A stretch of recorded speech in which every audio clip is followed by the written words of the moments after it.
Shut up and sit down. When you get access to all this top secret government information that you let us know what it is. Shh, we're live. Hello gang, Colin here, Festa 67's workshop. Hello all, hope you're all right. I've just spotted Jeff in there. Jeff, I replied to your email, mate. If you scroll down, the info you requested, mate, should be in there. Can you let me know you got it, mate? Other than that, hello gang, Colin here, Festa 67's workshop, and yes folks, it's him again. Special message for Jeff. The geese fly low over the gremlin. Yeah, absolutely mate, absolutely. Mananya never goes to temple on a Wednesday. How you been, mate? I'm all right, mate. How are you, mate? Fine and dandy. That's the show done, folks. Thanks for coming. Yeah, thanks for coming in. See you next week. Bye. Like and subscribe. I'll just have a little quick looky-loos in the chat. Richard. No, you won't. You'll do pimpage first. Oh, will That's I? you told, isn't it? Yes. Oh, all right then. I'm going to bully you into. I'm going to beat it into you. If you would like to help support this channel, you can support this channel on patreon.com/Festa67's workshop, or click the join button below any of my videos, and you can also buy me a coffee at Buy Me a Coffee. And also, if you want to get access to the Guru, you can do that through patreon.com/modelmakingguru. And you can also click the join button under any of his videos and under his work. And that will give you access, folks, to the 24/7 off-air Zoom Hangout and Facebook chat group where all the groovy gang live. So, and of course it helps keep us in glues, paints and all of that lot, and keeps the channels going and the content coming, folks. Also, if you want to get our attention, you can type anything in caps or bold, as Ted would call it, or you could do a super chat, and that'll put up a nice big box in multicolours, get you a bit of air guitar on the screen, and it helps keep Festa's lights on. Is that good enough? I was trying to make Guthorn match your talking then. Was that good enough? That's acceptable. Yeah. Are you sure? Next time with more passion and feeling, but we'll, and then next time with I think a Germanic accent. The time after that, and then we'll go towards the Asian accent. And then we have to work and do it without prompting as well. Yeah. Yeah, and now so let's do our relaxation exercises, and then we can move on. Because who pimped tonight's stream again? That'll be me then. Yeah, because I'm useless. Bless you. But yes, folks, gold straight away. Marcus has popped in a €9.99 super chat. Gold is the word, actually, and strangely enough. He's getting I've got to word this carefully. He's now got a nice big gold box, and he'll be getting a bit of air guitar on the screen imminently, folks.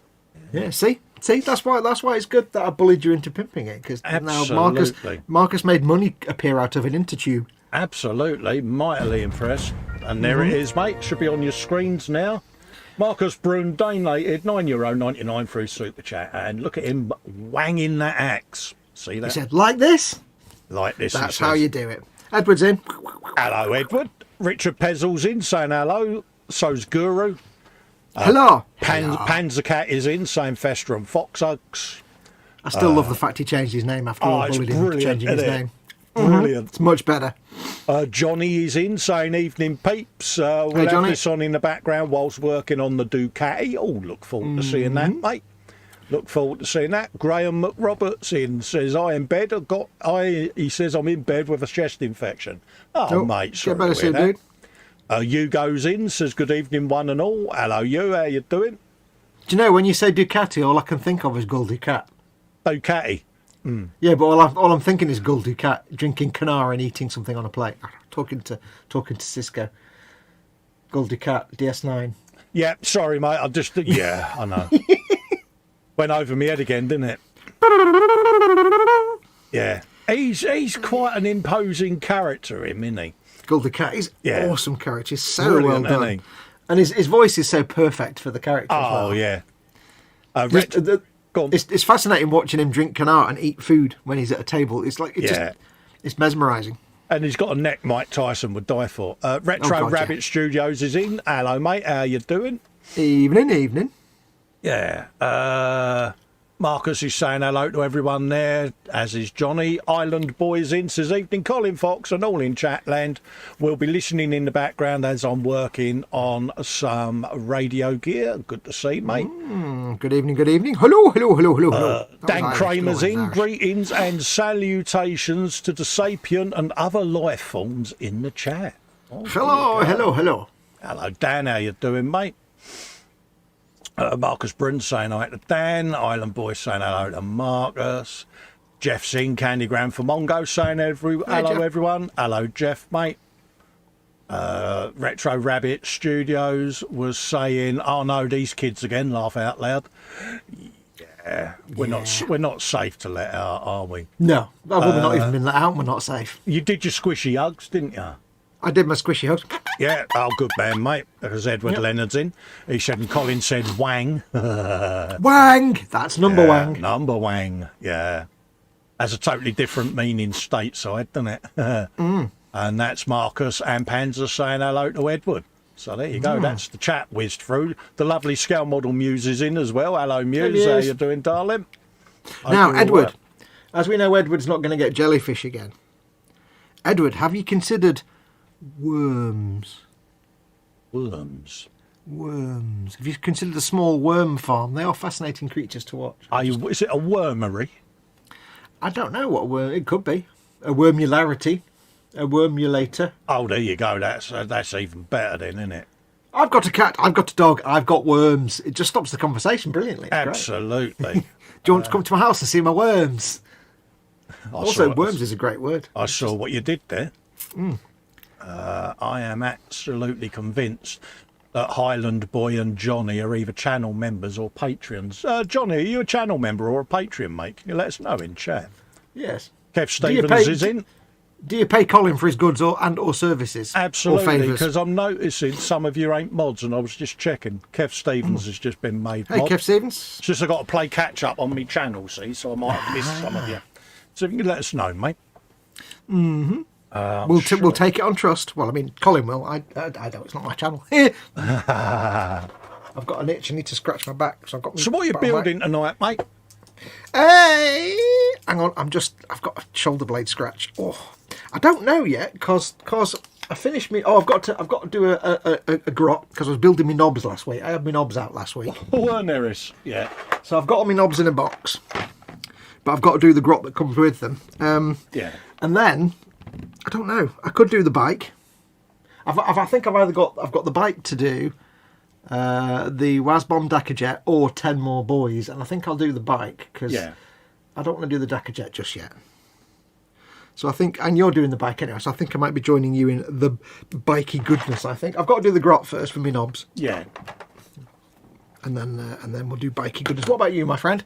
What are you doing today? I'm doing a bit of tricularity, mate. I am. He says, looking for the instructions. You don't need instructions. No, it's just to show the people. There you go. Depth colour right. That's what I think I will build as well. Yeah, there you go, mate. So this week I have been mostly build it because I think I don't want to do the 10. I've just done 10 boys earlier, so I think I'll do another 10 boys when I've done everything else. No worries, mate. I have realised that when I built, the awesome mech with the big mech shotgun thing. Yeah. This left hand is supposed to be the handle of the tube that's sucking up the grot. Oh, right. And I managed to not in any way attach the left hand to the tube. Oh, you're good. No, I totally didn't attach it. So, and it's I can't bend it now, so it just looks dumb. A bit of extra fin and reattach it that way. No, because it's like they're not lined up. They're like that.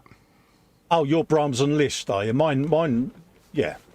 It was like the hands and a handle, and I didn't realise, but it's supposed to be there. So it's like I can't glue them together now. So I may just have to put a little bit of plastic card in to just fill the gap. Yeah, what I was saying is, can't you debond it and reattach it so that it does line up?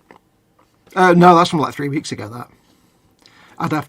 You'd have to literally bend this tube, but it's kind of solid plastic. Pardon me. I can't heat it and bend it. So I think I've got mine just over here, mate. yeah, I've got to check mine now, just in case I've done the same. I just realised earlier. I'm like, oh, I just realised the left hand is supposed to be like behind a plate because the top where the hand is like a face, and the bottom of the tube is the lower jaw of the face. So they're supposed to be. I just realised like earlier. I'm like, oh crap! I didn't.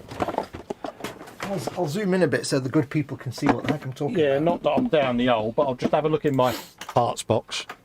Yeah, mine's attached. Yeah, look. Yeah, well, I clearly missed it because if you look at mine, if I didn't have my camera controls in the way. Yeah, I'll full screen you, mate. There you go. There you go. That's right, you can see it there. Mine totally doesn't attach. There's air right, between. yeah, it's floating along, yeah. Because I didn't realise that was supposed. It's like, but I can't do anything with it now because this is glued to the base and its arm is fixed in. That way. Yeah, so I don't really know what to do with that now, apart from just put a little bit of plastic card in there to look like a piece of. Have you got any? Where did I put it?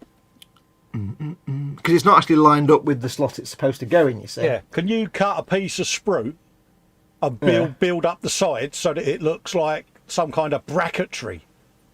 That's what I was thinking. That or plastic card with a couple of rivets on it. I mean, that would be perfect because that's angled and it's the same material, isn't it? But, yeah, that's what I was thinking. Just to bridge the gap. It won't look brilliant, but hey, mate. At the end of the day, once it's weathered, it's Hulk's in it. Hulk's in it. Hulkularity and all of that. That's what I might do first. Then a little bit of plastic card and a rivet, and there you go. Who cares? Nobody. I will have you. Thank you very much. Like and subscribe. Shut up. I'm doing it now.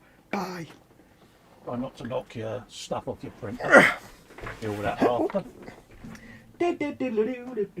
Now, I'm under the table. Oh dear. This can only go well, folks. This can only be painful.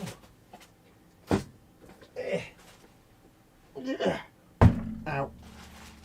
Yeah, don't smack your head, mate, because that'll hurt. Always bang the head. Yeah. Now, I also had a little bit of news. I have had a mysterious package. Oh. I don't know how it got to me because it just says Colin there, and that's it. Yeah, it's amazing. My postman is the dogs. It it's really amazing that I used one of those Go Faster Deathcore chickens. Oh yeah. And he had it attached to a special little bag on his back. And he went. Yeah. But Good job he didn't use a male snail. Absolutely. Glad it got there, mate. Yes. Now, I'm not going to open this now. And I've had this for a couple of days. And there's two reasons I've not opened it. One is I've had a right malaise going on for the last 3 or 4 days where I've just been sitting there going, I've gone all French and I've been like, what is the point of life? I don't understand anything. Yeah. If I smoked, I'd still have a Galois sticking out my mouth.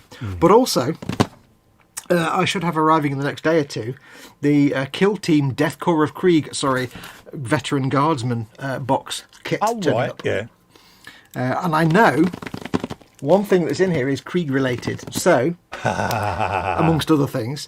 So, but other than that, I don't know what's in here. So, I'm not going to open this until me Veteran Guardsman or Death Corps of Krieg dudes turn up, and I can open them all at the same time. No worries, mate. Well, you'll be getting another parcel, won't you, now, because of my latest little widgets. So, yeah. Yeah, she's sending me all that porn. I mean, oh, shit, that was... Yeah.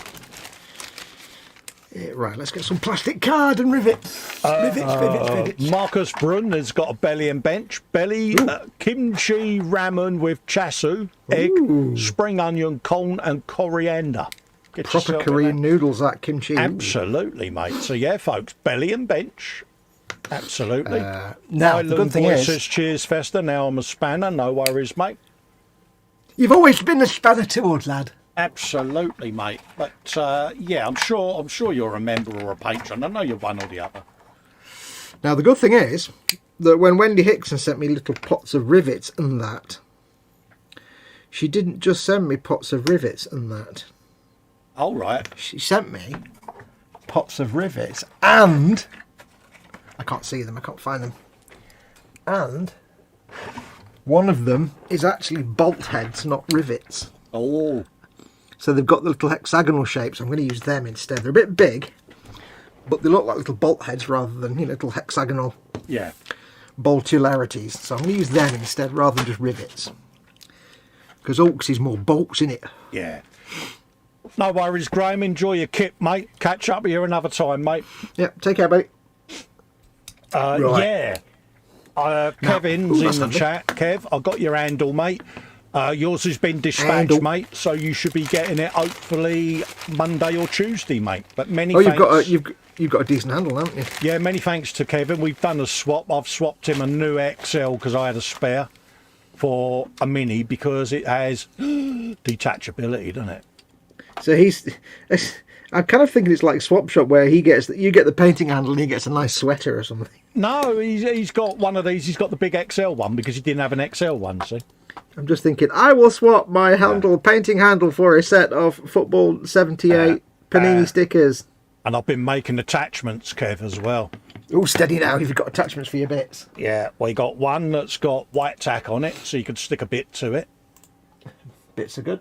And one that Fox likes this one. It's got magularity on it, Fox, isn't it? Oh, yeah. It's all the magnetings. See, like that. You can get a bit. We like that one. And we can flop the magnet back on wherever it's gone. Plop it now, sir.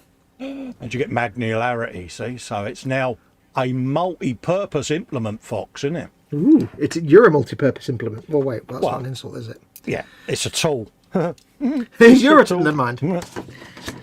So, yeah, many thanks to Kevin. He's helped me out massively there. And your item should be with you Monday or Tuesday. When you say item, it's almost like you're sending him sort of gentleman's personal time toy or something. Your item. And I printed a revolving Citadel rack for when... Yeah, I know. I need to get out more, don't I? Nope. But, yeah, so that's some more stuff for my projects box. You didn't buy 3D printers just so you can go out more. That's not how any of this works. No, and I need to brownie points as well this week because I fixed Ellen's printer. Have you?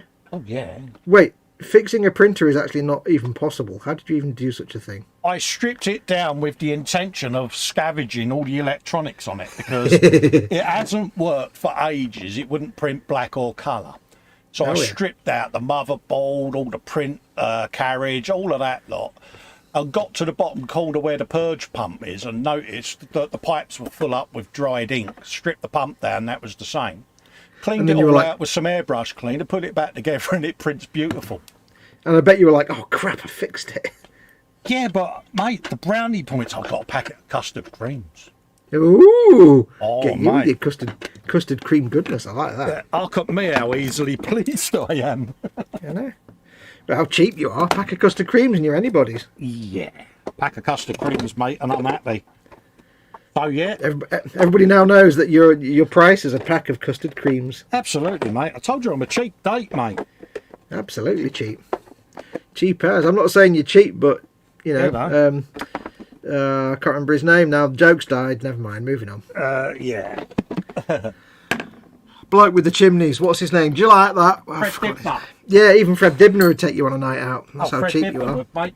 Absolutely. Fred Dibner, also known as the King of Yorkshire. Oh, even mate, he'd consider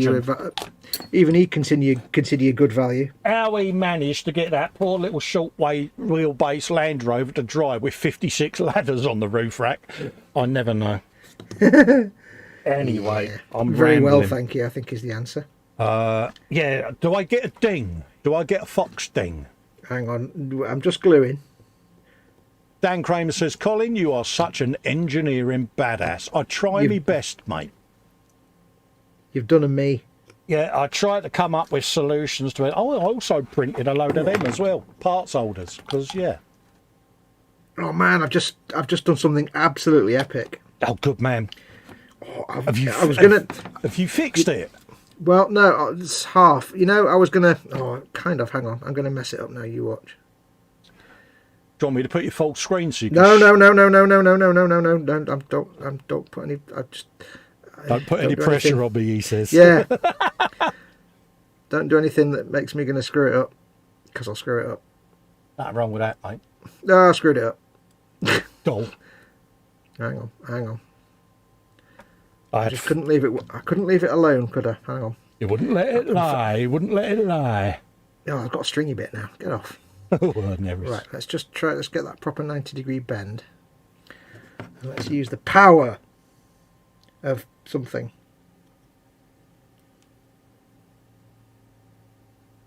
Absolutely right, Kevin. He said, that's fine, Colin. He says, not a problem at all. If people can't help friends, there's something definitely wrong.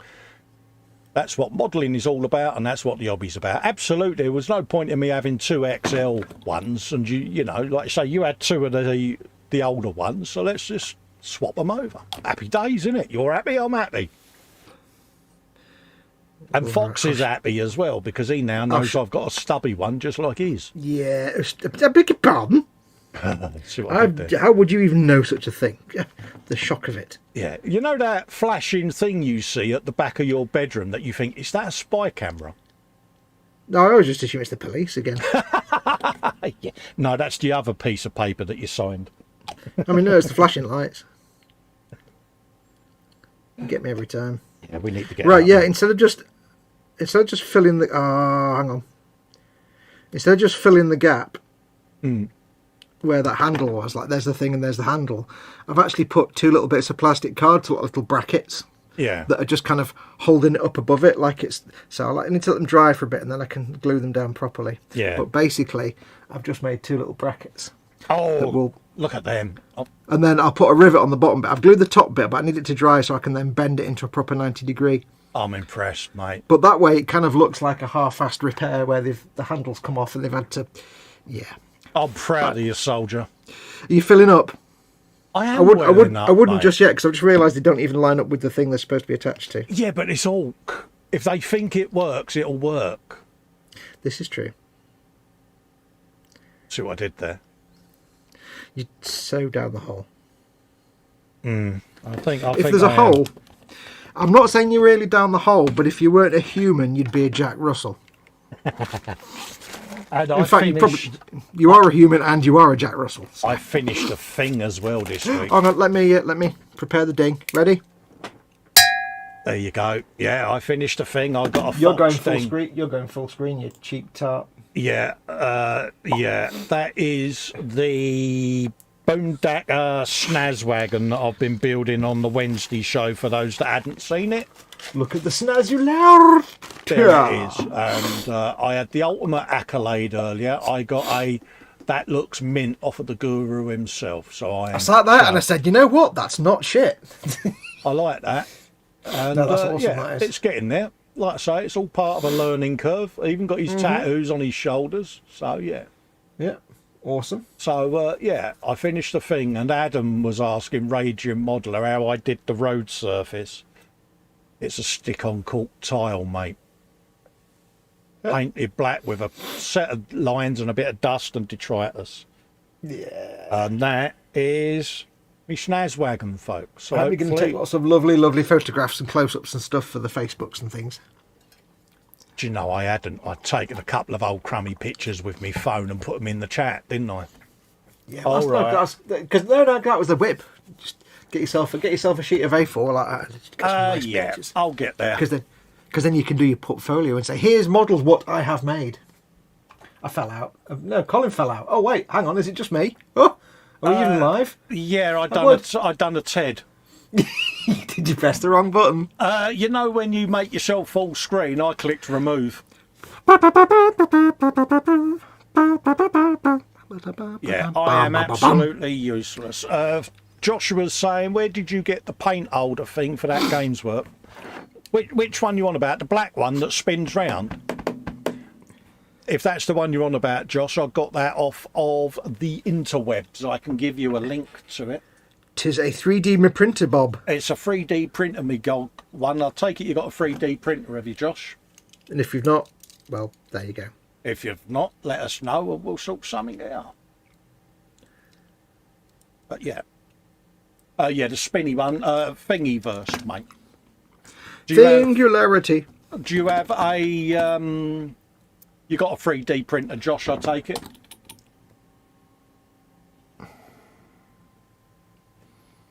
Let's have a looky look. I've the way it's got to the point now where you can kind of assume sometimes it's got in nowadays you can almost assume that somebody has a 3D printer. Oh, whereas yeah. like 10 years ago you'd be like, do you think you'll ever have a 3D printer? Do you think you'll ever be able to sell the children and get enough money to get one? Now it's like, you've got one. What do you mean you've not got one? Are you not normal? Exactly. I think I probably I think I'm one of the last people in the world that hasn't got a 3D printer. Yeah, but you don't need one when you got me.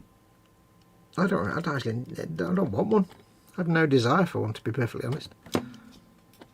Not for any other reason than if I was like Adeptus Mechanicus, I'd be the least Adeptus at any Mechanicus, trust me. I am, yeah. It'd be like putting the Pope in charge of your porn collection. And then again, wait, no, that's probably not a good simile. You know what I mean. There you go. There you go, Josh. The link should be in the chat there, mate. Now we shall add some small rivets, or rather the bolt heads, to this tiny little fellow. Anybody sneezes, I'll beat them within an inch of their lives. Bish, bash, and bosh. There you go. Yeah. When Wendy made me these rivets, like I say, she made me bolt heads as well, which I was like, oh, brilliant. Oh, yeah. Because she's got the same RP Tools rivet set that Kenneth has got, because Kenneth made me my first set of rivets. Oh, right, yeah. There you go, there's a rivet on the bracket. You're good. Although there's no rivet on the other end, but or no bolt head, I should say. But that one goes underneath that bit of metal there, so I can get away with that one. This one, I think, might require 2 bolts, one at the other end. Don't think there's any way around that, I don't think. No. Because it wouldn't make any sense at all. Bolts don't just magically float on things. No. No, that's the thing they always get wrong with car model kits. They have floating alternators. It's like, yeah, you could easily have made a strap. I had that once, but the doctor gave me some pills for it. So it did. Yeah. You've got a floating alternator, Mr. Wolf. Oh, again. Yes. Yeah. Take the pills and don't go up ladders. Yeah. Now, I can't unfortunately show anybody this because it's so small, nobody will see it, but...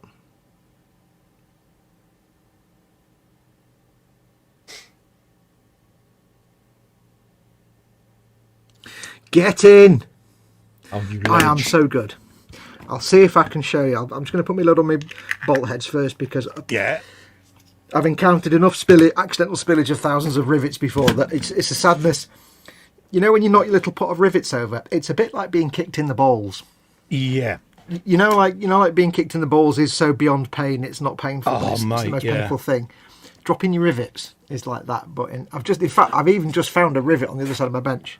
Oh, nice. From like probably weeks ago. You're good. You're good. Let me see if I can zoom in and show people the shenanigans I've just done. The hell was that? Did something just die? Yeah, that was me having a bit of a belch. Apologies. That was a burp. That came from your body? From Yeah. a controlled orifice? Jesus. Yeah.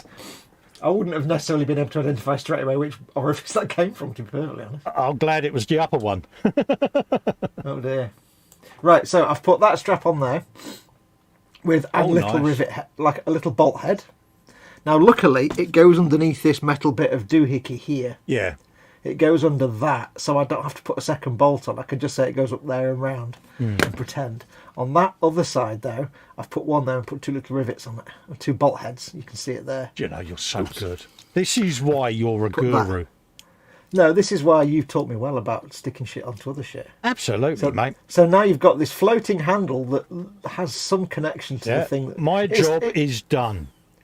It doesn't make any sense at all because you'd still be like, well, how is it even? Why is it not just physically? Because I didn't realise that's the upper jaw and that's the lower jaw. Yeah, It's like a big. That's orc. That is orc ingenuity, mate. It's like a squig. Not that I'm down a hole, because I'm not. It's like a squig. Does, doesn't it? Yeah, it's supposed to be a squig. Anyway, yes, I'll unzoom. And I found out today as well. Our friend Cy Reynolds. You remember how we were looking at the Deathcore horses a while ago on the Forge World site? Yeah. And the Deathcore horses actually had a poop tube. That's right. Actually had a sculpted a butthole. Simon realised today when he was sanding one of his little squigs down from the Squig Hog set that they also have buttholes. There's no reason at all to put that detail on a squig, but apparently it's on there. It's on there. Yeah. Games Workshop adding actual proper body parts to things. Yeah, that's a bizarre one, that, isn't it? Marcus is off. We'll be lurking from now on. Love the stream. Have an early morning. Take care all. You take care, Marcus, mate. Lovely to see you, pal. Why does the character have a duck head? Asks Dan. I shall go full screen again. Oh, that's your dolphin head, isn't it? Yeah. Yeah, we realised. I'll zoom back in again for those that haven't seen this before. Before you stick the orc's head on, that's the thing that the head glues onto. And we realised it looks just like a dolphin. So when I paint this, I'm actually going to paint it dolphin coloured. Yeah. So like blues and greys and give it a dolphin face, I think. Yeah. Although it's got that bit down the middle, I might have to fill that little dimple in the nose in. But I'm going to give it a dolphin face, so it looks like some kind of mutant dolphin. A bit like the shark from Suicide Squad or whatever, Yeah. but it's a dolphin, not a shark. It'll make no sense at all, but it'll be a dolphin, basically, orc knob. It will be a dolphin orc, or dork, as we like to call orc it. fin. Dork, yeah, orc fin. Could be a dork. Yeah, a dork. Yeah. This is my dork. He's in charge. Yeah, look I at shall the put that over there dorkularity. carefully. I've not heard from Mama Fox yet. She must still be downstairs watching the telly box. I'm just going to quickly check on her. Wait, just give me Yeah, 1 no second. worries, mate. No worries, mate. I'll just do a bit of chat whilst you're doing that then. That's Stalkosaurus saying cheerio to Marcus. He's also saying it's not a duck, it's a dolphin. Yeah. Or he's not the Messiah, he's a very naughty boy.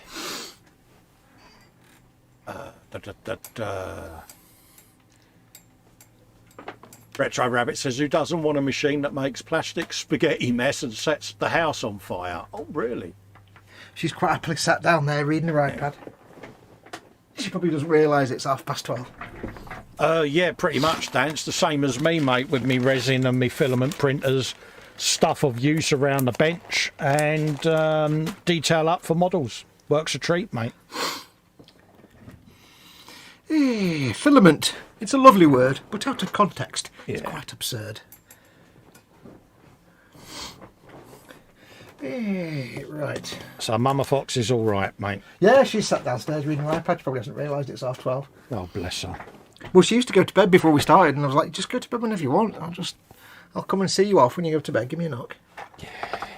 So I'll go and bugger off for 10 minutes when she goes to bed. Yeah, bless her. Right, I've got to build a grot for this set of knobs. Neris. Knobs. I have decided on my orc colour scheme as well as in the skin. Oh, right, yeah, because you were still debating, weren't you, when we last spoke? Yeah, I've decided my orc skin. Oh, that'll be Mum Fox going to bed. That's the little bleeper. She's got a thing to ping me. I shall be back in about 10 minutes or 5 minutes. Yeah, no worries, mate. I'll. Jason Martin says, "Hey Festa, are you going to build the new Suzuki? Please say yes." Yes, I'm doing two, mate. I'm doing one for the guys over at E-Models, and I'll be doing one for my own channel, mate, that is got all the detail up, mate. All of the fault set and stuff like that, mate. So I'm going to be doing a couple of them. It's just the Weld and Ned Dog are building them at the moment. I know Paul over at ISM's doing one as a buddy build with Luke. So I want them to get theirs done and get theirs up. And then I shall do mine at a later date, mate. The one for E-Models is part built already. My paint should be here for it during the week. So episode 1 of that will go up midweek. Probably then the following week, the next episode will go up, mate. So yeah, I'm going to be doing a couple. Ross is in saying hello. Hello, Ross. How you doing, mate? Hope everything's all right, mate.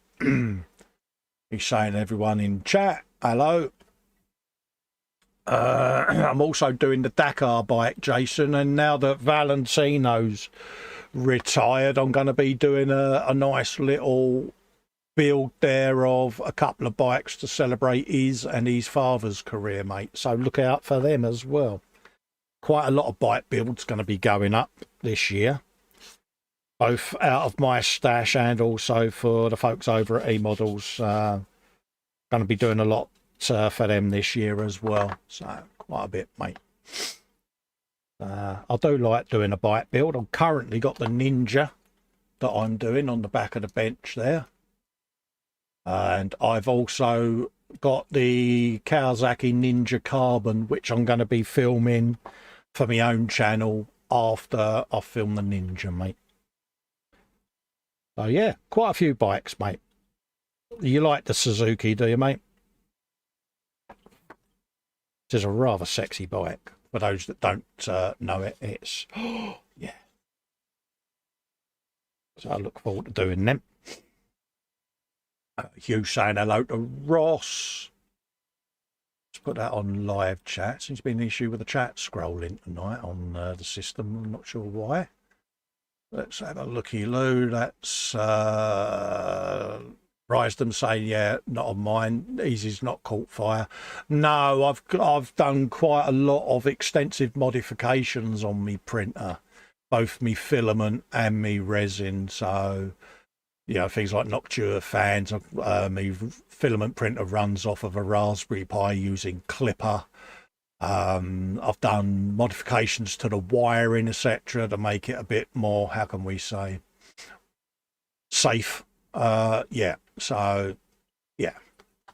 And besides, you know, anyone with a man cave should really have a fire extinguisher and a fire blanket in their man cave anyway. I know I have. I always have had. So I shall be back in a moment. Almost done. Yeah, no worries, mate. So yeah.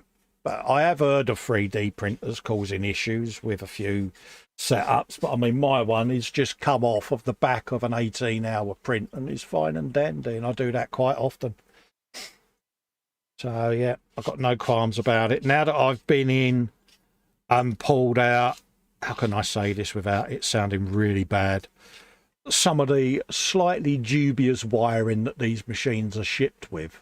Hopefully that makes it a little less offensive, and replaced it, and yeah, I'm happier now that it's of a better standard.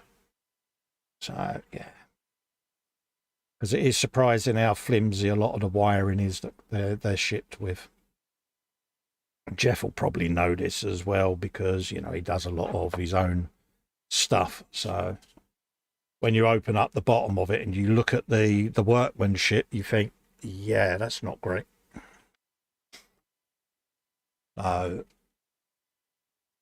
Dorkosaurus says that sounded like a mating call. What else is going on? Ross says, been a good week so far. Nearly finished my latest job. Had a great day working with his youngest son and he's even got paid from the client. Happy days. He says, I love it. Also, the Honda, Repsol Honda. Yeah, I've got the Marquez one, the RC214 is almost a legend. Yeah, so I've got that one in the stash, mate. So if that's another one that interests you, keep an eye out because I plan on doing this Ninja I've got the Suzuki 3 models, which I'm filming alongside it. Then I've got the Ninja Carbon. Then I'm doing the Graziano and the Valentino father and son bikes. And then I'll probably squeeze the Marquez one in before that, if you want to see the Marquez one done, mate. I'll order up the detail up for it and get that in and get it sorted, mate. Happily do them for you. Just adds a bit of variety. Because that's how I started out doing bikes. Always been me passion. And I hopefully can get the details off of the shipper for the rest of the 1/4 scale Rossi parts so that I can get that finished. Because I was filming that and then the world caught on fire and yeah.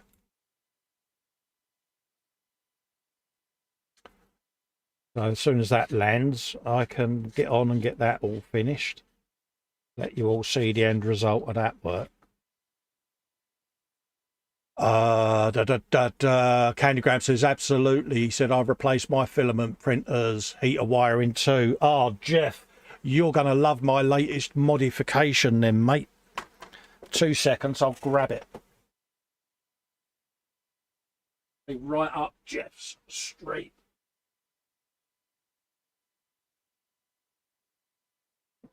This is going on top of my Anycubic Mega S. Excuse the state of it. It's just it's a bit dusty.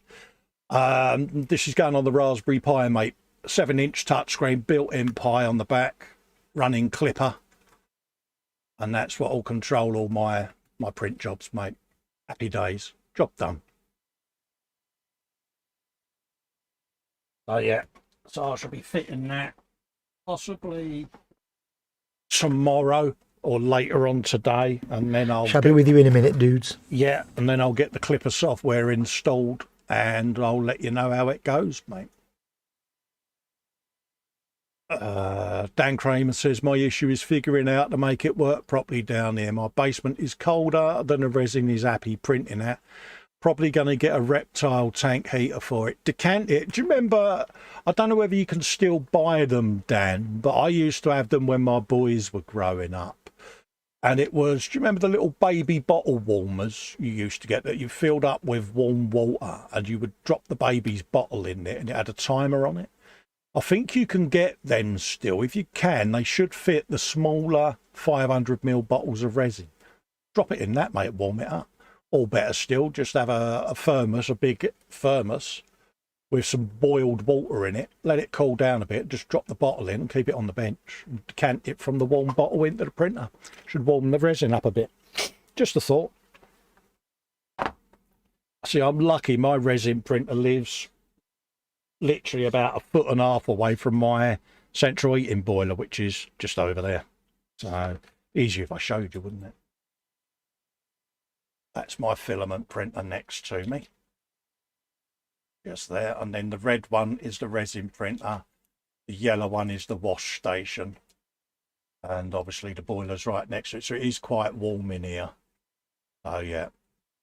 And that Raspberry Pi, Jeff, is going to sit like that. So, yeah.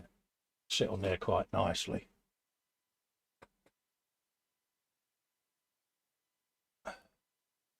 Bring you all back down so that you can see where we are.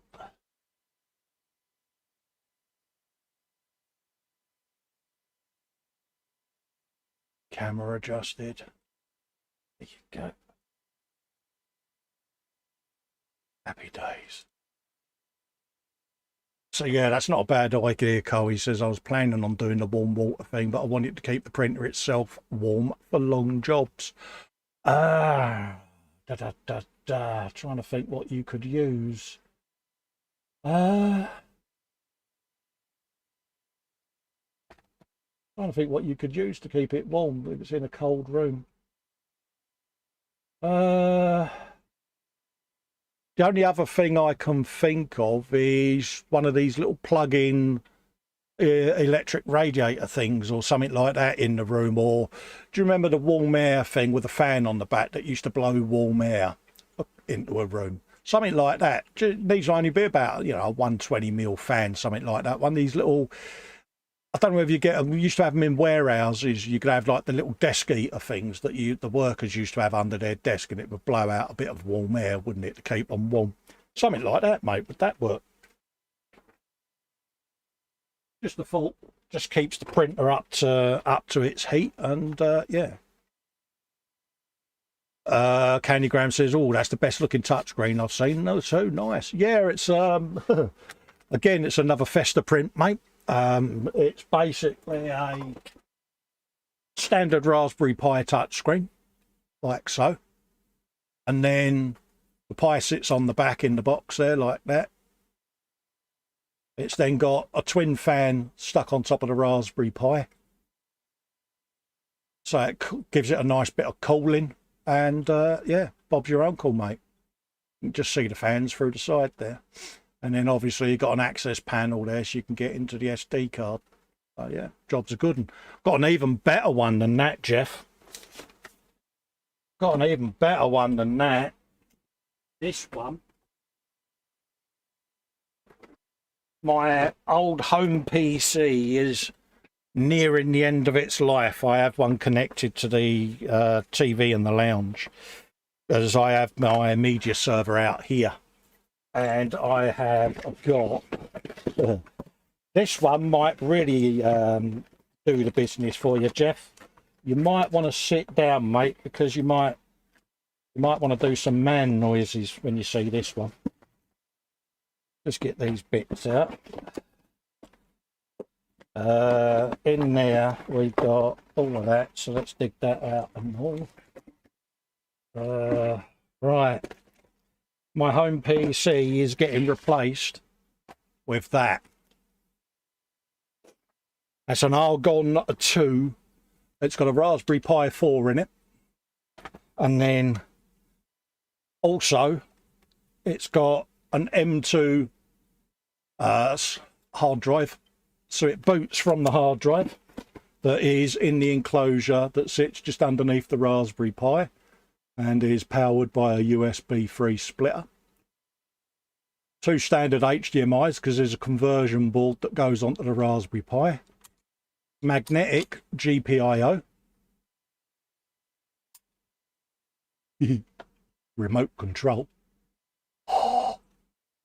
Then you've got all the gubbins there to put an additional hard drive underneath it. So you can have an SSD underneath with an extension cable that comes up. So you can have 2 hard drives, but that now will boot the Raspberry Pi 4 and I can stream my media through that to the home TV, home cinema. So that's another one that I've been working on, Jeff. So, yeah. Have you composed yourself now, Jeff?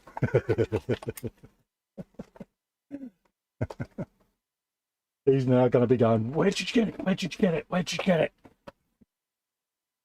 Oh, yeah. So that's what I've been up to this week, Jeff. Playing with electronics, mate. Because we can. Put all of that away now. Dum, dum, dum, dum, dum. So yeah, I've kind of had a bit of a catch up with some of me tech stuff. And getting that 3D printer sorted now enables me to just, because I use Octoprint, which goes into my phone, I can check on my print jobs via my phone. So yeah. Dan Kramer says that is nice, Cole. Cheers, Dan. Much appreciated, mate. You got to do these things, ain't you? For me, I find it interesting how technology has come along. Dan says, I love the case on that teeny PC. I got one a few years back to install in my R2. Yeah, they're brilliant, mate. I mean, that's the Argon M2 case, that is, mate. And that enables you to get a Pi 4. You sit that on top of the M2 board.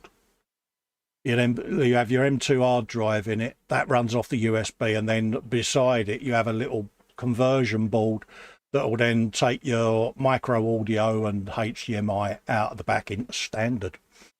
So yeah, and there's a big old fan in there, and you control all of that through the software. So you can have the fan kick in with a certain temperature range and all of that. And that'll be my new media server. It saves having a base unit, a thin client, sat next to the telly.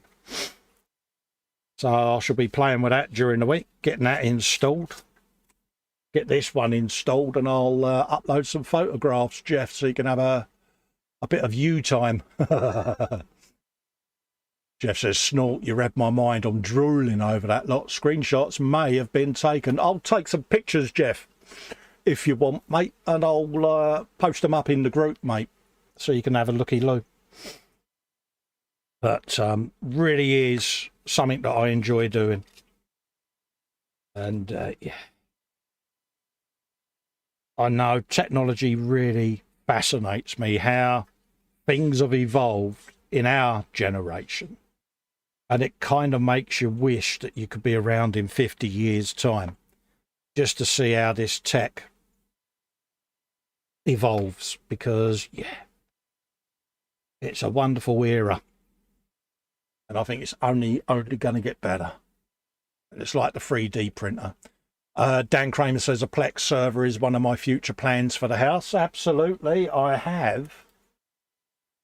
He says, I'm trying to do this.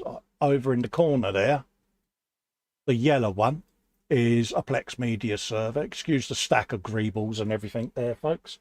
But yeah, as you can see, I'm having a bit of a move round. But yeah, the yellow system down there, that's a media server. That's 16 terabytes in that bad boy. And that keeps all my movies, media, all the stuff that I do for YouTube, every video I've ever made.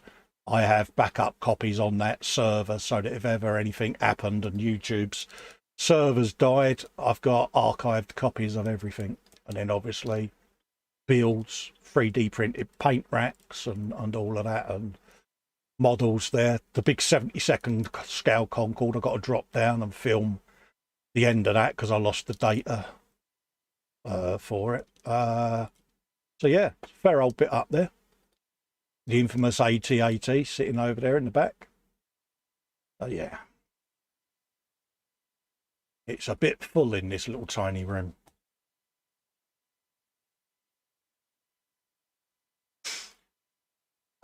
Jeff's going, yeah. No worries, Jeff. On them pictures, Jeff, I'll tell you what I'll do is if I disassemble the argon case, and I'll just do a little film on the assembly of it so you can actually see what goes into it, if that makes sense. So you get to see the individual components, and I'll just do a quick, this is it, Jeff, this is this piece, this is that piece, and you get to see what it is, mate. I'll happily do that for you. And, you know, for me, the compact size of that is perfect. That can just sit on top of the soundbar underneath the big TV, and it's not intrusive, is it? And it boots my Pi from an SSD, so yeah, full operating system.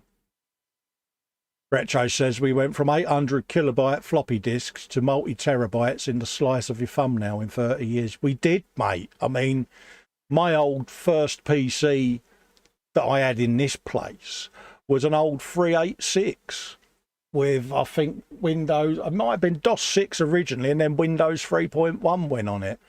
And I think back then that still had a 5.25 floppy bay, I think. Or it might have been a 3.5 inch floppy bay, one of the two, but yeah. Candygram says 16 terabytes is probably more data storage than existed in the entire world until the 80s. Yeah. I've got another system next to me just here that I'm streaming from. That's my main rig living down there. And that's all liquid cooled. And that's even got LCD. Oh. That's even got an LCD screen on the top of it, Jeff, that has all my temperature readings. That's a touch screen on there. That's got all my temp readings. So that's a big old system, that one. And that's all liquid cooled in there. So that's my main rig that I use for all my streaming. Then obviously all my electronics wizardry stuff. And yeah. The aquarium. So yeah. Technology. Brilliant. And like you say, who knows what it's going to be before we all depart this world. I mean, if someone had said to me 10 years ago, you're going to be sat there 3D printing in your own house, I would have laughed at them. Because it was all future tech, wasn't it? You know, you didn't think it would be around in your lifetime. Candygram says, sweet, I'd love to see this video. I've got a Pi 4, a spare SSD, and the desire to make something cool. Rightio, Jeff, I'll film that for you over the weekend, mate. And I'll get that up on the channel or Patreon for you, and for channel members, and you can pop in and have a looky-loo, mate. I'll also put it on the G drive so you can download it if you want, mate. I'll sit and do that. Do you want me to do the one for the printer as well? Take that apart and let you have a looky-loo what's in it, because I'll happily do it. It'll only take me 10 minutes to dismantle it.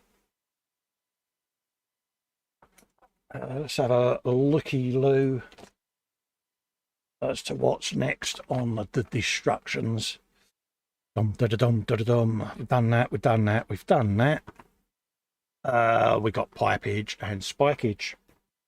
Yeah, sorry for my tech ramble there, folks, but I am a bit of a neckbeard when it comes to tech, I'm afraid. Ain't we all? Try and get my camera set back up. There you go. Iron Man says, is Fox not with us tonight? Yeah, he is about. He's just sorting his mum out. Retro Rabbit says, I still use 5.5 floppies for retro games. Good man. Good man. Can remember the first computer I used at work had the big old plastic reels that you used to put in the cabinet. Big old tape drives, I think they were. So, yeah. But it's just how the technology has evolved. I mean, a classic example of that, smartphone. You know, if someone had told you 30 years ago that you'd be carrying something around like that, you know, is 5G, can stream HD movies and 3D scan and all of that lot, you'd be like, really? Now we take it for granted.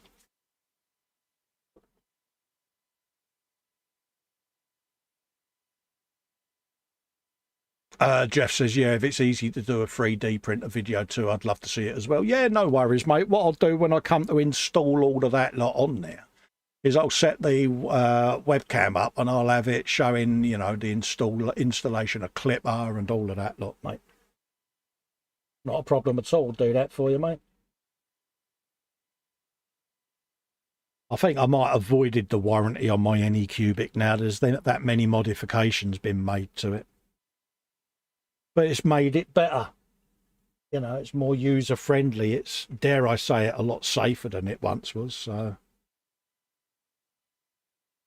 I am returned.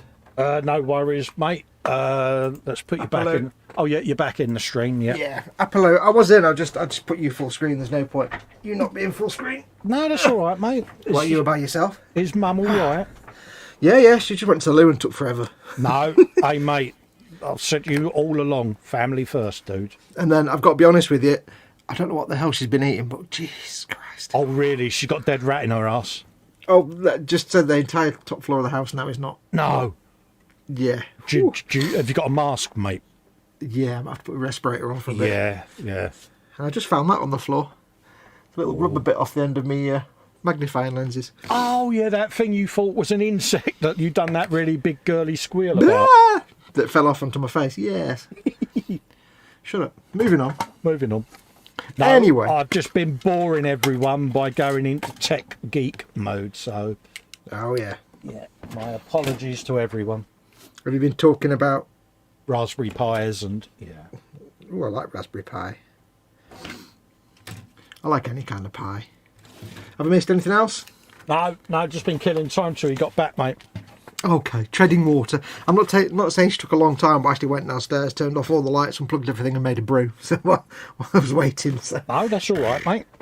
As long as you've got refreshments. Oh, yeah, I've got my brew. Just took forever. So I've not missed anything then, no? No, okay. I've just been rambling, mate. I've been talking rubbish. You know what I'm like. Okay. Aye. Right, well, I'll get this grot built, and then that's all my knobs done then. Oh, you're good. And then I can do something else. I've got hair in my mouth, yeah. You're going to be lost then as to what to do, aren't you? Well, I'll probably do the trike, the war bike trike. Yeah, you got to do it. You know you want to. Well, it's that or the Wise Mum Dackerjet or 10 more boys.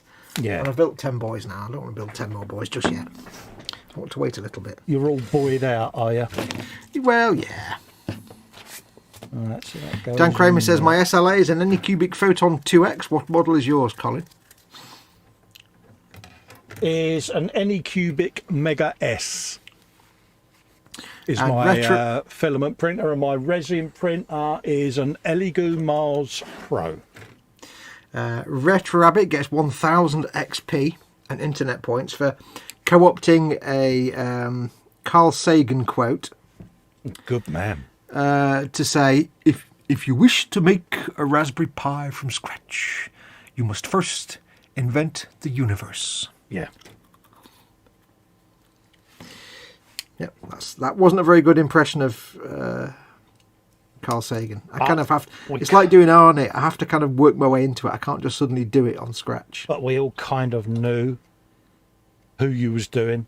Yeah. Because he's just a legend, isn't he?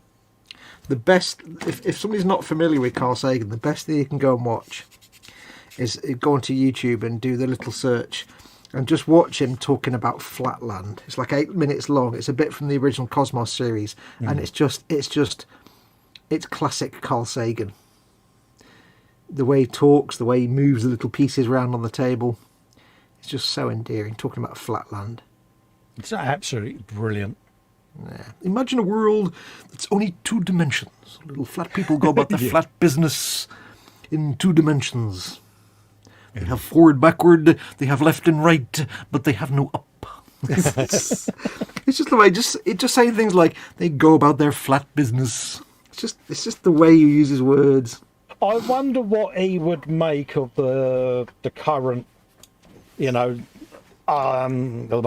astronomy stuff and all of that, you know, because obviously you've got that adore it. New telescope that went up at Christmas that seems to be the dog's balls. James Webb. Yeah. Yeah, he'd be absolutely enraptured by it all. He would, wouldn't he? He died in 95 and...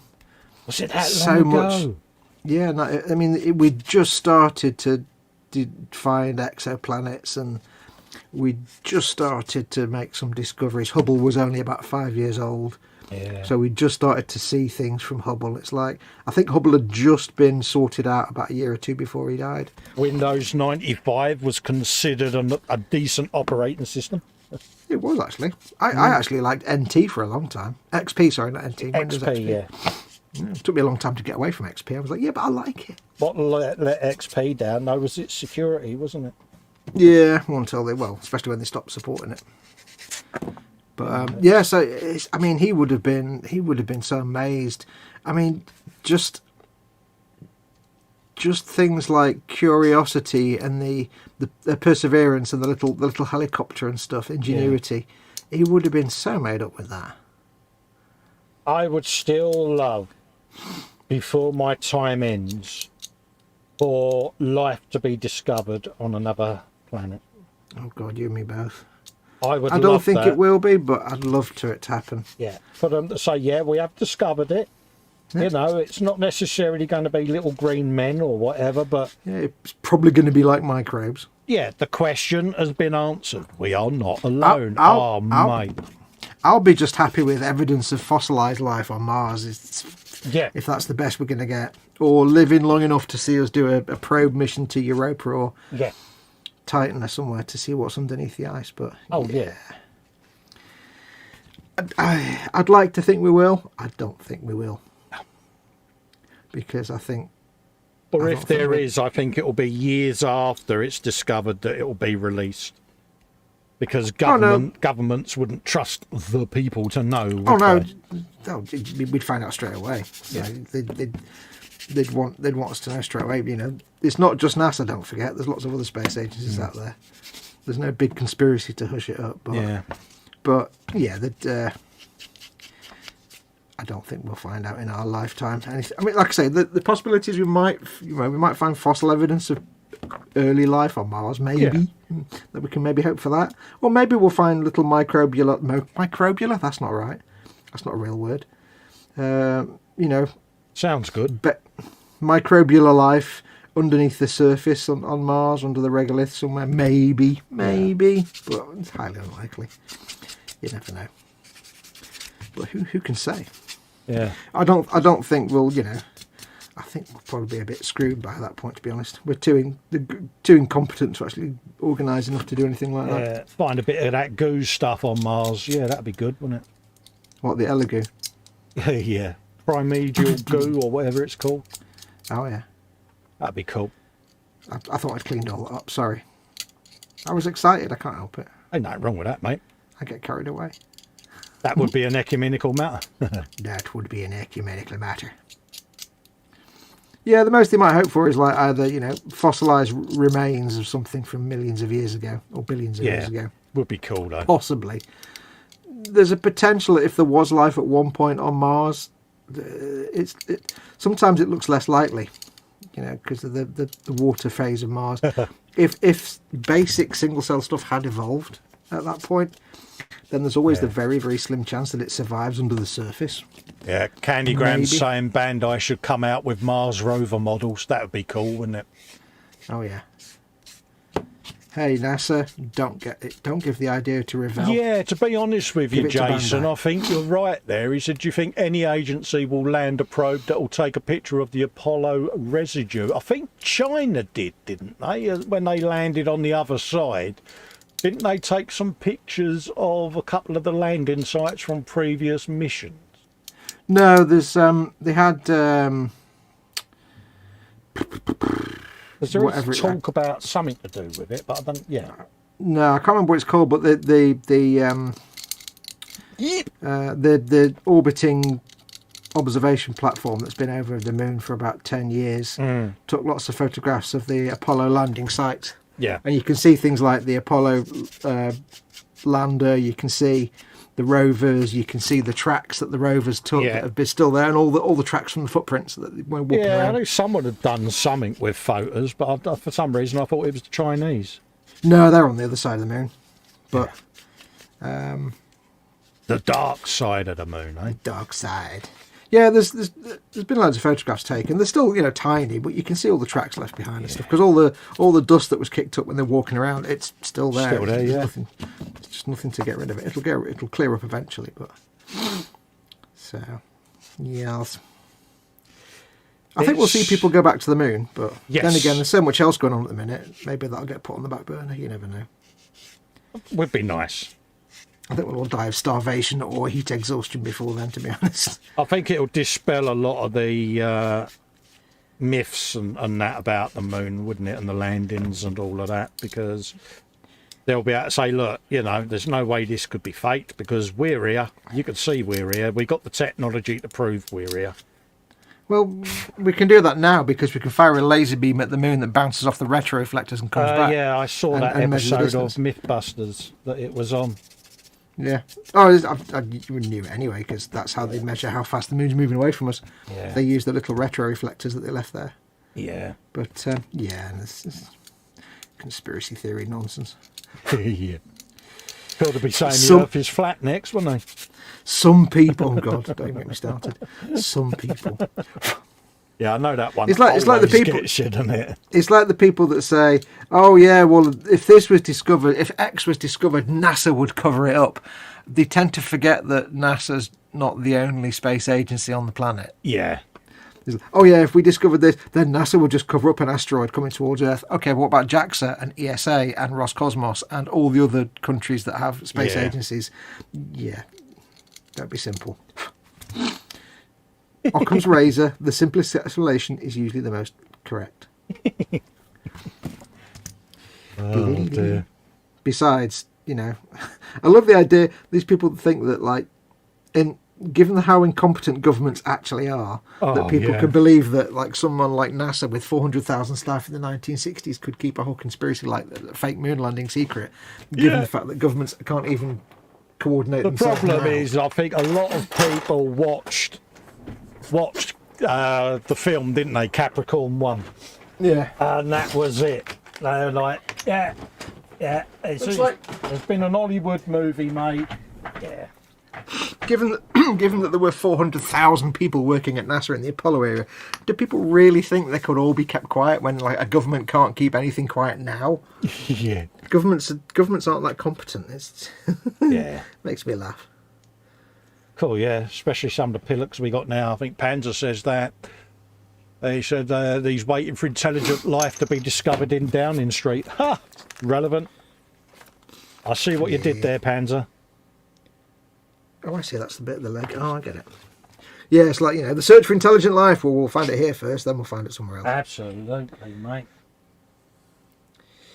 I love astronomy and cosmology and all science. and Oh, everything. It's mate. just fantastic. Again, you can't have all these planets bobbing around and there not be some form of life somewhere. No, you just run the numbers. It makes no sense. Exactly. It's the law of averages, mate. It just, come on. You only have to consider the numbers, and they're only rough estimates, but there's, perhaps 400 billion stars in our galaxy. Yeah. And our galaxy is one of 100 billion galaxies. Yeah. And if you consider that round each of those 400 billion stars may be anywhere from none to 10, 20, 30 planets. Yeah. Most stars seem to have planets around them. Yeah. Not every star. It's just the law of numbers is you get that many planets and that many stars, you're going to end up with, Of course you are. Life. And it may not be complex life, but, hey. Hey, it's still life. Yeah. We don't know how abundant it'll be, but it's going to be pretty abundant, I think. Whether we'll ever meet it, that's probably highly unlikely, just given the distances and physics involved. Absolutely. The likelihood is there's lots of life out there, we'll just never meet it. Yeah. Because they'll face all the same problems that we've got. Well, this is it. Even if we did send a signal to communicate, it's going to take so many millions and millions of years to get there that the time they've received it, this planet could have died itself. So, there's no way to communicate over those distances.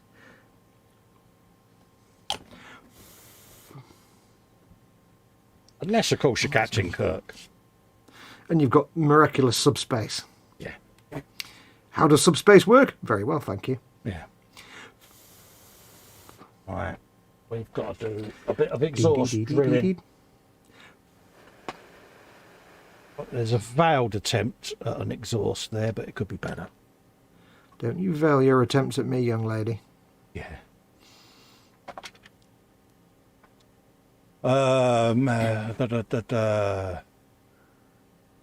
Candygram says, yeah, Festa's memory is good. The Chinese reported that their Change 2's lunar probe photographed evidence of Apollo, but they haven't released photos. I thought they had. Oh, yeah, that's Changi 2, not on the dark side, but that was around that area. Yeah, you're right on that one. The dark side one is the one that's the Jade Rabbit. I can't remember what it's actually called. The one that found the little mysterious shape. Yeah. Which turned out to be, guess what? It was a rock. Because, of course, it was a rock. They're all rocks. I forgot about the Changi 2. A lot of people don't realise that the first people to actually land anything on the moon were actually the Russians. Yeah. They landed a small rover thing. And until recently, I didn't realise this, but until recently, I can't remember what the rover was called, that held the record for the longest distance travelled on the moon. Oh, right, yeah. Or I think it was the longest distance travelled of any rover anywhere other than Earth. Whereas like that Russian one that everybody forgot about that landed on the moon before Apollo, I think. Just before. Or was it the one that crashed? I can't remember. There's something about the Russian thing that would have been, I can't remember, I may be confusing it. Either it landed just before and crashed, or it landed around about the same time or just after us. I can't remember now. Getting old, peeps. I know, there's a lot happened since 1969.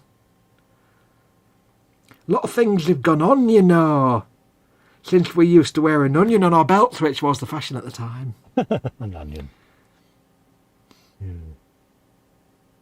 Some people still do wear an onion on their belt, don't they? It's a Simpsons reference, that is. Oh, is it? Oh, there you go.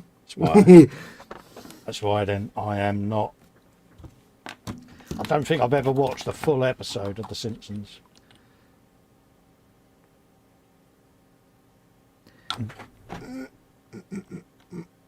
Fox is just ashamed of me, I can tell. No, I'm sticking a grot down. Oh. I used to watch The Simpsons when I was younger, but then it quickly became not good. After a while, it was a bit rubbish. You having grotty fun times? Yep. I'm touching my grot to his base. He's carrying a box of ammunitions. Oh, nice. I've not stuck his head on yet, though. Smaller than that one.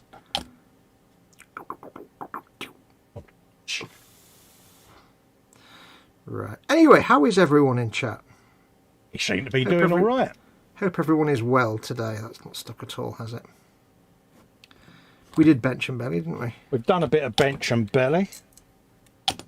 What did you have for belly? As I said earlier, I have sausage, mash and beans awaiting for me. Oh, that's right. When I finish the stream. He doesn't pay attention to me, does he? I do. I just don't remember shit. I just don't remember stuff. You know what I'm like. Poor old Festa. Memory like a spiv, stuck in suspenders, knockoff chocolate. Poor old Festa. I sit here, I try so hard. So hard, I try. Such a wuss. I am. Yeah. I fully accept the allegation levelled at me. Yeah. Levelled it was. Absolutely. Absolument. We had McDonald's for our tea. Mama Fox wanted McDonald's, so Mama Fox gets McDonald's. Of course, you resisted kicking and screaming all the way until it landed, didn't you? Well, only it's not that McDonald's. No, it's not that McDonald's excites me. It's not. It's just that it's a lot less hassle actually making dinner. Stabby, stabby, yeah. Have you? Yeah. Oh, what have you done? Drilled a hole in bloody my hell, thumb. man! You just drilled a hole in your thumb. Yeah. How'd you do that? Turned the drill and drilled a hole in my thumb No, I mean, because I slipped off the exhaust. oh, have you got a plaster? No, we won't need a plaster. I'll put a bit of super glue on it in a minute. I've often popped through the plastic into my thumb, but I don't actually pierce the skin doing it. Yeah, was it your right thumb? No, it's my left thumb. Oh, that thumb. Oh. Yeah, it slid off of there and went Oh, how deep did it go? deep enough. Oh, I nearly done it in that finger then. Now, can I just point out, Stabberty, and nobody's lost their mind over the fact it wasn't me.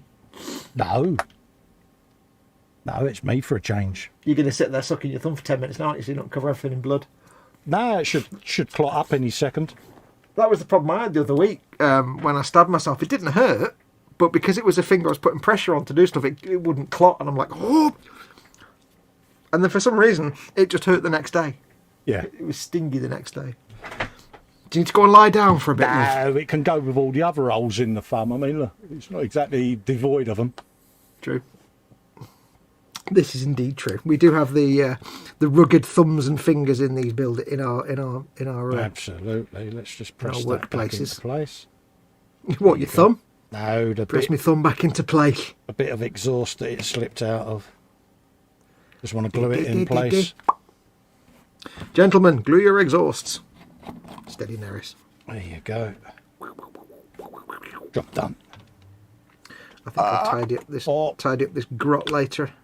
It needs to glue properly first, I think. Yeah, there you go. Not bad. For a diabetic, that clotted quite happily. Yeah. I didn't think diabetes affected clotting, did it? Does it? Yeah, does it? you can bleed a bit. Yeah. It's a right little bleeder. Yeah, you can. I mean, my main issue is lower legs and feet. If you get cuts there, it takes an age for anything to heal and get problematic. I didn't realise it affected clotting factors and such. Yeah. Learn things every day. Same here, mate. I only found out recently. Learning things with Festa. There you go. Little ammunition grot. Oh. Dragging his little crate of ammunition. He's got a crate full of bullets and a big stick bomb. Carrying a big stick bomb. It's as big as he is. They are cute, aren't they? Oh yeah, I do like grots. But it's quite funny when you think the stick bomb's almost as taller than he is. Yeah. And of course, we do have those rather splendid grot tanks to build. Oh god, yeah. Oh, we're going to have some grotty fun there, mate. I think we're going to have to just wear respirators on the live stream, aren't we? Yeah, and have a whole live stream of ho ho ho ho ho ho ho. Well, the thing is we can use the. I mean, I've got the resin ones that I use for when I'm working with resin prints. They're like a standard face mask, so they've got a vent in the side. Well, I've got actually no, I didn't mean respirator because I got a load of. I've put them away now, idiot. FP3 disposable masks, but they're proper 3M FP3s for dust and particulates. Yeah. You can use them for more than once, but yeah, they've got the little disc on the side. I don't think they've got. They might have. I'm not sure now. I can't remember now. But the only thing is with the resin stuff, even with simple things like those grot tanks or my Macarius Vanquisher, which had like 10 parts. It's not many parts, but it takes a long time to clean up and sand and get rid of all the flash. Yes. Just because it's not like plastic. You have to go slowly and carefully and chip it all away, and it's not hard to do it. It takes a long time. Yeah. Because the mould lines, sometimes you've got to wiggle around. You've got to... Oh, luckily, because it's... Go on, sorry. No, you carry on. I was going to say, luckily, because it's orcs, we don't have to worry about like mould slips and stuff, because it doesn't matter. It's orcs. It's orcs, mate. Don't matter. We'll be fine. It'll be alright. It'll be alright. It's grot tanks at the end of the day, mate. Grot tanks. Biddy, biddy, biddy, biddy. We'll just be sitting there going, oh, that's a rather grotty tank you have there, young man. Look at my grot tanks. Now I'm going to paint my grot tanks. Painted. I know. Done. Oh, I don't know. I think we'll take a while with them myself. I don't think it'll be a quick job. Not with us two idiots. No, but like I say, the actual build clean up of all the parts is going to take a while. Yeah. So it's not because it's complicated, just because it's a slow. It's something you do slowly with resin. And of course, you know, with us two wearing masks on a live stream, it is going to disintegrate or degenerate. Yeah. Into just shenanigans, isn't it, mate? Well, yeah. I'll have to make sure I have a shave in advance, so I've not got the full beard, because that's horrible when you're in a mask. I'm not shaving. It's not that. I'm not losing my beard. No. I keep my beard. I just mean I don't need a big fluffy lumberjack beard. I'll just go down to my normal beard. Cool, yeah. When I've got my normal stubbly beard, it's fine. But when I've got a full-on bushy thing, it's a right ball. Like I went beardless for a couple of years, and the missus was like, "Grow your beard back." No, right, I can't do it. Like I say, I will. I'll trim my beard just to its normal clean cut shape. But I'm not going to get rid of it. No, it's like wearing masks now. If I leave my beard for a couple of weeks to grow out a little bit, it's a pain in the bum. Yeah. When I was visiting Mama Fox in hospital, I was like, it was in the middle of summer, and I'm like, oh God, I really need to have a shave because this is horrible, but I kept forgetting. Yeah, you come out with moist head, moist face. Yeah. Face of moist face. Thing is, though, I do like growing the beard long. It's not that I like doing it, it's just that I'm the laziest git there is. Yeah. I'm made of laziness. Nothing beats a beard that's nice and long and blows in the wind. It's like, Yeah. Proper ZZ Top beard. I remember when I first grew my beard really long, the first time I felt the wind blowing in the wind, I'm like, oh, I don't like this. It's weird. My beard's moving. I don't know how to deal with that. It's weird. You went full-blown David Bellamy, didn't you? Because yours grows outwards, doesn't it? It's it really kind of went funny. sideways and everything. I'm like, whoa. It's like, yeah. It went a bit weird. I'm going to put a hair squig on one of my knobs. I've got a hair squig, so I may as well stick it on the knob. That's when you was rocking your Phil Harding hairdo as well, wasn't it? Oh, yeah. That's right. It wasn't that bad. It wasn't that bad. It wasn't that scruffy looking. There's a flying creature in here. There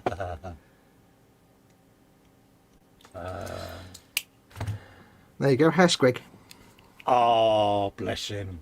It looks like a big, it looks like a top knot basically, but that is a hair squig with a skull on it. Because orcs don't have hair, so if an orc's got a top knot, it's just a hair squig that's just clamped onto their head. Because orcs are bald, they don't have hair.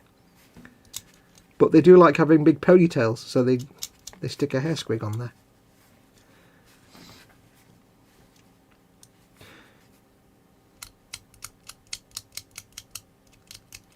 Still got.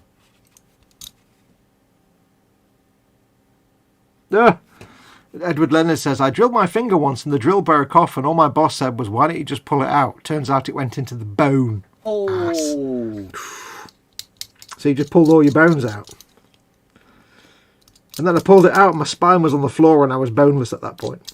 See what you did then, yeah. You had to go and work in a boneless chicken farm. You see what I did there? I did. I'm impressed. You like that, didn't you? That's why the people come here, you see. I know.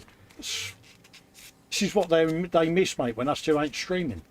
Yeah, they don't come here for you. They come here for my awesome comedy moments. Absolutely, mate. You're just a straight man. Absolutely. Oh, it's that bloke with the hat again. Yeah, I know. It's that bloke with the hat again. Yeah, it's that bloke with the hat again, isn't it? Of course it is. Like Pillock, isn't he? Yeah, that'll be him. I shall drill a tiny hole for this hair squig though, because for this top knot, because it's just going to ping off if I don't. Bone, says Edward Leonard. Bone. Edward, he also says, I felt like an ass in the emergency room with a drill sticking out my finger. Bless you. It's right, you can imagine worse things sticking out of worse parts of your body. I wouldn't worry about it too much. Oh, absolutely. I always enjoy at the end of the year. I read Gizmodo. Yeah. It's like just a geek blog, it's a geek sort of website, and one of the stories they have at the end of every year is things that we found in people's asses in 20 whatever the year it is, like at the end of the year wrap up. Yeah. And they go through all the medical journals and websites, and because a lot of them will run stories like, things that we found in people's bodies, like top 10 lists. So they go through all these blogs and round them all up. And it's like top 10 things found up people's butts in 2021. Yeah, there's always a Hot Wheels car, isn't there? There's always a Hot Wheels car. Some of them make your eyes water. You're like, wait, what? Really? How? What? Yeah. Walking stick, what? Yeah, there was one, a plimsoll, wasn't it? You know, the elasticated side plimsolls you used to get when you... Yeah, like a deck shoe or something. Yeah, one of them. So, and you're just like, wait, what? Why does someone think, I know what I'll do? And they're always like, yeah, I slipped in the shower or something. Yeah, I fell on this. It's like, okay. Why do you have a size 8 plimsoll in your backside when you're a size 10? Yeah. Yeah, there are some strange things. It's often things that you think, I can't even see why you'd want to put that up there. No. Some things you can think, okay, that makes sense, I suppose, from a certain point. Some of them you're like, I don't even know why that would be up, like pager, what? Yeah, mobile phone. I mean, come on, Nokia 3310. Really? I slipped in the shower. What? And your mobile phone was in the shower? What? Yeah, exactly. It's like, yes, it brings tears to your eyes, doesn't it? You're thinking about it when you think of it. Where is it? I'm sure I've got that file somewhere. There you go, giving him a hair squig. So he's got a top knot, nice. And he's got a hair squig on his boss pole as well.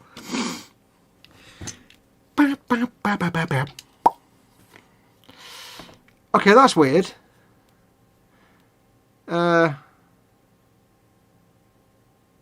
Edward Leonard ordered a gargantuan squig-off and got a box with 10 paints in it. Yeah, I heard about that. And Wendy Hickson got his gargantuan squig-off.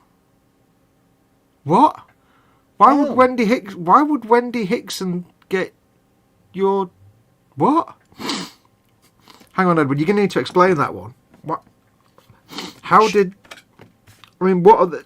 How... I don't understand how that happened, how it just happened to be. Or have you, sent something to Wendy in the past and her address is in your Forge World account? Or something? Wendy may have ordered the paints and he ordered the squig off and they got the orders mixed up. And it... Well, no, because he had the invoice and had all the paints and the squig off on it. Plus, what are the odds of it being two people that know each other? What? I don't get how that worked. That's either an incredible coincidence or... I don't... You need to explain that one, Edward. Can we have more information on that one? You got me brain going now. Because he had the invoice and it had all the paints and the squig off. She got one for her birthday. Oh, right. Oh, I see. So it wasn't the one that you ordered that went to her by mistake. Oh, I see. It got me thinking then. I mean, what are the odds? So you're saying that she got the last one they had in stock and they... Is that what... I don't understand. I guess she ordered one. Have Ford Word actually told you what's happened to yours? Are they going to send you a new one? Imagine it. Oh, wow, who gets you a squig off for your birthday? They're clearly a very good friend.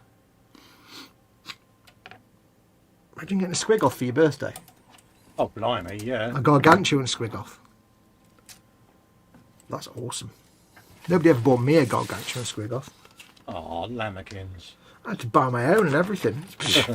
Oh, yeah, that was when you went on Forge World, mate, wasn't it? Oh, on the day I was supposed to get mine, he says. Oh dear. So what's happening with yours, Edward? Are they gonna have they said they're gonna send you a repeat one? Have they said it was just missed out, or what have they said?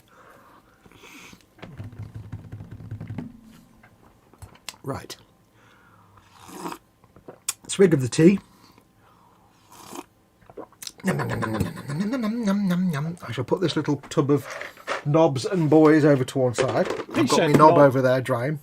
I've got my knob and my grot and my mega knob drying in the corner. So are they going to sort that out for you then, Edward? I'm still waiting.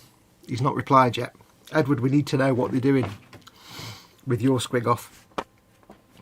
I just love the idea that like Forge World send an order and they accidentally send it to the wrong person who just happens to be someone we knew. That would have been a great coincidence, that would. Oh, absolutely. I can just imagine though, right?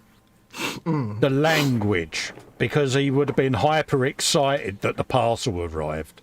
Oh God, yeah. He's opened it up. Can you imagine the language that ensued?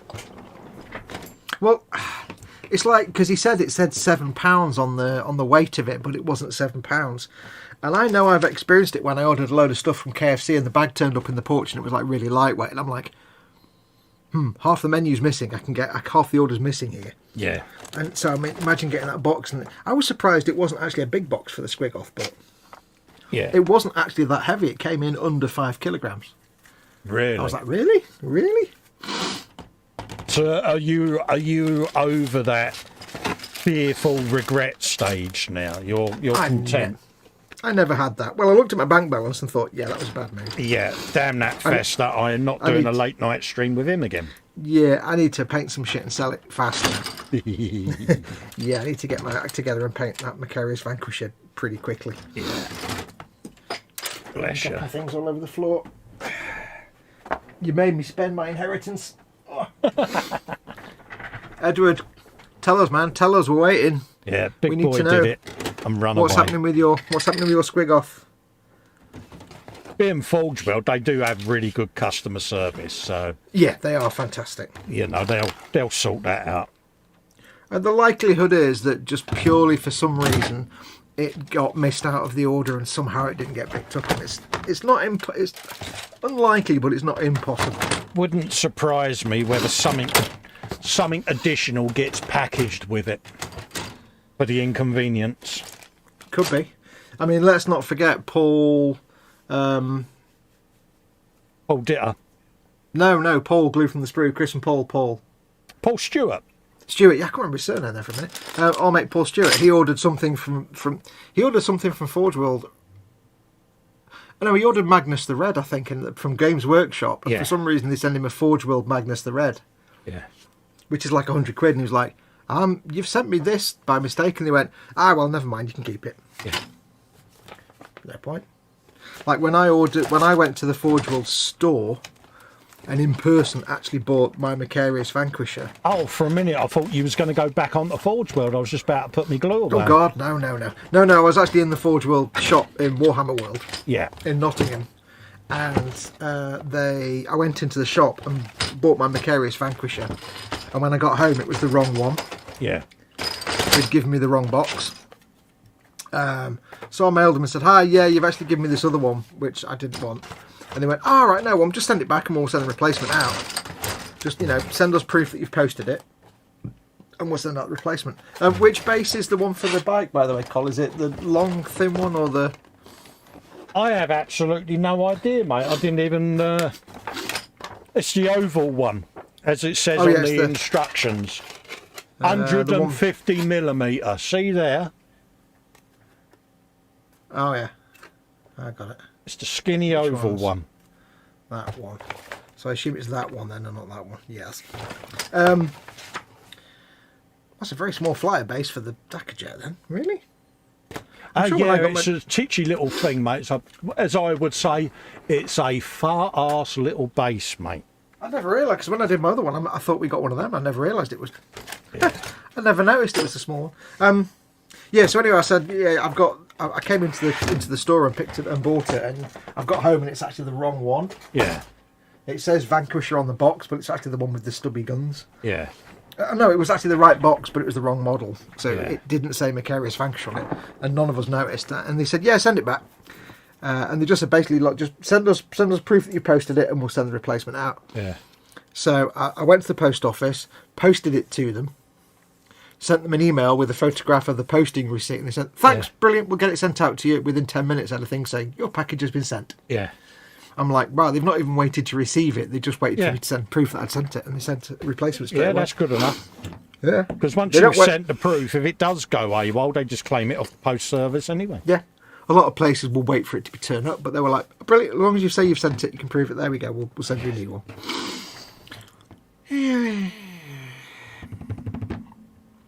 Forge World is going to send replacements because they informed me that the order was picked wrong. No kidding, and I demanded that they expedited the order and was informed they don't do that. Shipping speed standard is all they offer. You screwed up and you can't send it faster.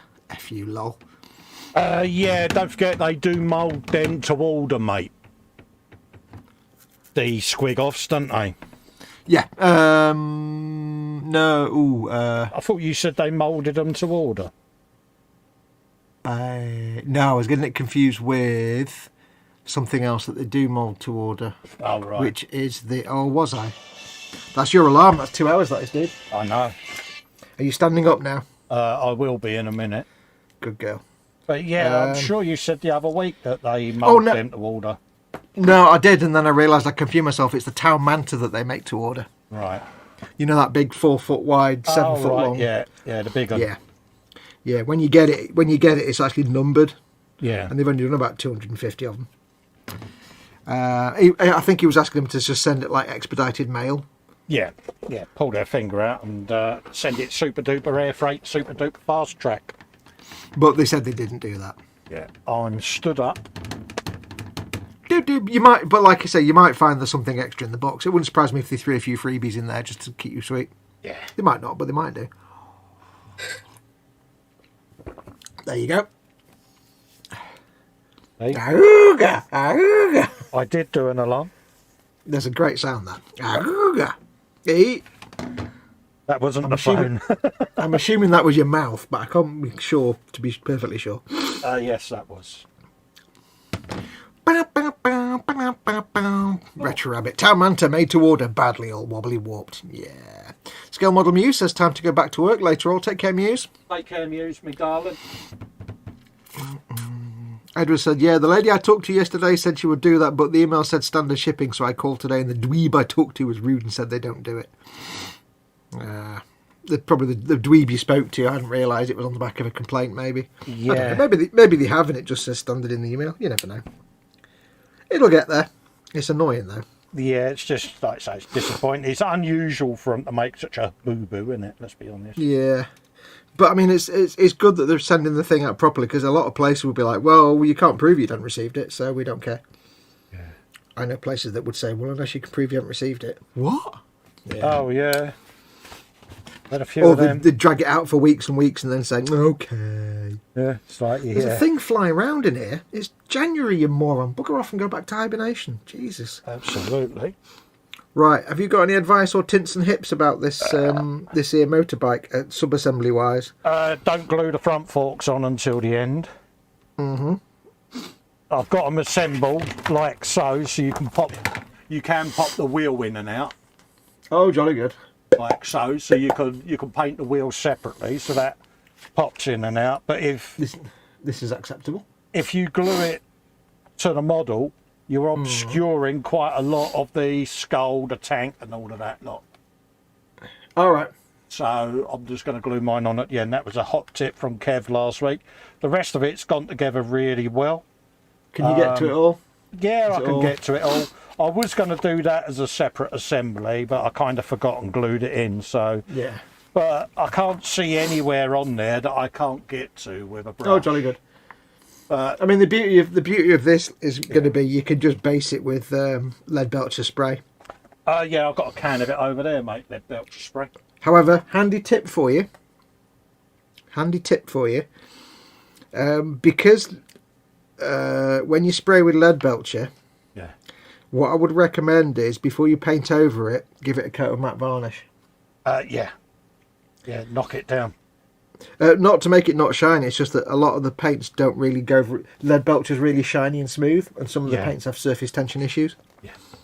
And because I was thinking about this the other day, because somebody was saying, yeah, it's really weird, and I was like, well, hang on. Whenever you paint something lead belcher, you always put a shade over it, and that makes it matte anyway, so you may as well just matte varnish it. Yeah. And then, because then you're adding your highlights and shiny bits later. Yeah, I've got a can of lead belcher over there, mate, because I'm ordering some more cans this week from... Good lad. What's his name? Goblin. So you'll be getting another kickback. Bloody hell, you're gonna be You're going to have gold taps at it. I know, lovely, lovely. So yeah, when I do this, I think I'll just give it a blast of lead belcher primer, a coat of matte varnish so I can paint over the lead belcher, and then crack on with the painting then. But I suddenly realised that, because it's like, the way I like to do it now is whenever I'm doing metallics on a model, like on one of these, Yeah. I'll always do the base metal colours first, and then I'll wait till I've done the matte, after I've done all the other painting, and then the matte varnish, and then I'll go and do all my shiny metal highlights, because then everything will be matte, but the highlights will be shiny. Yeah. Because as soon as you put a shade over the metals, they go matte anyway. Yeah, absolutely. No, that's one of the first scans I got was lead belcher. Brilliant. So handy tip, folks. If you want shiny metallics on your miniatures, but you want them to be playable, matte varnish everything, and then do your metallic highlights. Do your final matte coat, like everything else is on there, and then do the metallic highlights. That way you get your shiny bits, but the model's varnished and protected. Go on, you going to say, mate, sorry? Yeah, shut up a minute. Cy Reynolds is in. Hello, Cy. Oh, hello, Cy. Sorry about that. Fox was on a ramble. Yeah. Hello, Really? Cy. I was talking about things. You can was. tell me to stop talking, you know. That's what I did just now. You did? And just to answer Cy's question, I've already been working for the last 2 hours. You tart. He hasn't been. Not only have I put a hair squig on that dude, I've also assembled that ammo grot, and I've cobbled together some custom little bits on the big shotgun to make it look like the handle's attached to the tube. Put yourself full screen and show Cy your scratch building prowess. It's not that, no, because then I have to show him the bit that I screwed up to made me have to. Yeah, but you know he'll mock you anyway now because he knows you've had to scratch build something. Let me zoom in then, just to show. Cy Reynolds has said, yeah, remember that he said we could tell him to shut up. This may come in extremely useful. Yeah. Yeah, when I did this side, I didn't realise that handle was supposed to actually be attached to that tube, because it was kind of a 3 pairs of hands getting it together. And I only realised today there's a dirty great big gap, so I've just put some plastic card and rivets on there to make it look like there's like a metal strap holding it in place. It's not that impressive. I'm impressed. Basically, what I'm saying is I screwed it up, but then I covered it up with obfuscation, and which is always the correct thing to do. It's an Alk field repair, mate. Yep. There is no gap. I meant that gap to be there, and there was definitely no cake. Yeah. And if there was cake, I didn't know it was cake. And as an Alk would say, there is only a gap if you think there's a gap. Yeah. Right, so... Oh, it's all gubbins to start with this bike, isn't it? It is. It's a nice... I'll tell you something, though. It's a nice little build, mate. It's like, I've never seen so much engine stuff on a Games Workshop kit before. Normally you just get an engine block in 2 halves and that's your lot. Yeah. Yeah, you get all your mechanical knowledge out of your system now, mate. You've got all the gubbins and know-whats. Yeah, it's pretty impressive, mate. I'll tell you what, if you bought yourself a few of these bike kits, you see that engine block with the little sticky out bits on the end? Yeah. You get a few of them, you can make yourself an Orc pod racer. See, based on this kit. You've told me that deliberately, haven't you? Well, it's a bit expensive because you have to buy 2 of these bikes just for the engine bit, which is a bit expensive. Yeah, but look at the other greebles you'd get. Yeah, it's true. Because I mean, look at that whole like turbine unit there. Yeah. But then one on that side, and then and get like bits of a different Orc vehicle, like the scrapjet or something. You could build yourself a pod racer. Orc pod racer. That'd be good. Not that such things exist, of course, because those films were never made. But no, if such a thing existed, you could cobble it together, couldn't you? You could definitely do some cobbling. Dan Kramer says, here's a question. Do any of you have an old 1999 AMT Naboo Starfighter model in your stash and you're willing to part with it? Yes, I've got one and it'll cost you $750. I'm afraid I haven't, my friend. Now, I don't want to say why he's asking that because it's spoilers for this week's episode of the Book of Boba Fett, and Colin hasn't seen that yet. Yeah. But there's a very good reason that Naboo Starfighter toys are now going for like hundreds and hundreds of dollars. But you don't know that yet, so no spoilers because Colin's not even watched the. That's all right. I shall be. I've seen Mandalorian. I'm going to rewatch it. Yeah, you haven't I seen haven't the Book seen of Boba Fett Boba yet. Fett, no. I'm just going to make a quick brew, mate, whilst I'm up. Oh yeah, you go and make it. Are you gonna have a wander around for a minute? Yeah. Yeah, I'm going to have to because my feet are a bit... Yeah. Well, you've been up for 2 hours. I'll go Yeah. full screen and You wanna I'll go full entertain the screen, mate? peoples. Yeah, go on then. I'll entertain the folks. So yes, don't tell Colin he's not watched any of the Book of Boba Fett yet. But I have to say, it was a damn good episode. Oh, it was a good episode, that. Yeah. Now, I don't know if I'll fall out the stream now, by the way, so do let me know. Because I can't hear Colin's fish tank in the background. I want to make that so bad, the ship was just badass. Oh, yes. I have a die-cast Naboo fighter as well as the toy itself, says Paul. Paul, that toy Naboo fighter is now worth a lot of money. There was one going on eBay, painted silver for $900.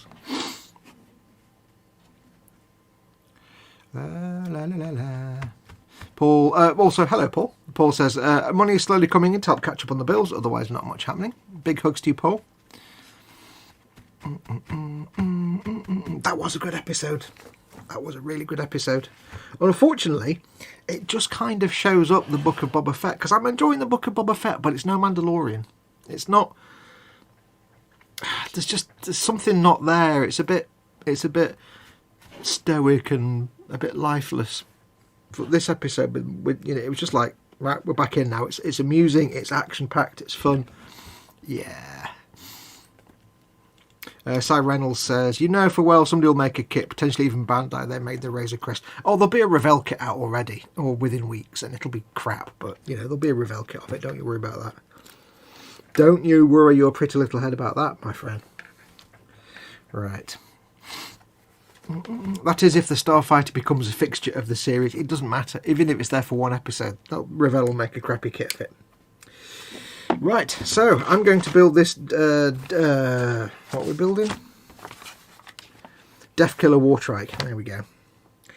Let us commence avec le construire de Def... What do they call it in French?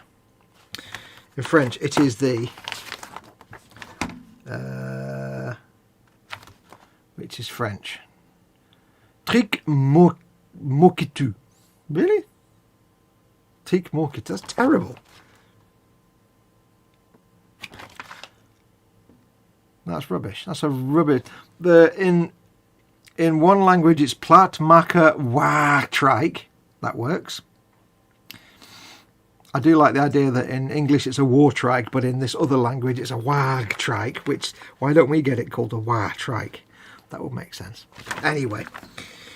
I agree, Fox. It really shows the issues with Fett. It'll be worth it to see him riding on the Rancor. I need him to name the Rancor. Yes. Ron Howard's daughter directed that series. In fact, well, the fact it will be Revell questions the validity of the kit.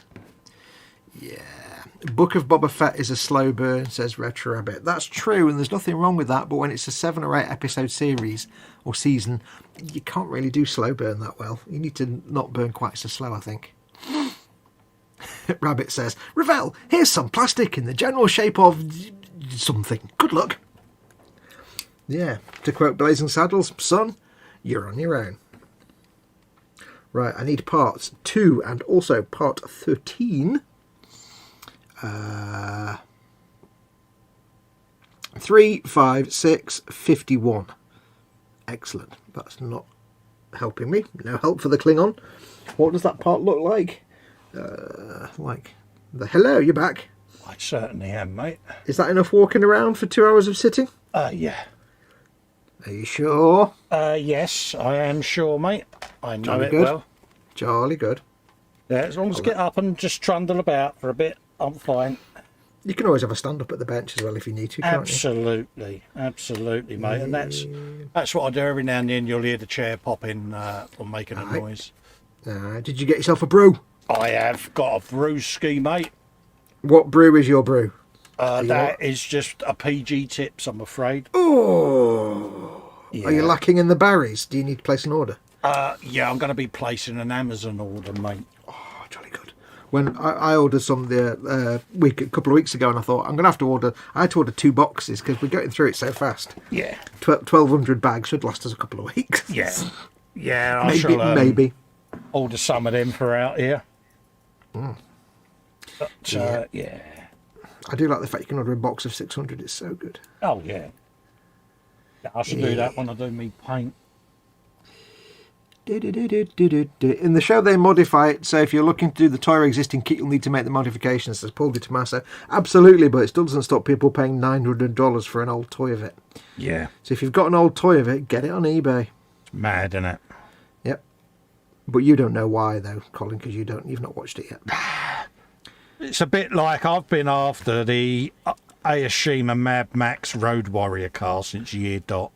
Mm-hmm. And every time I see them for sale, they're like £250-300 for a 24th scale car, and it's like, I'm not paying that.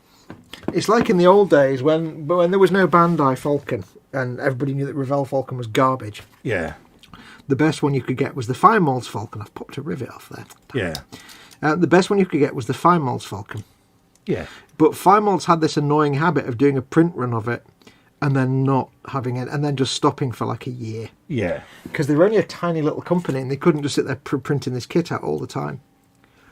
So what you'd find is it was like £300 while it was in print. And then as soon as it went out of print and you couldn't get it anymore, it was like $800, $900. Yeah. But you knew that if you waited like 6 months to a year, they'd do another run of it. Yeah, exactly. It got really confusing, really annoying. I've popped a rivet. Oh, Neris. I know, it's going to leave a mark and everything. Luckily, I can fix that. Yeah.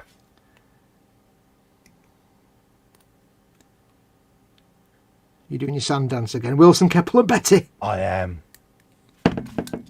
Yeah, Retro Rabbit. Yeah, I agree with you there. Fusion 360 has become unuser-friendly for non-commercial users, yeah. It's what me and Fox was on about beforehand, where everything, Panzer, sorry, where everything seems to have gone over to subscription service and they've stripped all the decent features out. Yeah. Is that a 3D printing thing? Yeah, it's basically a CAD program that you can create. Ah, right. But I tend to use Blender anyway and Mesh Mixer. For some reason, I don't know why, but when I go into my YouTube recommended videos list, because sometimes when I've watched all my subscription videos in my subscription feed, I'm like, well, I need something to watch because I've got half an hour, I'm eating my dinner, whatever. I'll have a look at me recommended for you thing, and I'm getting like endless videos about using Blender, and I'm like, why am I getting? I've no interest in 3D. Because often I talk about it in these streams, and it's probably getting picked up in the algorithm. Festa, a model making guru, Blender, so it could be just, you know. I don't know, is their algorithm that cunning that it listens to the I don't words? know, mate. Yeah, maybe. If it picks up F-bombs and things like that, then it's got to be listening, isn't it? Yeah.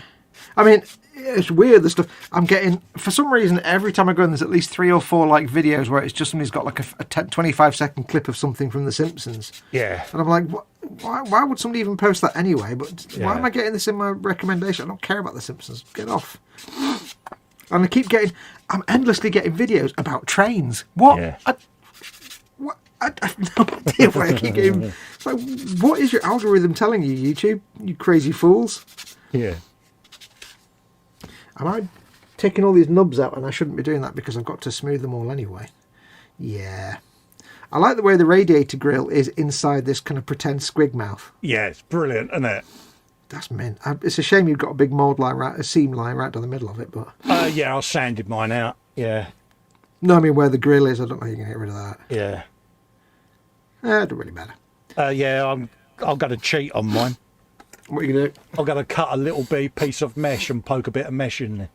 Oh, want to take that grill out altogether? Yeah, the grill, basically the metal mesh is going to go in front of the grill. Oh, right, got you. Ooh, nice. Yeah. So I can cut you a bit off if you want and add it to your box. Ooh. You can do the You same put on things yours. Put things in my box, will you? Yeah. Yeah. Did I tell you I found my Forge Wool barbed wire the other day? Oh, did ya? You know how, like, I couldn't find it and you suggested I go and buy the... Army painter stuff, yeah. And I got the Armour Painter stuff. Yeah. And then, like the next day, I found my actual Forge Wheel, yeah. Was it where you thought it would be? No, it was in a drawer with all the decals. Oh, well, that's good enough. I thought to myself, the last time I saw it, it was in a pack. It was in a thing full of decals in my Crusader case. Yeah. With all the miniatures and stuff, because I got a couple of the big Crusader cases full of unpainted minis. And I went in there and it wasn't there, and I hadn't got a clue what I'd done with that bag of decals. Yeah. And obviously, I put it in the decal drawer. So I've taken it out of that and put it in the little bag of photo etch parts now. Yeah. And I've got to say, the Army Painter stuff was a bit disappointing. It's just a twist of wire. Yeah. Whereas the Forge World is actually like got the sticky out bits. Yeah, mine's The got Army Painter sticky stuff. out bits. The Army Painter stuff's good, but it's just like twisted wire. Whereas the other one's got like the little, it's got the twisty and the spikies as well. Yeah, I if got you know what I mean. razor wire is the one I got. Yeah, that's what I got. It's just like coiled cable in it.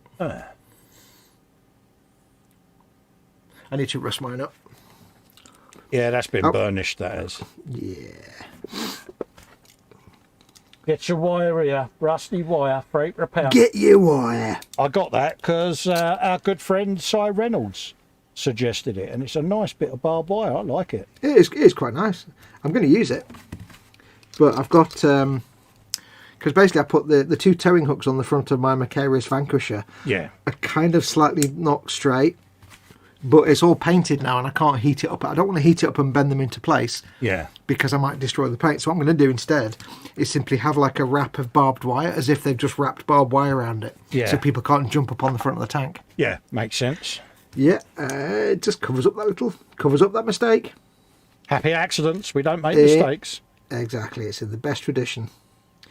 Cover your mistakes with stuff. Yeah.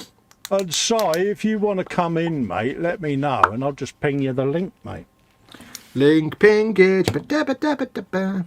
If you want to come in and mock Foxx for a bit. Nothing to mock me for. I'm lovely.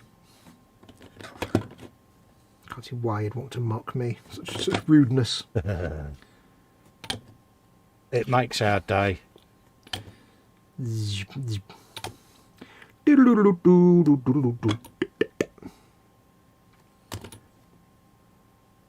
But no, I mean this set is, I must admit, it was definitely value for money, wasn't it?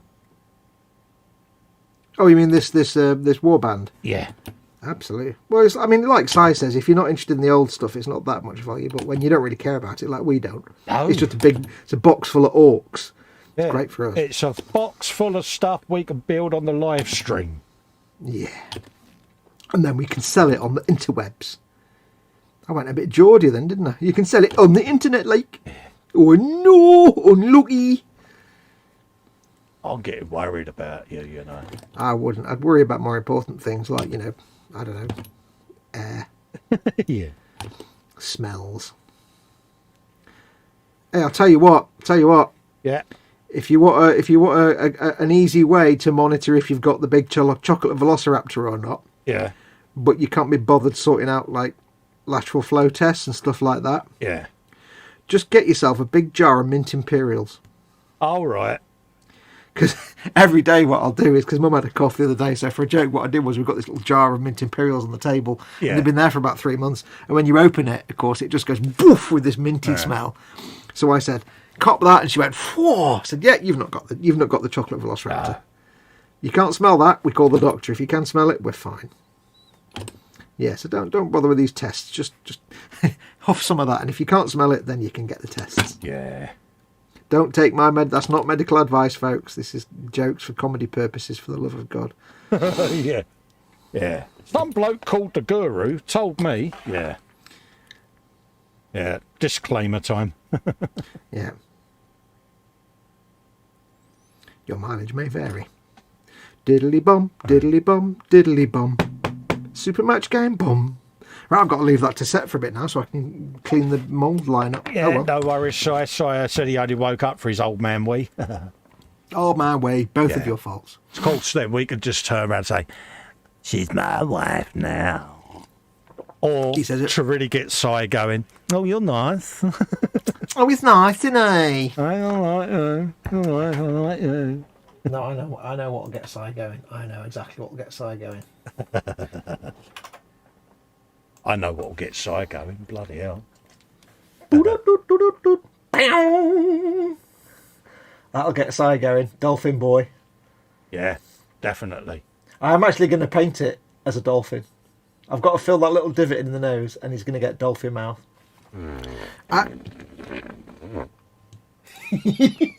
There you go, Si, just for you, mate. Excuse you. I actually found myself the other night trying to get to sleep, but in my back of my mind, in my mind's eye, I was trying to remember what shape a dolphin's mouth is down the side. Oh, right, yeah. And I couldn't quite. I kind of know the general shape of it, but I couldn't remember if it was the curve there or curve there. And I was like trying to go to sleep, thinking, "Stop thinking about dolphin mouths. God, just go to sleep." Yeah. I was debating whether to like carve the mouth into it, but I don't think I'll risk doing that. Nah. I think I'll just paint it. Dolphin mouths. They're easy now. Get your dolphin mouths here, £3 per pound. It needs a blowhole, says Dan Kramer. Now I can do that. I can drill one of them in. Fudge. I will remind me now. That will get you both back tomorrow afternoon. Fudge, remind you both now. I guess it good that I remind. He's talking rubbish. Yeah. You're not even making any sense. Have you been on this? Have you taken your medication? Is that what it is? Yeah. So he's woke up for man wee, hasn't he? So. Yeah, if you're like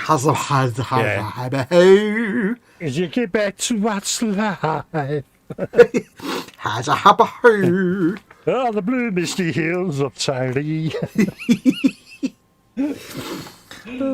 Oh God! Underneath the arch. Cheers. There you go. See, he's now going to be thinking of us doing Flanagan and Ullen. See, that's a dream you don't want to have, sir. Underneath the arch.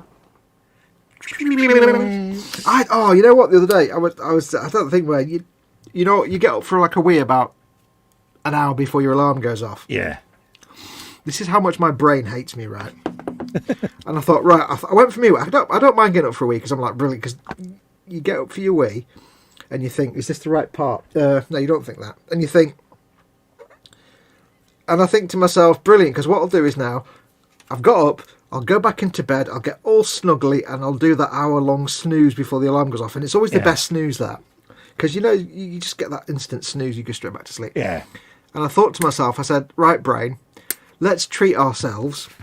I'll get all snuggly and warm. You do a Rudy sex dream.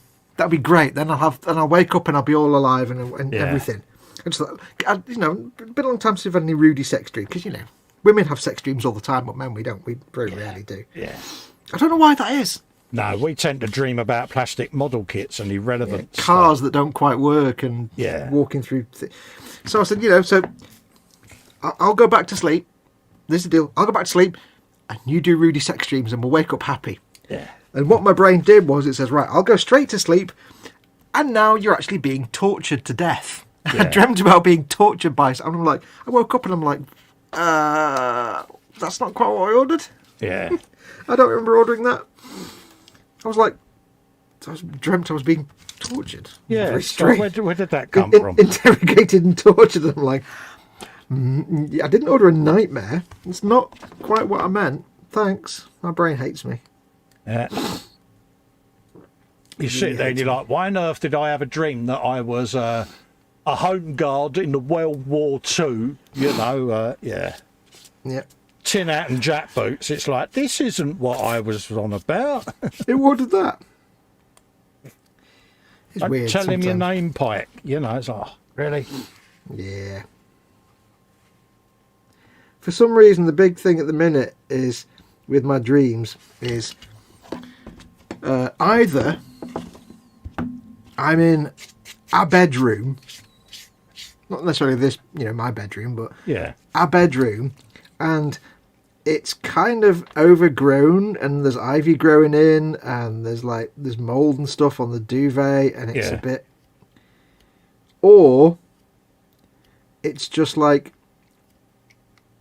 really big, and I'm like, brilliant, now I've got all the space I always wanted to do all this, and I can have a workbench and everything else. Yeah. But then it's suddenly overgrown and moulded, and there's ivy growing. I'm like, and it's like Last of Us style. Or it's spider webs everywhere. It's like Si's saying he woke up to my message about drilling a Squig's poop tube. I was muchly disturbed. Yeah. Yeah. I dreamt one the other day where there's like spider webs everywhere. I was trying to avoid them, and then I was like, and then I woke up, and I was like, oh, it was just a dream. That's all right then. Yeah. And then I was lying in bed, and I looked up, and above me was like a sheet of spider webs, like about 6 inches above my head, and I'm like, oh crap, they really are spider. And then I went, hang on, no, this is a dream. I can just shake it off. So I just shook my head and was like, it was just a dream. There you go. And then I was still dreaming. Yeah. So it was very, very weird. Spider webs is a thing at the minute. I don't know why. Panzer says, Fox, tell us about this torture dream, and does it involve Fallswell? No, no. Stratus Strong wrote a short story based on a sexy dream. Yep, good man. Yeah, good stuff. That's the thing that I never understood when I was with my girlfriend many years ago. And we talked about dreams and stuff, and it always seemed to me that when in the past when I've discussed this with female acquaintances and girlfriends and such, women seem to have like sexy time dreams all the time. It's just constantly, and it's like, why don't men seem to have that? It's like, but if I could go to sleep every night and have like a rampant sex life in my dreams and wake up and be like, brilliant, it'd be great. But I have enough trouble walking now, let alone that. Yeah. Candygram's got a fun fact for us. Oh yeah. Fun fact, he said, wombats poop cubes, which They make do? them awesome. Retro Rabbit's got a fun fact. Chinchillas poop every 32 seconds. Wow, that's shit. And Panzer says, square poops from round holes. No wonder wombats are vicious and moody. Yeah, apparently you can get a square peg in a round hole. So I did there. Yeah, wombats do cubed poops, and I can't remember. There's a reason why, and I can't remember what it is. But it makes sense when they explain what it is, but I can't remember what it is. Yeah, so like women have these fun time dreams, and we're like, no. It's really frustrating. And whenever you do, like you as a man, you do start to get a bit of a sexy times dream. As soon as it starts getting interesting, suddenly something surreal happens and you're on a boat, and they're like, "What? Oh, come on now!" Hold up a minute. What happened? What happened to the vivacious woman? Where'd she go? Yeah, it's like you just start to get interesting, and suddenly you're climbing a mountain, or there's I don't know. It's like oh. I don't want to be a captain of a ship. I want to go back to the rather naughty lady. Yeah, it's like, why am I in a room full of worms? What? Yeah. No, this. Oh. Yeah. Or it's like the woman's like, now we shall have sex, but first we'll play chess. What? No. Oh. Yeah. Yay. Yeah. She who must be obeyed. Or you get Jim Bowen going, here's what you could have won. Yeah. Cy Reynolds is now going to have rude time dreams with Jim Bowen in them. Yeah. There you go. Smashing. That's Great. a disturbing one. Great. Yep. Smashing super. Smashing great super. And, whenever now you see that moment where you're going to reach your point of, how can we say, man pleasure, Yeah. it's Jim Bowen's face that you're going to see. Yeah, this is where Cy tells us he's too young, he doesn't know who Jim Bowen is, and we just have to slap him into next week. Oh, if he does that, I'm going to, the wet mackerel will come out. He's just banned. Yeah. Who's Jim Bowen? No, don't. I seem to also have a lot of dreams where I'm in some sort of urban setting, like, and I've got to get to A, or I've got to get somewhere. Yeah. And it seems to be a challenge to actually get there because I'm taking the wrong road, and it's always like, and bizarrely, whenever I have these dreams, I always think in the dream, I remember this place because I've dreamt about this before, and I know I just have to go down that road and left, but then something you never get where you're supposed to go. And sometimes you'll get epic and awesome dreams. I had a comedy dream once. Yeah. Where it was like, it wasn't specifically Friends, but it was on a set with a sofa and people talking. So it was like, imagine Friends, but I was there, but I wasn't actually taking part. I was like watching the performance, but I was there, and it was hilarious. Yeah. And I woke up laughing my head off because it was like the best comedy I'd ever seen. It was, and I can't remember the specifics, but it was actually very, very funny. It was like Friends, but funny. Yeah. I hated Friends. Edward Leonard says, or your wife's face shows up in a dream and says, what the f*** are you doing? Yeah. Yeah. Who's this woman? Wait, whoa. Yeah, but my answer would be, that would be an ecumenical matter. That would be an ecumenical matter. Yeah, I mean, if Si says you don't know who Jim Bowen is, I'm going to say, how can you be 41 and not know who Jim Bowen is? It's 42. He's 42 now, is he? Yeah, he was 41 last week. Yeah. On whenever it was Sunday, I think. Yeah. Had his 42th birthday since then. Yeah. Or so. Yeah. He's going to be 111 to 12 before you know it. Yeah, well, it's extra year every time you mention it. It's Yeah. a bizarre like quirk of physics that every time you... it's like a particle. When you look at it, you force it to be one thing or the other. So whenever you question his age, he ages a year. Yeah. It jumps to the next year. He ages in cat years. Yep. It rounds it up to the next year every time you look at the year. Because being that you're the purveyor of pussy, then you can use that, can't you? See what I did This there? is true. This is true. I did have a significant amount of pussy in my house for a small time, a short time. Absolutely. Thanks to Mr. Reynolds. Now, this shooter that he's holding, that'll need drilling out, won't it? Yep, all barrels must be drilled. That type of gun. Hang on. Yeah, that's just a shooter. It's not a... Yeah. Yeah. Cool. I drill everything out, mate. Even las rifles, Yeah. which shouldn't really be drilled out because it's got a lens on the end, but it seems wrong not to. I'll try not to drill into my thumb now. I would recommend not doing that, or rather, trying to do not. You know what I mean? I know what you mean, mate. I would recommend not to not do it. You know what I mean? You know what I mean? Oh, I can't get in there with the sanding arse. Not sanding arse. I was going to say, what? You're sanding an arse? No, I'm trying to sand in there, but of course my sanding sticks are too big. Don't know why. It's probably not even visible once it's... Retro Rabbit's going to be 41 on Wednesday. Oh, happy birthday. Come in, mate. Happy birthday. Yeah. 41, eh? Cool. That means you need to do a stream on Wednesday just purely so we can sing happy birthday to him. Yeah, that's, I do a stream on Wednesdays. You do a stream on Wednesdays. Yeah, the Wednesday live stream, mate. That'll be the Wednesday stream. Yeah. So, yeah, we'll even get Dave to sing happy birthday to, because Dave will Steady really now. enjoy that. You've taken it from comedy to a war crime. Yeah, it's torture, innit? Yeah. Yep. I think there's probably something in the Geneva Convention about that. Well, I can't find my sanding brush, Oh, dear. which is... And also, my nose has just exploded with just a river of nose contents have just fallen out. Oh, dear. You get a runny nose, but it's like water, and you're like, what? Yeah. Well, this is actually a nosebleed. I don't know. Where's my sanding brush? Well, if it's red, it's a nosebleed. If it isn't, then it's... Yeah. Good advice. Where is my chuffulatory sanding brush? No idea, mate. Well, this is not correct. Gosh darn it. Is it on the floor? Yeah, have you relocated it to that really safe place that we all store stuff in that we can never find? No, it's... it goes in my sanding drawer. But it's not in the sanding drawer.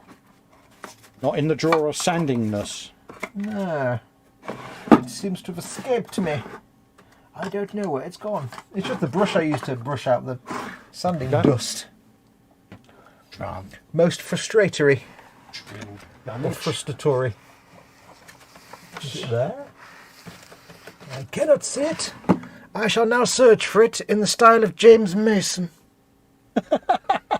I don't know why. I don't know where it's gone. It is most frustrating. It's going to be right in front of me, isn't it? Because of course it is. No, I can't find it. Yeah, I'll have to use a different brush now. Fascists.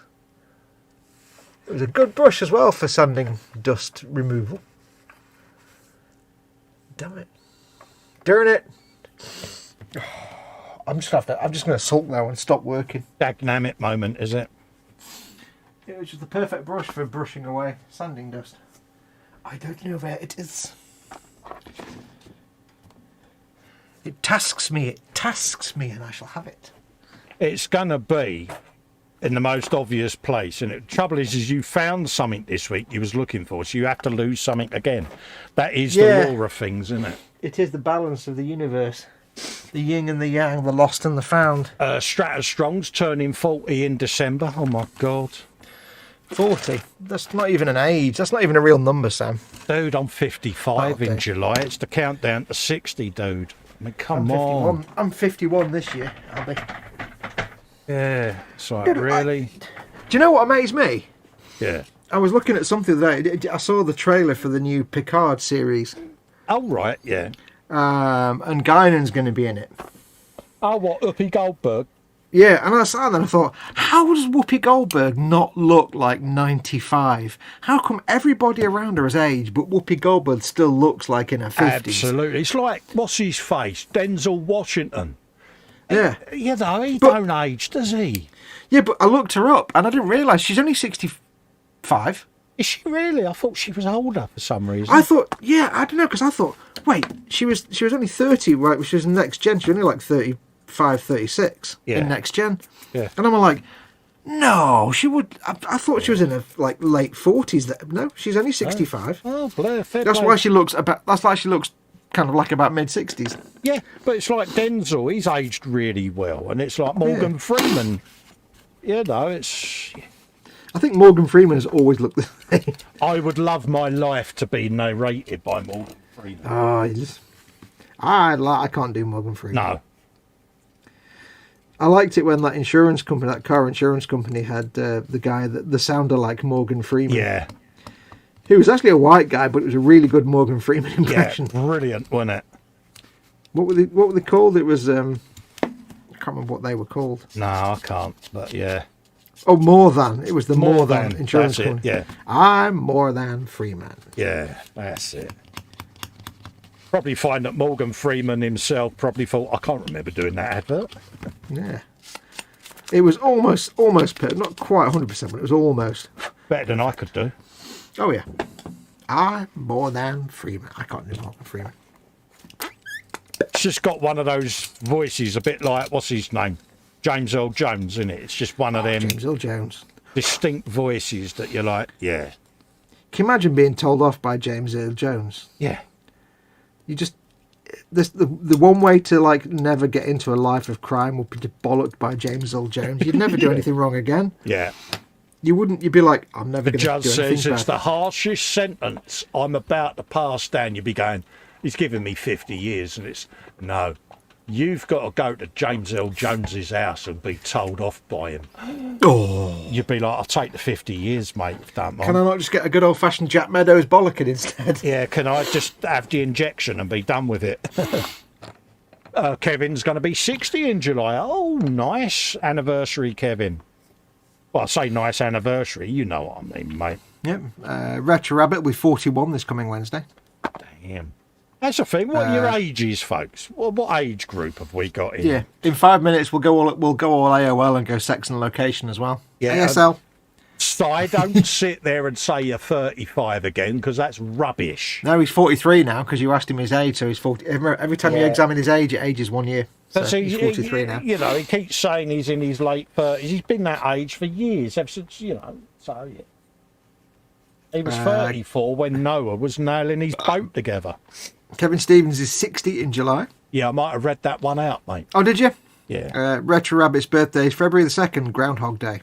Oh, nice.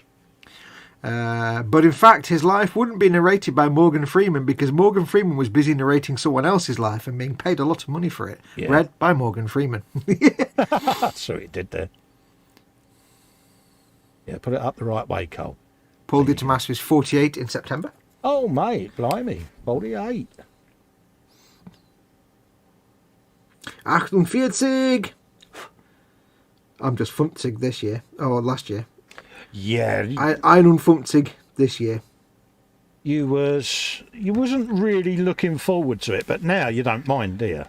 I wasn't not looking forward. I was fine with it. I was. I thought you was a bit No. 50. No. No, you guys were all playing on the fact that was going to be 50 and mocking me nicely for it. And I was like, I don't mind. It doesn't bother me. Yeah, we got to mock you, mate. It's grey beard next, mate, and you want that anyway. I do. I want the grey beard. I've got a few grey hairs in my beard now. It's like, yay! Happiness. Happiness. Richard Pezzle is currently 63. Here you go. Edward Leonard is 60 in April. Jeff is 56. So yeah, we're about the same age, man. Gen X then, really, aren't we? Yeah, Gen X is 1970s. Yeah. Wow, appropriate time to be born, Mr. Reynolds. This centre bit's a tight fit, isn't it? Yes, how can we say? Tighter than a nun's chuff box. I may have to sand that down a bit to make it fit. Yeah. Sanding. I was going to say, I thought Tweaky was in them from Buck Rogers. Gee, Buck. What's up, Buck? Doesn't seem to Retro fit very well, Rabbit does it? says that his beard is every colour except for that of his hair. Yeah, mine's every colour because I've got no hair. As long as the collars and cuffs match. Hey. Panzer says I'm 54 years and 337 days. Oh, very specific. Almost the next year. Yeah.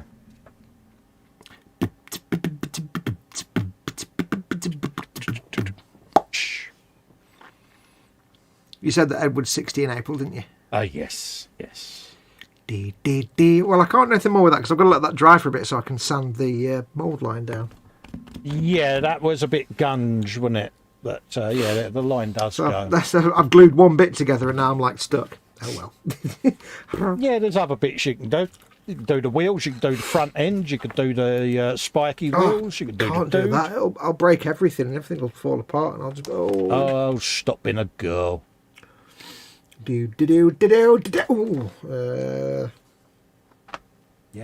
we can live with that. if I do that, that's 2 halves I'll need to clean up. Oh, everything's like stuff I'll have to glue and wait for the glue to set so I can clean the mould line up. God damn it.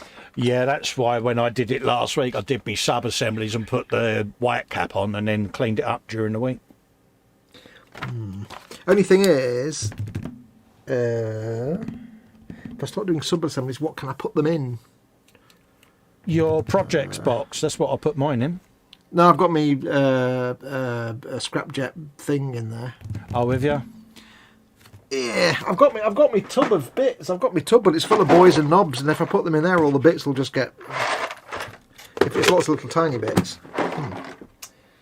There's a downside of having projects on the go. You see. We'll put that there. That can go there. This can go back in the box. Get back in your box. Back in the box, boom, boom, boom. Back in the box, boom, boom, boom. Super match game. Super match game. Boom. Beady, beady, beady. What you talking about, Buck? Says Retro Rabbit. You know what? When you watch Buck Rogers back, it really was shit. I've not watched it back since the initial run for fear of me realising how bad it was. It was a long time ago when I did watch it, but it was like, oh dear Lord. I watched it back once and I was like, wow, it really was kind of terrible. It's not one of those ones that ages nicely. It's just... Do you reckon they should remake it? They are, I think. I think there's somebody making a series. Oh, are they? I think so.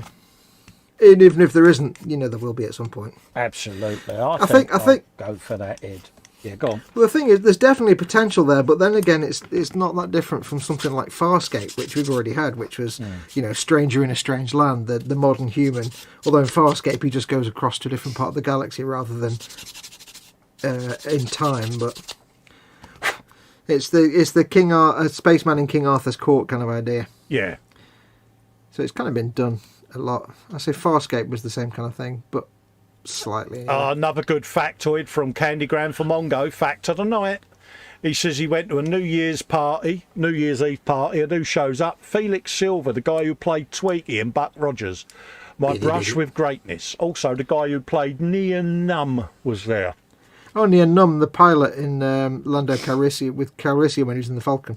See, well, that's impressive, mate. That's up there with my pint with Noddy Older, mate. I'm impressed. Yeah.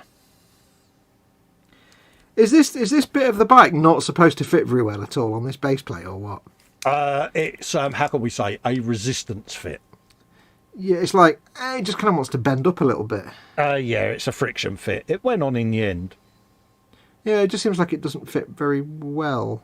There's a bit of a gap between the frame and the. Yeah, it's not the greatest fit, mate. Yeah. But Games Workshop, what are you doing? It's not. James Mason is going to complain about this now. Not to their usual standard. I say, it's most unacceptable. Blah, blah, blah, blah. Hubla, hubla, hubla, hubla, hubla, hubla. Rhubarb, rhubarb, rhubarb, rhubarb. Yeah, rhubarb, rhubarb, rhubarb.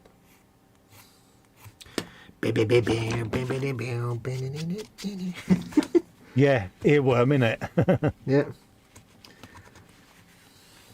Wonder what Si's dreaming about. I dread to think. What is the largest state in America? Texas. Oh. Yeah. That is speedboats. Oh, mate, if he turns up Sunday Brown and mini says, metros. just as it was getting good, Jim Bowen turned up, I will drop an olive, mate. Oh yeah. Speedboats and Yeah. teas maids. Crappy brown Austin Allegra Austrian metros. Yeah. Hostess trolleys. Hostess trolleys. Knife sets. Yeah. Mug rack. Mug racks, oh god. Double divan.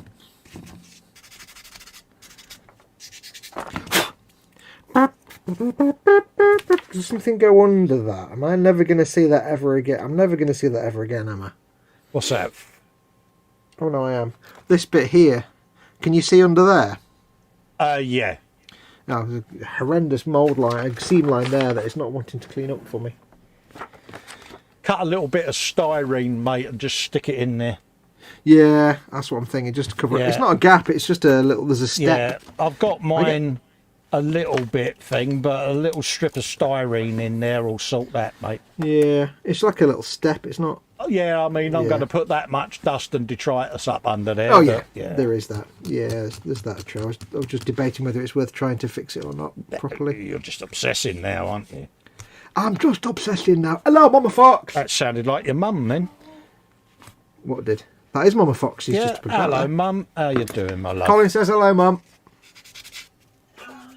Oh, bless her. She did say hello, but she's got a voice on at the minute. So Yeah, oh, bless her heart. she's like, her voice comes and goes. Bless her. Poor mum. Poor mum. I know, putting up with me, it must be a hard life. Bless her. I wouldn't want to put up with me. Yeah, you're never going to see. Once it's glued onto the base, you're never really going to see that, are you? No.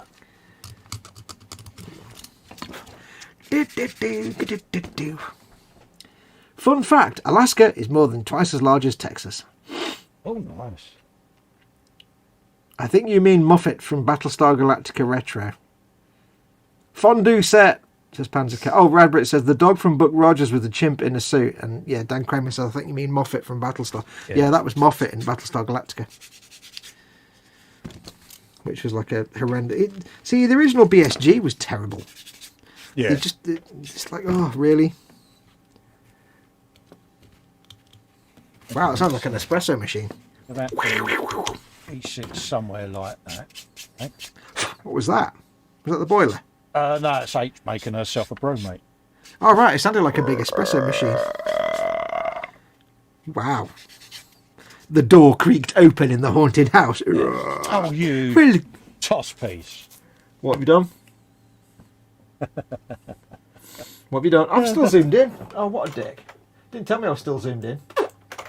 I hadn't noticed because I was building a kit, not watching the stream. Why are you calling yourself a toss piece? All will be revealed imminently. What, when you've tried to take two parts apart? No, I'm cutting off the bit that I need to add before I admit the error of my ways and get Did you forget to mods. put something on? No. No, well, you said no. Well, when you say forgot, Yes and no. so you mean yes? You mean yes, don't you? I'm just trying to see what the bit... Oh, yeah. The bird first. I need a more intense sanding experience. Oh, you spoon. Spooning! It does make perfect sense, but this... Nothing makes perfect sense. I've got the option here. Yeah. I either admit the error of my ways. Which we all know you've made now because you said you've got the option. Yeah, but Or, I could not Therefore. admit the error of my ways and then see whether you make the same error. Ah. Ah. but you won't know, and I won't necessarily mention it. Where are you now? You're gluing dudes on the bike, aren't you? I am currently just removing a nub of a piece without trying to amputate the tip of my finger. Because I need my eyes of seeing this to do what I'm doing. Otherwise, I will remove my finger. Right. Gentlemen, remove your finger. Now, bearing in mind, I went to a great deal of effort to do something. I drilled them barrels out. Do you remember that? Oh, gun? yeah.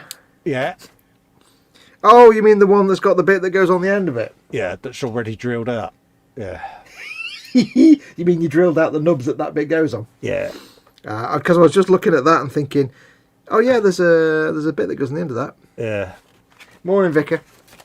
But anyway. Yeah, I wouldn't admit that. Then I can fall over that mistake as well. I'll tell you something. If you do, I will piss myself. Yeah.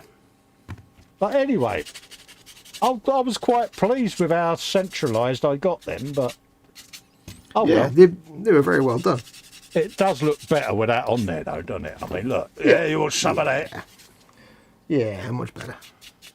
All came out good in the end. Oh, dear. It wouldn't be us if we weren't just derps. Oh, yeah. Oh, we make the mistakes so that you don't have to. We make the mistakes so you can take the piss out of it. I mean, so you don't have to. Absolutely. Oh, yeah, I like that. What? You seen section 8B. Look at the big claws of greatness that one of the dudes has. Section 8B. Let's have a look. Oh yeah, big death claw hand. If it was Fallout. That's pisses all over Wolverine, doesn't it? With a grappling hook on it as well. Yeah, it's like, well, yeah, have a bit of that. Yeah, I do like that. Yeah, it's a bit more right that. I take it that guy you can glue him in at the end and have him just built and painted separately. Yeah, that's all I'm doing. I'm just resting the figures.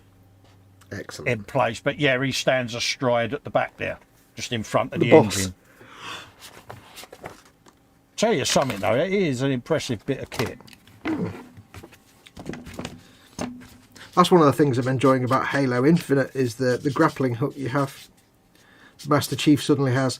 Yeah, it's quite good. It's quite good fun because not only can you grapple up mountains and hills and stuff and go at top speed, you basically fire it at something and it pulls you in like that. yeah, but what you can do is you can grapple an enemy. yeah. So you fire your grappling hook at the enemy, it discharges a load of electric shocks at them so they freeze in the spot and they go, ah! And you just zip towards them and then just smack them and stick a grenade on them and jump back and they're toast. So I've killed 2 of their bosses at the minute in the storyline just by grappling and smacking them. It's like not even fired my weapon. Yeah, it's so much fun. I'm so simple. Hey mate, easily pleased. Only thing is, I'll have a load of Marines with me. I'll just grapple my way up a hill and then they'll be like left behind, be like, what? I'll be like, oh yeah, soz. You can't do that, can you? Bye. Yeah, see, I had Flanagan and Ullen going with that. Grapple with the enemy. Yeah. See, it's the simple things in life. It's like the sea slug sled. The sea slug said, with fronds like these, who needs anemones? Yeah. It's a terrible joke that you need to be into marine biology. Marine biology humour, it's never the best. Not at the best of times. It's not always the best plan of action.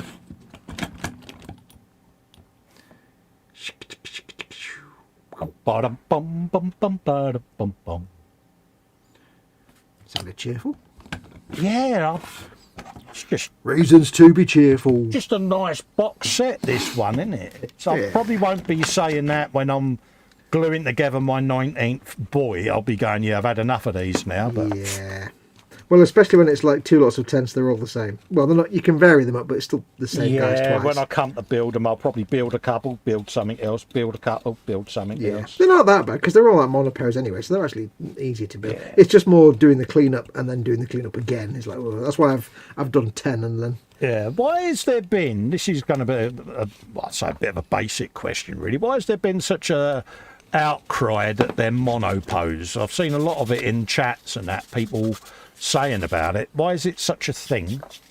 Because there's two reasons. One, traditionally with Warhammer stuff, you've always got the option. You've always had things like a torso and then 2 arms and 2 legs. Yeah. And you can not only can you kind of, if you've got a pack of 10 dudes, like say you've got a squad of, could be Space Marines or whatever they are, you tend to get like one pack, and you just buy the same pack 5 times and build it into 50 dudes.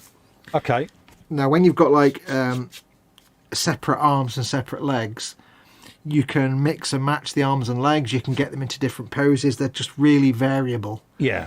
So, but when you've got monopose kits, if you want to build 100 troops and you've got a pack of 10 dudes, then you can only build the 10 dudes in the 10 poses that those 10 dudes come in. Yeah. You might be able to vary one weapon or something. Basically, you've got 10 dudes, and then you've got them repeated in your army like 10 times. Right, yeah. So you can't do much with it. They're in that pose, and that's it. Does that affect the points or anything? No, not at all. It's not that. It's just from an interesting point of view. It's more like more aesthetic than. Yeah, if you're going to have like 20 dudes, you want them all to look like individual dudes, not like the same dude. And sometimes when you get a pack of 10 figures, you might have a couple of duplications as well. Okay. But it's partly because of that. But it's partly with the orc set. A specific reason with the boys is that when it comes to orcs, traditionally what you'll do is you'll have a squad of orcs with choppers, or you'll have a squad of guys with shooters. Yeah. Or you might have a squad of guys with a chopper and a slugger. Right, yeah. And you'll build them all, because then you can field them as a unit of sluggers or shooters or choppers. But with these guys, you can't. There's kind of mixed. Yeah. So some of them have got a chopper and a slugger. Some of them have got a shooter, and one's got a big shooter. And it's like, well, I can't field them all as like one weapon type then, because some of them are different. And you can't do much with it. So like you've got the 10 guys in the set that we've got, and we've got 20 of them. You've just got the same 2 guys. So you can't do what I did with the other one, where I festerized it and just modified his weapon and all of that. You can't do that, no?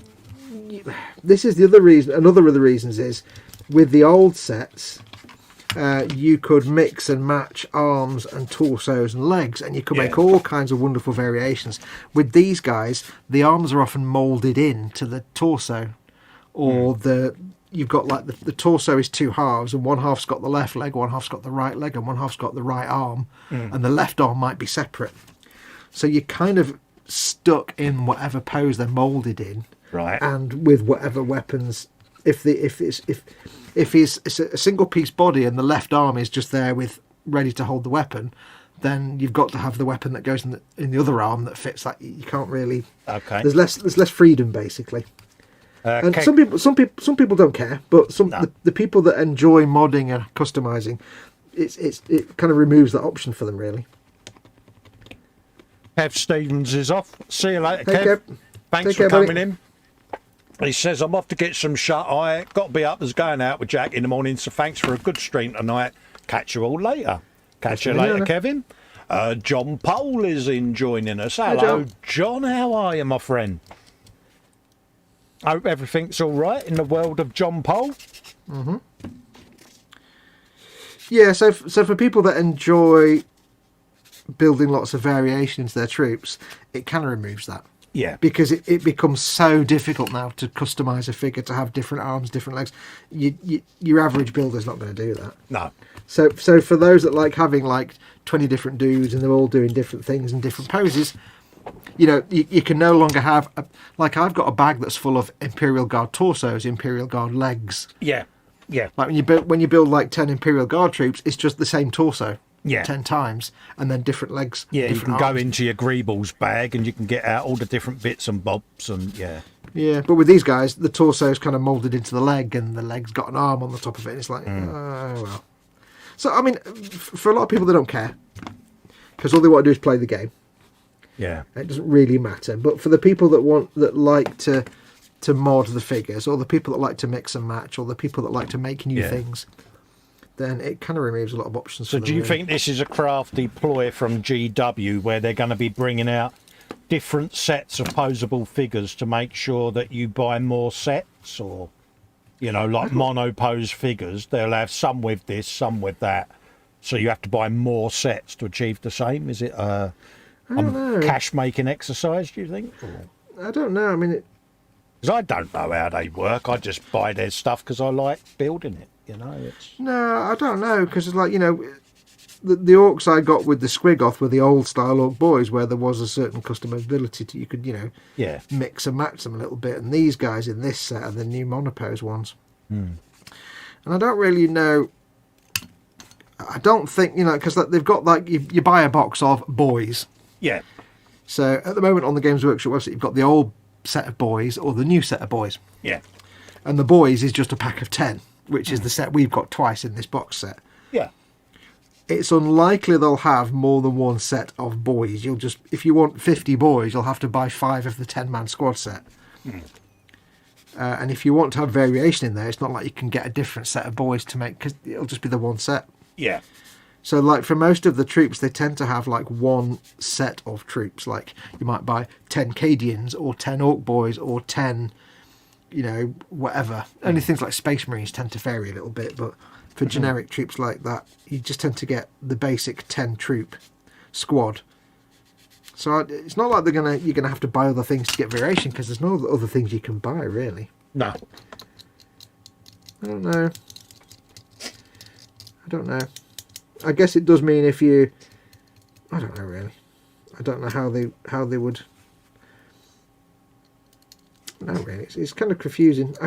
I can see why people that like to mod and build lots of variations would get upset by it, but I don't see people who would want to field troops on the table would be that bothered.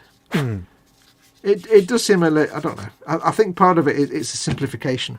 Some people see it as dumbing down. Oh, right, yeah. Because they're trying like when contrast paints come out, when people were like, oh, really? It's taken away the way that the figures are painted and that. Whereas my philosophy is, if it makes people's jobs easier. It's not taking away anything. It's just giving a different way to do it. It's adding a new way of doing it. But a lot of people are religiously the layering system and it's another. The entire point of those was to make it more accessible for people that aren't that bothered about painting, because they can't paint. Absolutely. So if you're saying, okay, you can't paint like this, but why don't you use these paints? You can at least give them some colour on them. Okay. If that gets more people into it, because they now feel, oh, I could do it with these paints because these ain't half bad. To me, that's a good thing. And it was supposed to like try to attract the younger builder as well. Yeah, I think it just went against the purists, didn't it? Yeah, well, some people think it's just a dumbing down to attract the younger builders, but it's like, well, if it attracts younger builders, that's not such a bad thing, really, is it? No, it's not a bad thing at all, is it? Let's be honest. If you're getting the kids into, whatever. I've made a right hash of this bike so far. I've kind of sanded away some of the detail. It's looking a bit rough and ready. Well, no, but it's just where I've cleared up the mould line, I've made it a bit rough and ready, I think. I'm sure it'll be fine once it's primed, but I've done a bit of a rough job of the sanding there, I'm afraid. Nothing wrong with that. It's Orc, innit? It's Orc, innit? So I think I don't know. I suppose maybe the thinking was just to sort of simplify the build to get more people into it. Yeah. Who aren't really into building, but again, some people see it as a dumbing down. I don't know if it really matters. No, I just think, well, I've still built the stuff.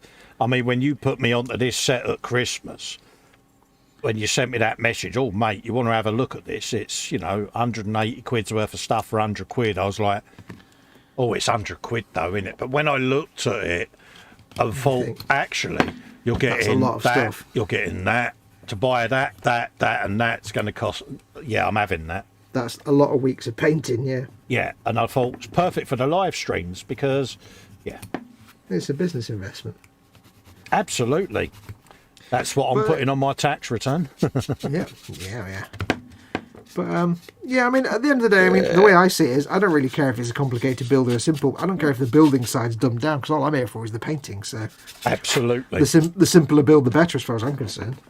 Although, some build is nice. But... So it doesn't. I'm not really worried about customizing, the figures.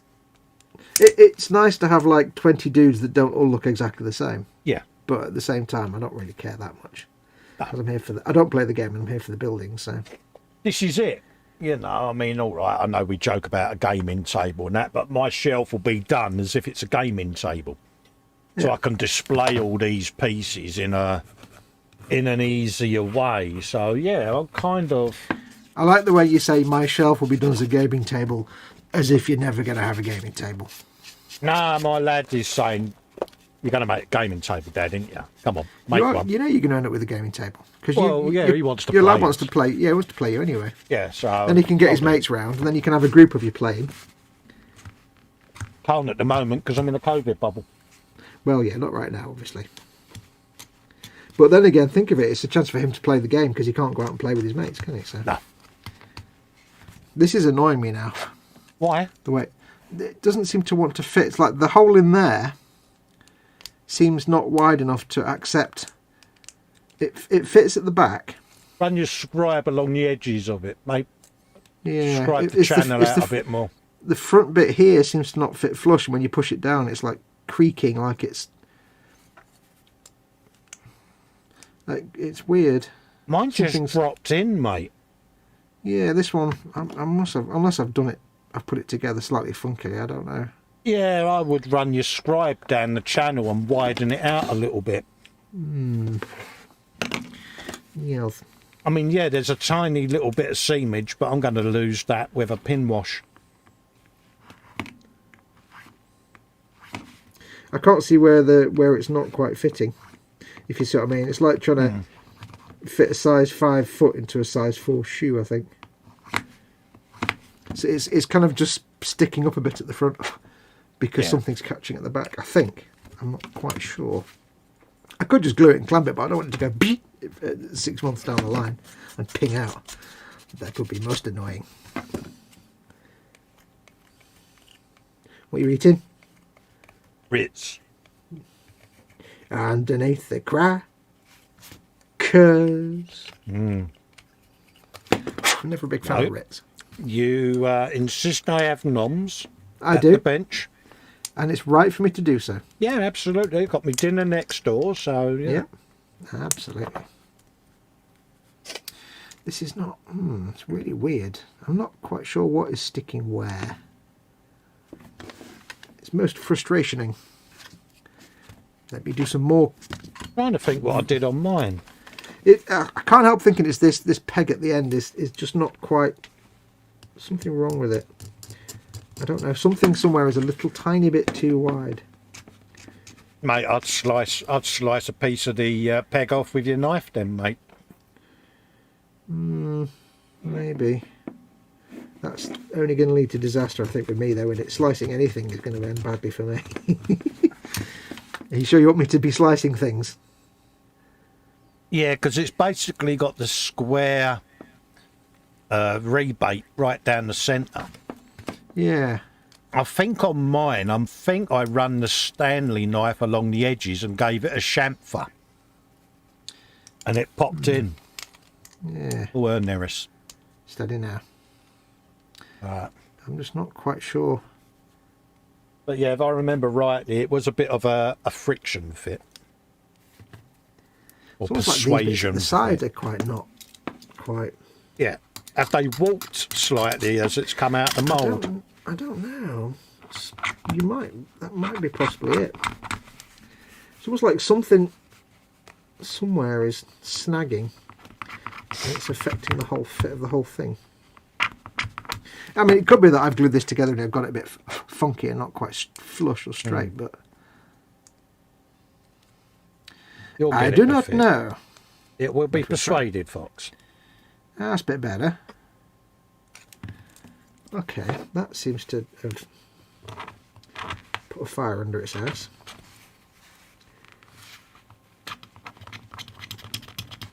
Good old seam line removal tool to the rescue. Oh, mate, does the job, doesn't it? It seems to be these two edges here, that one and that one. Yeah, just bung a chamfer on them, mate. Yeah, they just weren't quite... They're a bit too... It's almost like it's been pulled. Yeah, it's been pulled from the mould a bit soon, do you think? Oh, he's gone quiet. Oh, it's because he's dropped out, folks. Candygram says, Fox is the first person I've known who does not like Ritz crackers. Yeah. Nah, don't like them. Yeah, it's almost like it fits into this channel here like that. Yeah. But this channel is a little bit tiny too. Yeah, do you think they pulled it from the mould a bit too quick, mate? Don't know. It's got a bit of a zing. I think it's a little bit of zig when it should have zagged. Yeah. Maybe. Zing-a-ding-ding. See what I did there? It doesn't seem to... I don't know. Just glue the damn thing in. It seems to fit better now anyway. There you go. Let's just glue it and clamp it and leave it at that, yes. We are needing the clamps. Clamping. Suitably Clamping modified, mate. That's good. What's that then? Your piece that you're doing. Oh, I've not modified at all. I've just scraped the living crap out of an edge. I need a peggage. Yeah, you'll find that with the arms on this dude that's standing up. You do need to do a fair bit of work on them. Bit of fetulation. Yeah, they aren't Fetularity. great. The Book of Boba Fettle. You see what I did there? See what you did there. Now that was good. Was that a good one, that one? The Book of Boba Fettle. Yeah, you see what I very did there? relevant. Although I do sometimes forget that sometimes when you've got a real tight fit like that, simply putting a little bit of glue in there actually acts as a lubrication as well. Sometimes. Oh yeah, because sometimes the glue, especially with the extra thin, it's a melting glue. It will make it conform, won't it? Sometimes it helps things slip together as well a bit better. Oh yeah. Like a little bit of a lubricational thing. I can't help thinking I probably messed this up already now, probably. No, I've got total faith in you, mate. Somebody should have. Yeah, I know. I should have rethought that answer, shouldn't I? Yeah. Wouldn't be beyond it to be like the first thing I glue together is not quite right. I haven't actually read the instructions. I've just assumed it goes in there anyway. Yeah, I did that with the guns, didn't I? It's like, yeah, let's drill the nubs out. It's not a perfect fit, but hey, Orc. Hey, what do you it expect? fits. There's a bit of a gap, but you know what? I don't really care. Mate, It bit of looks pigment, nice. bit of weathering in there, mate. You're not going to see it. Yes. What you're going for as a base, you know, is it going to be dusty, deserty, that sort of detritus? Dystopian or... Because I'm really... Well, two reasons. One, I'm really lazy. But two, I also like... I always like to make sure the base doesn't detract from the model. I like to keep the model as the focus, and the base is just... So I always like to go for a very simple, like, Agrellan Badland crackle finish, like the dried up lake bed, and then some tufts. Yeah, because that works. Because that Agrellan Badland is almost a very similar colour to Steel Legion Drab, Yeah, which I can then dry brush onto the bottom of the model. It looks like dust. Yeah. Yeah, that's why I went for a simple road surface. It's like, cut bits of cork tile, job done. I mean, I've got to tell you, if you've never used it, Steel Legion Drab, and I have to admit this, Steel Legion Drab, I've got some of that. I actually... Have I? I started using it as a dry brush on the bottom of a cloak. Yeah. Because I thought, this is a really brilliant kind of dry, slightly earthy tone. And I just started using it. It was brilliant. And then it was afterwards I found out that's what a lot of the like Warhammer dudes use just for like dust and dirt on the bottom of cloaks and feet and stuff. Yeah. It's like a kind of a well-known colour to dry. I'm like, wow, I figured that out myself. I got Steel Legion Drab. Actually, don't know. What's that? That's Astro Granite Debris. But like just like dry brushing it on like the bottom few inches of a vehicle, or on, you know, somebody's feet and the bottom of their cloak or something, like the bottom of their boots and their shins or something, really lightly, it just builds up this nice earth colour. Yeah. Like dry dust, not very light, but like nice, almost like dried off mud. I may add that to my list. And Yeah. look like I've got it.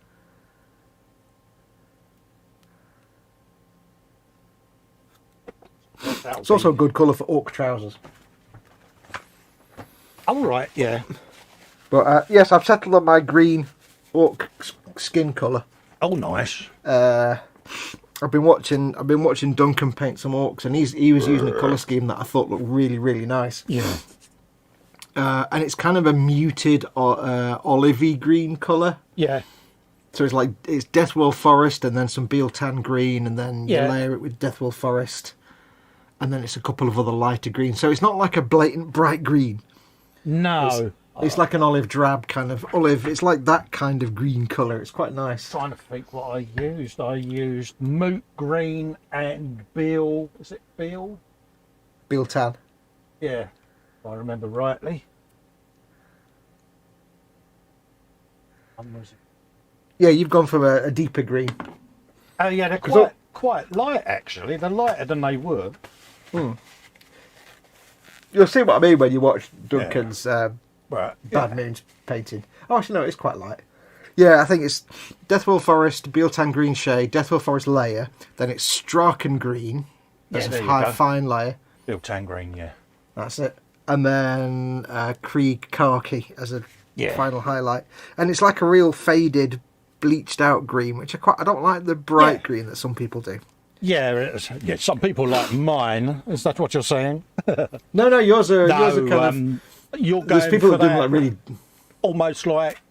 I wouldn't say sunburnt green, but sun bleached almost. Yeah, like faded. Yeah. It's like a kind of faded olive drab. It just it works for me nicer than the sort of bright green that some people do. Yeah, I've got to do that actually. Remind me, I've got to do me thing to the thing. I'll do that now actually because I've got. What have you got to do? What have you got to do? The painting academy thing.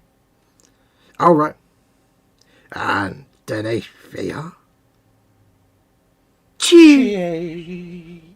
I mean, I will be honest. There's not a vast amount on there right now, but there's fun stuff. Yeah, it's one of those. There's a lot of there's 10 different Space Marine chapters, but yeah, it's one of those. I've been meaning to do it for. There's a few good long form ones on there. A while, purely because. Because Duncan, that's purely because Duncan at the end of the day, and you have to enough really to do it. Mm-hmm. That's how I see it. You're going to hear my keyboard going, so apologies. Yeah, it's like I quite happily download videos from other people's things, but I wouldn't steal from Duncan because he's lovely. Oh, good God, no. No, that would not be the right thing to do. Right, that's on there. Oh, I think that's alright. I think. Give it a little bit longer. With the clampy that I'm doing all off camera because I am a tool. Welcome to the tool. Let me show you my large tool.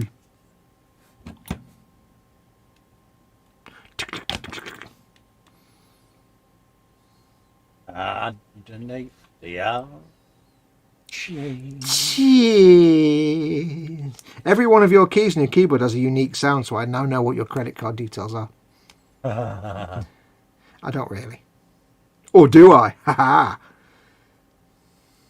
I never know with you. Exactly. No one expects the Spanish Foxquisition.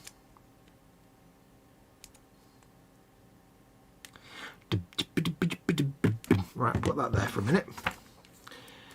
I can work on the next two pieces, 38 and 39. Ja, das ist richtig. 38 and 39.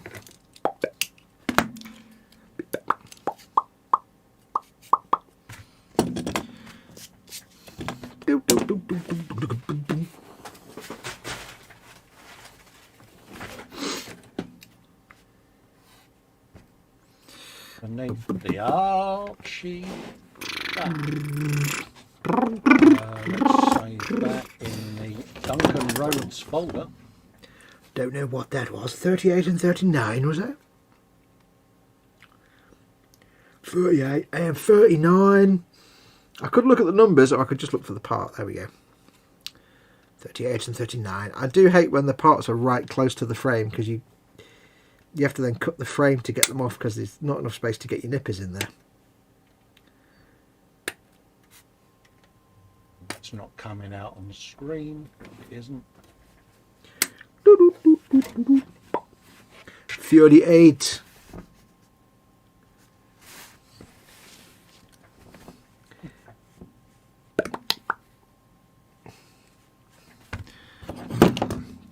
Trixie. Right, what's chat doing? Question, can you brush paint primer? If so, what kind? Don't have a spray booth. An airbrush is in the shed right now, says Paul Di Tommaso. You can. Some primers, yeah.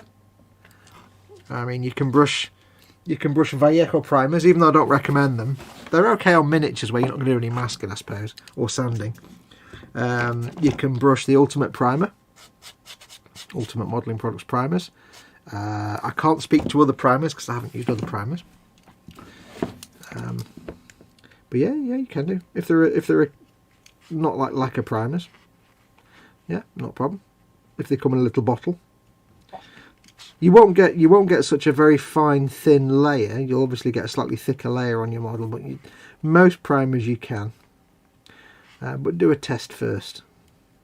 I love it that Duncan's site, when I've put in my chosen password, the button flashes unbreakable. It's like, yeah, see. Oh yeah, I love that. That's an unbreakable passcode. He says, get in there. If you don't know what Colin's doing, by the way, he's just joining. He's signing up to Duncan Rhodes Painting Academy.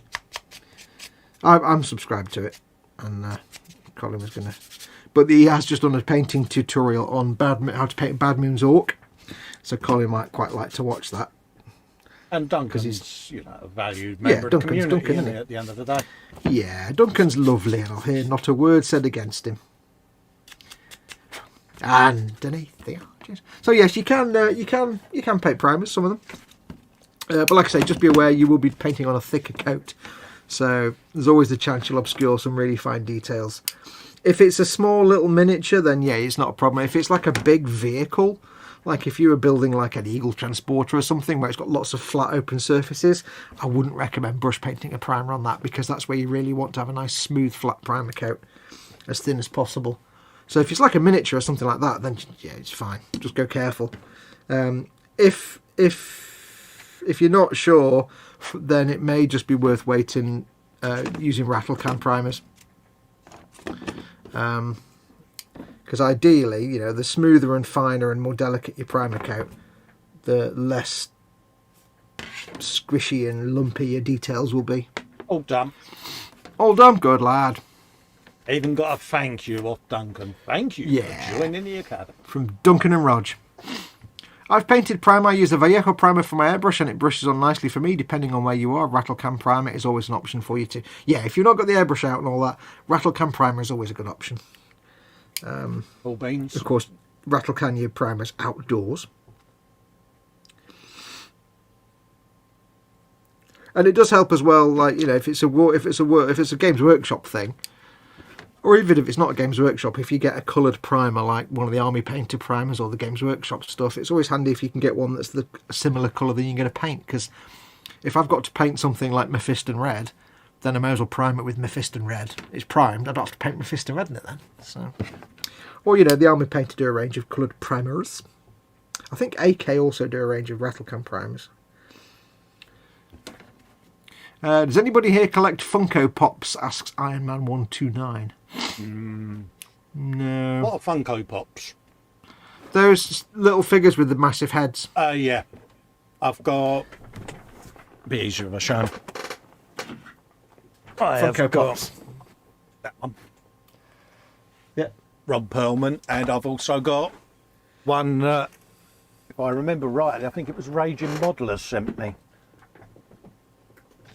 I've got Uncle Festa. Yeah. I've got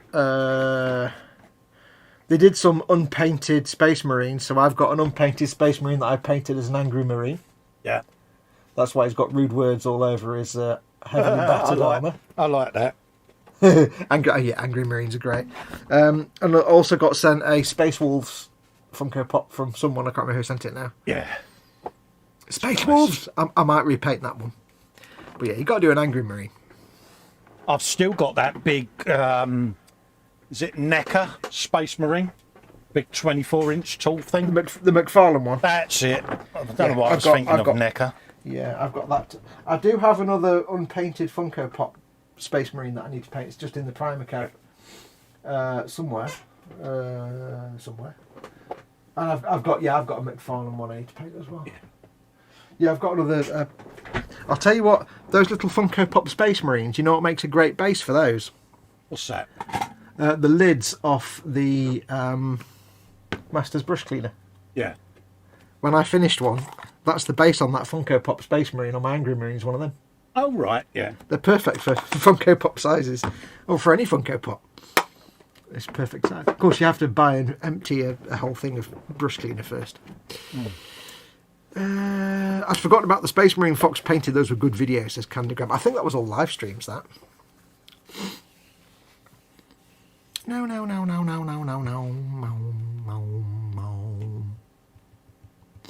Dan Kramer says, I'm in Canada, it's currently -12 outside, so spray can is not an option. Yeah. I mean, you could put it in a bucket of very hot water and keep it warm that way and then spray really quickly. But yeah, -12, you're probably going to struggle then. So maybe not. Oh, yeah. Yours is the kind of climate where you really want to get all your stuff built up over the winter, and then in the summer and spring months you can do all your priming and spraying that way. I was watching an episode of Tabletop Minions, and he was saying that he lives in part of the world where it's always horrible in winter. So he builds all winter. He says, I'll just build stuff. I'll just build it and store it, and then when it comes to spring or summer, I can take all these things outside and prime them with rattle cans, and then leave them, and then when it gets to winter, I've got all this stuff I can paint. Oh, yeah. I do like what he's done with that Badman. That's nice, isn't it? Oh yeah. Yeah. And it's all really simple as well. Like the way he shows how to paint the bright yellow. It's literally 2 coats of Corax white and 1 coat of Flash Gets yellow, and that's it. And then some other bits and bobs. Nice one. Right. Come off of Duncan's website because you're streaming. Dan Kramer says Steinar Res is really good. That's the same stuff as UMP. Yes. Yes. Steinar Res by Badger has been rebranded and relabeled as Ultimate Modelling Products Primer here in the UK. It's also rebranded and as Ammo by MiG one-shot primer in the EU. Yes. However, I had a bad experience with the white one-shot primer. That didn't work very well for me. Yeah. So, I had an issue with one of the bottles of black one-shot. Yeah, so I've never had a problem with the UMP primer, but the ammo stuff seemed a bit... Oh, no, that was like they're doing something slightly different with it, but it's supposed to be the same stuff. But anyway, yes. But Steinar Res /UMP/ammo one-shot is the best airbrush non-lacquer primer you're going to get. End of. Yeah. It's my go-to primer. Yep. There it is. Constant, mate. Yep. I have never had an issue with that primer. Ever. Nope. And the best rattle can primer for me is pardon me. Is what? Yeah, exactly. My favourite rattle can primers are the Tamiya's, but they don't do black, unfortunately, which is a bit rubbish. Right, I need 39, don't I, as well? And Denise is Archers. Ja, das ist richtig. I see what you did there. I would love to hear you do Underneath the Arches as Arnold. I'd have to practice it first. Yeah, I know. That's a challenge, isn't it?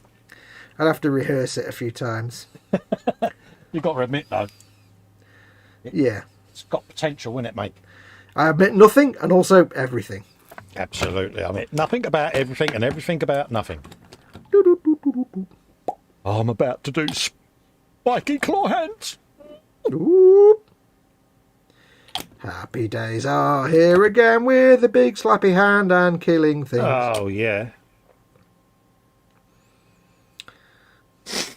Nice checker plate on that. Got an itch on my shoulder blade and it won't go away, and I need the big bear claw of scratchy happiness. So you want one of them fixed to your hand, don't you? It catches on my earpiece though. I've got one of them. Oh, right. Oh, that's a point. Yeah, It's Tescamalopical. Yeah, that's all right. I can't say what I was going to say because, yeah. I don't know what you were going to say. No, I had forgot about that. No, it's just something in the box. Oh, okay. Ooh. Yeah. Dum, dum, dum, dum, dum. Right, the other checker plate piece. Yeah, these bits here that are really close to the sprue, you have to kind of cut the sprue out and then cut the sprue off when it's separated. Yeah. Because I can't get my nippers in between the piece. Let's get creative. What nippers are you using then? For the heavy duty work, I've got the Mr. Hobby, Mr. Tools, Mr. Nippers. Yeah, that's what I've got there. Yeah, the green handled ones. Yeah. Green handle. Yeah. And then for the delicate work, I've got me what do you call it? It's God hands. Oh, your God hands. Yeah, I've got the cheaper variant, the Display or whatever you want to call them. Display. Stupid name. I'll tell you something though. I do like these. What, the Display? Well, at some point, my God hands will break, and I'll be sad, and I can't afford to buy more because I'm in the UK. So I'll have to find some other alternatives. Yeah, I must admit, I do like them. Again, when you first start using them, you get a bit frightened of using them. Yeah. But, I'm you know. I abuse my God hands no end, and they've lasted me for about 4 years now. Well, the main reason these break is people use the tips, and it's like, you know, cut with a fat bit. It actually even says on the God hand packaging not to cut with the tips. Yeah. And before people say, yes, it's in Japanese, it has little diagrams that you can't really misunderstand. Yeah. It says, do not cut with the tip. But I've cut things off sprues. I've abused them. Yeah. They've worked hard for their dinner. Yeah. And they're still going strong. Nice clean cuts. Yeah. Like I say, I just make sure I put the cover on. I clean them. I put a little drop of badger needle juice. Needle juice. Ah, das ist ein needle juice. Ja, das ist richtig. I've not put anything on them ever. Yeah, I put a little tiny bit of badger needle juice on in the recess there once every now and then. Where's that? In the what? In the recess, you know. Oh, you mean where the spring is and the two bits go together? Yeah, I just put a tiny little bit of needle juice in there, but I could put some 3-in-1 oil on there, I suppose. Yeah, but yeah, that's all I do. One drop, good enough. Job done. It does amuse me that, like, the moment you take the God hands out of the packaging, that they just tarnish. They've got like, well, no, they don't tarnish, but they go kind of like that, or like they've had about 3 coats of like normal oil. Yeah, like the quench look. Yeah, no, mine are pretty much how they come out the packet. No, I mean they're not nice and clean anymore. But tell you what, it just goes to show you how good Null Oil and a dry brush of Necron compound is. Because if this was a model, that would be Null Oil and dry brush of Necron compound, and it would look exactly like that. Yeah, but you're the same as me. As soon as you're done for the session, you'll put your cover on. That's all I do. Yeah, yeah. They just stopped being shiny silver and went kind of used, which is fine because I'm not here to have pretty tools. My tools do not need to be pretty. Tools need to be functional, mate, at the end of the day. Let me show you my enormous tools. I've come to fix your washing machine.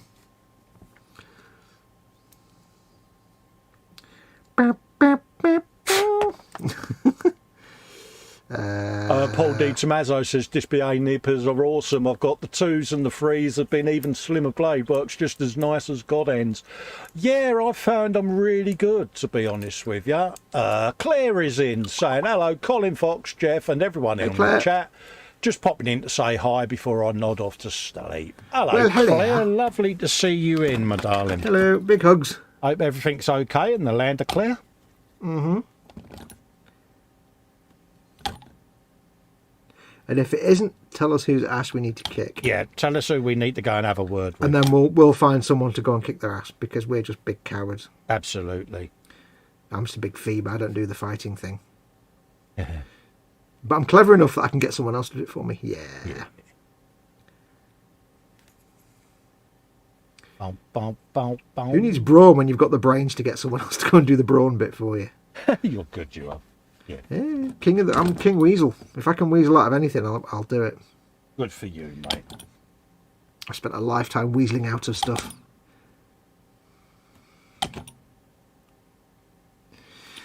I've got them 2 checker plate plates on. They seem to tilt up a little bit, but I assume that's not a problem. No. Good. Because it can be battle damage, don't forget. It's all. It don't Well, matter. I'm thinking more about like if they don't fit together and if they slant up a bit and then something else doesn't fit on top. At the end of the day, it's Hulk, mate. Oh. Yeah, you're Hulks here. Oh, Walker. Right for a pound. I need pulp 36. Yeah, 36. Dude, ow. 36. Come on, there's only 5 parts on this entire sprue fox. It can't be that hard to find it for crying out loud. Yeah. Well, yeah. Keep an eye on that numbering on them, because that is better that way. Let's just check that before I de-seam it. I love the way Colin narrates his process as he's doing it. Yeah, that to is himself. better. That looks like some kind of like giant gong, like on a mountain. They'd have it like Yeah. some kind of sci-fi gong. Look at that armour clawedness, mate. Let's have a look. That's not on camera. Oh, look at that. Okay. You know what you need to do? Oh, summer. Get a Sharpie and put 2 little eyes on that neck nub. He looks like a tiny. He looks like a Goomba from the really terrible Mario Brothers movie. We can do that. Where'd you want them, at the front? Yeah. Two little ones at the it front. would be, wouldn't it? Because it bloody eyes, you pillock. Yeah. Put the eyes at the back of the head like they normally do. Oh, I don't know. I don't know. I need to get out more, don't I? Underneath the arches.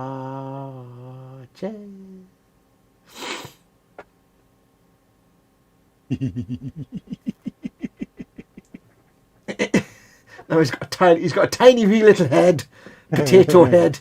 It's like a Sontaran. Yeah, like Ghostbusters. Oh, we're idiots. Yeah, absolutely. Wouldn't have it any way. So I'm going to leave them as. Why am I narrating? Oh, yeah. Because that's what you do. There you go. Hi, my name's Fox. Are you an alcoholic? No, I'm just an idiot. Absolutely. There you go. Let's get rid of that nub. Absolutely. We're going to sing our narration. Now I shall glue these things together.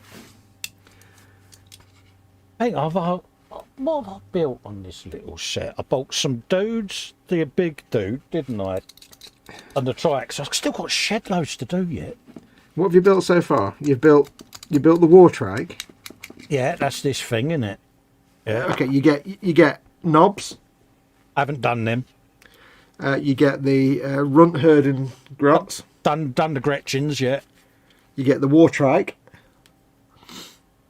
which you've done. Yeah. You get a set. You get 5 knobs. Oh no, we've done that one. Hang on. Yeah. Knobs. Start again. 5 knobs. Yeah. You get 20 boys. Yeah, not done them. Runt herd and 10 grots. I've done them. War trike you've done. Yeah. So I've got Wasbomb as well to do. Yeah, I could just look at the box. That's right. I did that big bloke who's got that big thing that you put the handle on. And the mega knob with the big mech with the shotgun. Yeah. So you've got all your boys to build, and your knobs. You're not done your knobs. Yeah, and I've got a Wasbomb as well. And you got your Wasbomb. Yeah.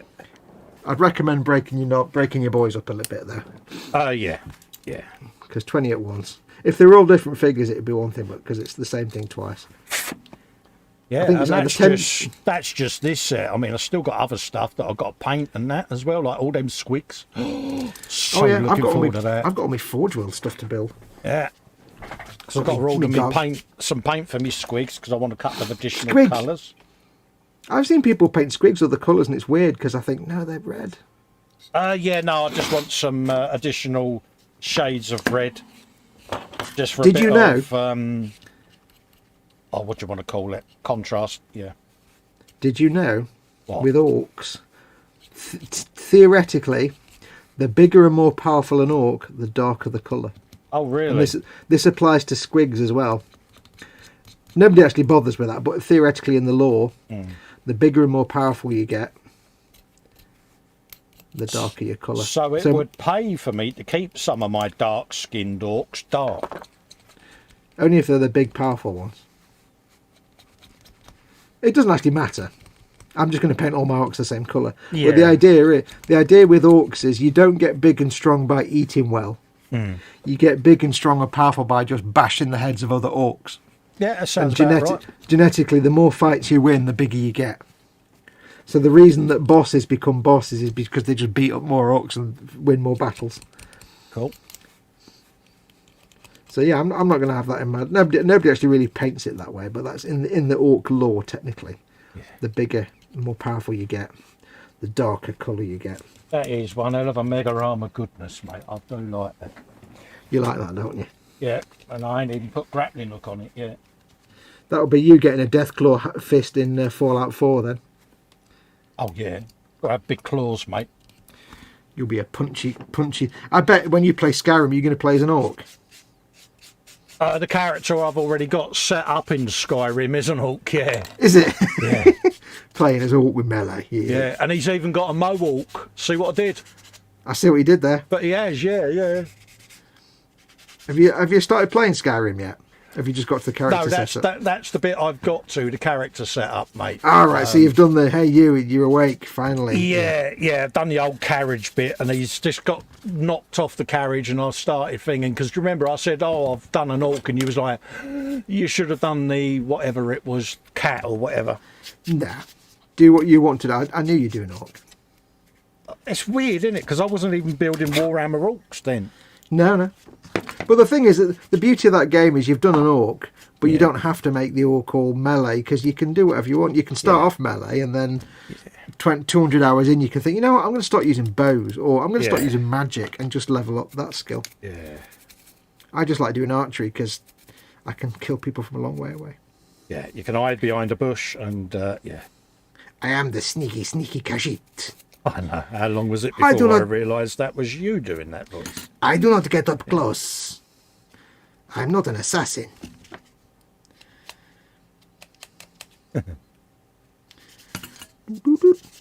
Yeah, I must spend some time playing that. Skyrim belongs to the Nords. Everything else belongs to Khajiit. Because I should be able to stream that as well, because, yeah. Because I have got quite a strong broadband, haven't I?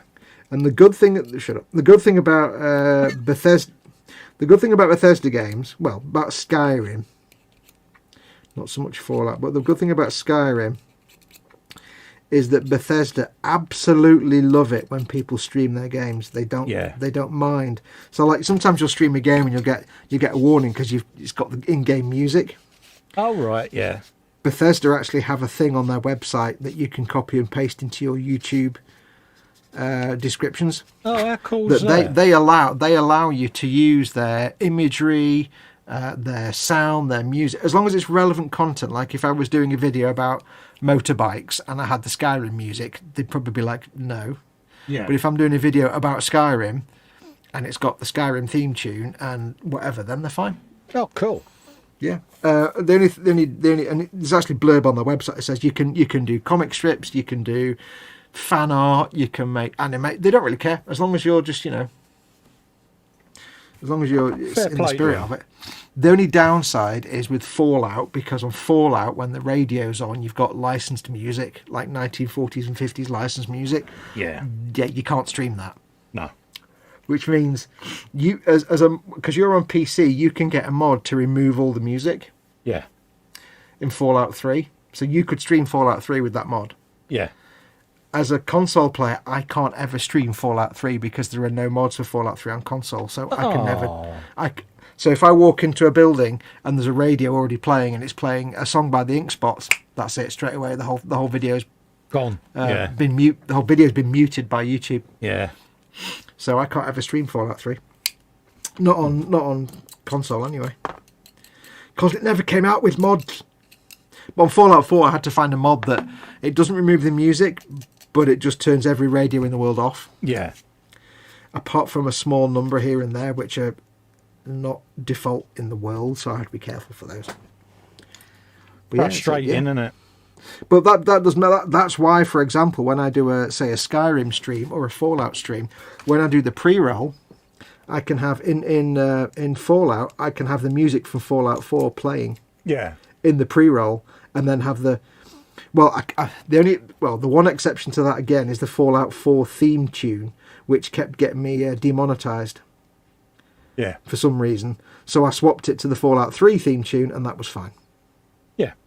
I don't know why the Fallout 4 theme tune was demonetized. I don't know what that was about. YouTube decided they weren't that keen on that for some weird reason.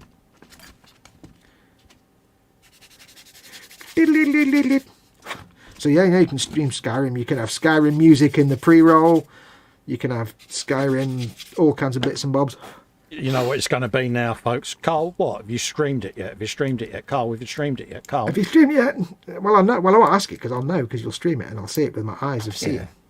Yeah, because I am Captain Reliable when it comes to pimping and streaming and that. Because Captain Reliable, so reliable, he's made of reliability. I don't know what that means. I'm just making nonsense up now, aren't I? I know nothing. You've got a degree in baloney. This is not fitting together very well. I've got to be honest, Carl. Are you having trouble, mate?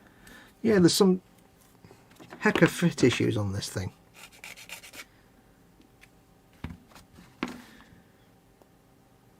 Most frustrating. Khajiit is not enjoying this problem.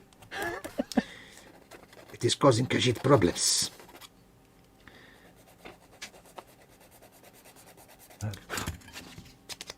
Happy days. What? Rattling up of goodness. Oh, yeah. Okay. Oops. Underneath the I don't know what's going on with this, but it's most frustrational. It's this bit again, isn't it? That's being a pain. Jeff saying to Claire, if you join the 24/7, leave a note in the FB chat. He hasn't been in for ages and he misses having time for an hangout. Hey, Jeff, at the end of the day, mate, you've been busy, mate. We know that you've started a new job and that, mate. All good things will come to those that wait. You'll be fine. Mm-hmm. Don't worry. We're not going anywhere, buddy. Nope. Because we're too old, we're too lazy to go anywhere. Absolutely. Absolutely. Far too damn old and we're far too damn lazy to go anywhere. That's the beauty of that Facebook chat. If you're in there, you just say, I'm in the hangout. If anyone wants a yap, job done. That's the beauty of gas.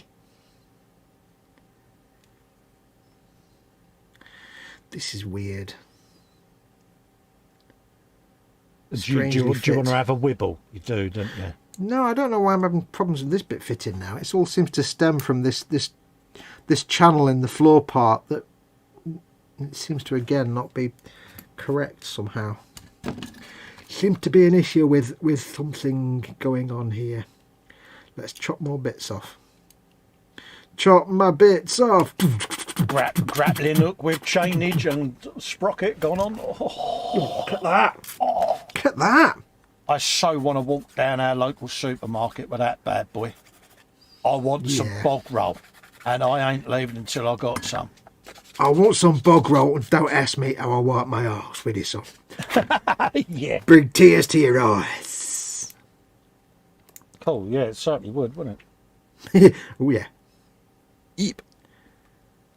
You say peep? No, peep? It's a spider pig, mate. Peep. Eep. There you go. And another one.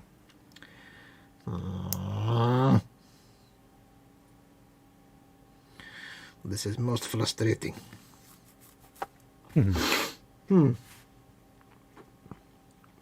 Most frustrating, I say.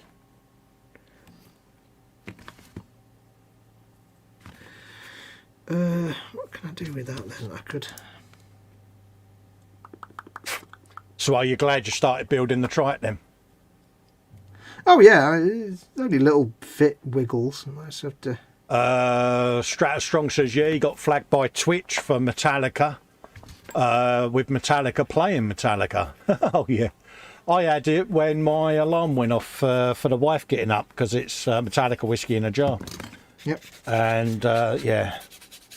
Basically, if you're on a video and in whatever for whatever reason, in whatever way, there's music that you do not have the rights to, you'll get pulled for it. Which is right, because it's not your music to use. Absolutely. So when people go on, I put this video up and I had this music on it and I got pulled. It's like, what was the music? Oh, it was this piece by... Well, do you own the rights to it? Well, no. So why did you use it? Yeah, exactly. It's not hard.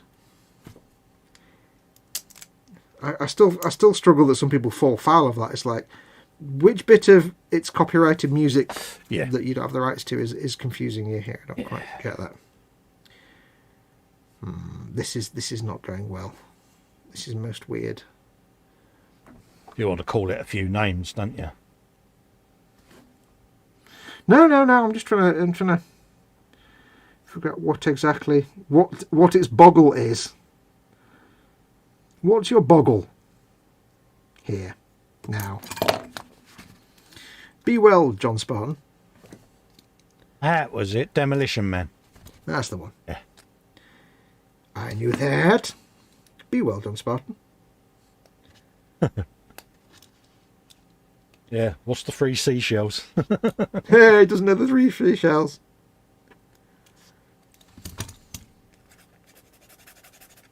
So that's that geezer. What geezer? So he's got a bit of that, a bit of that. Oh, I think this is, again, the channel this is going into isn't fitting. Is not correct, and it's stopping this fitting properly as well, which is really weird. But I can't do anything with that now.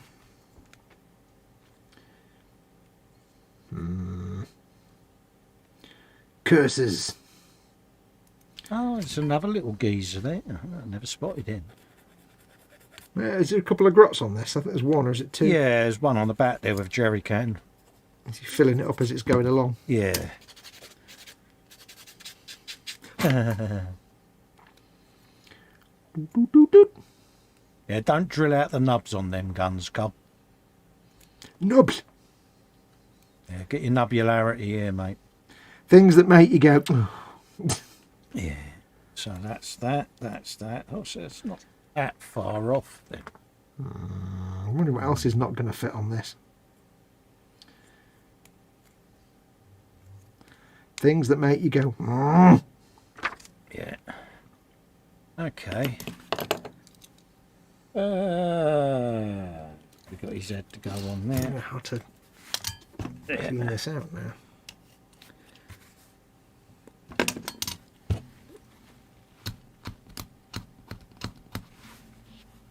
Things that make you go, huh? Do everything on camera, Fox. That'd be a great start, wouldn't it? Yes, it'd be brilliant if I could do that. So I think my camera's actually moved, which doesn't help either. Oh, is it slid down the way, is it? Yeah, I'm sort of working down there and nobody can see anything because it's not even remotely in shot because I'm a dick. Je suis un dick, as the French would say. Yeah, let's just make sure that jaw is actually in the right place. Yeah, it is.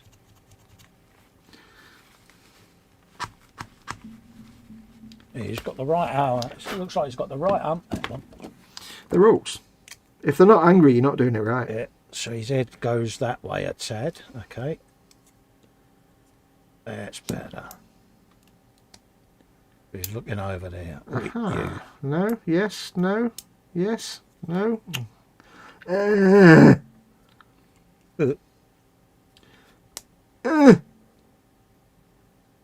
okay. So that's him. Yeah, he's a right grumpy looking soddy, isn't he? Yeah. Rawr.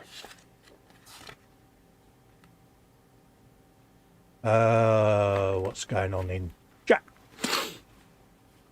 Paul D. Tommaso says I really need to win the lotto. Cool, wouldn't it be nice, eh? Oh God, yeah. Jeff's saying I We can't all need imagine to win the how lotto. finely tuned the audio capture algorithm is to know that an instance of the sound of pouring water is copyrighted. Yeah, I had that with my first episode of the Fish Tank Camp. Do you remember that one? Yeah. Yeah.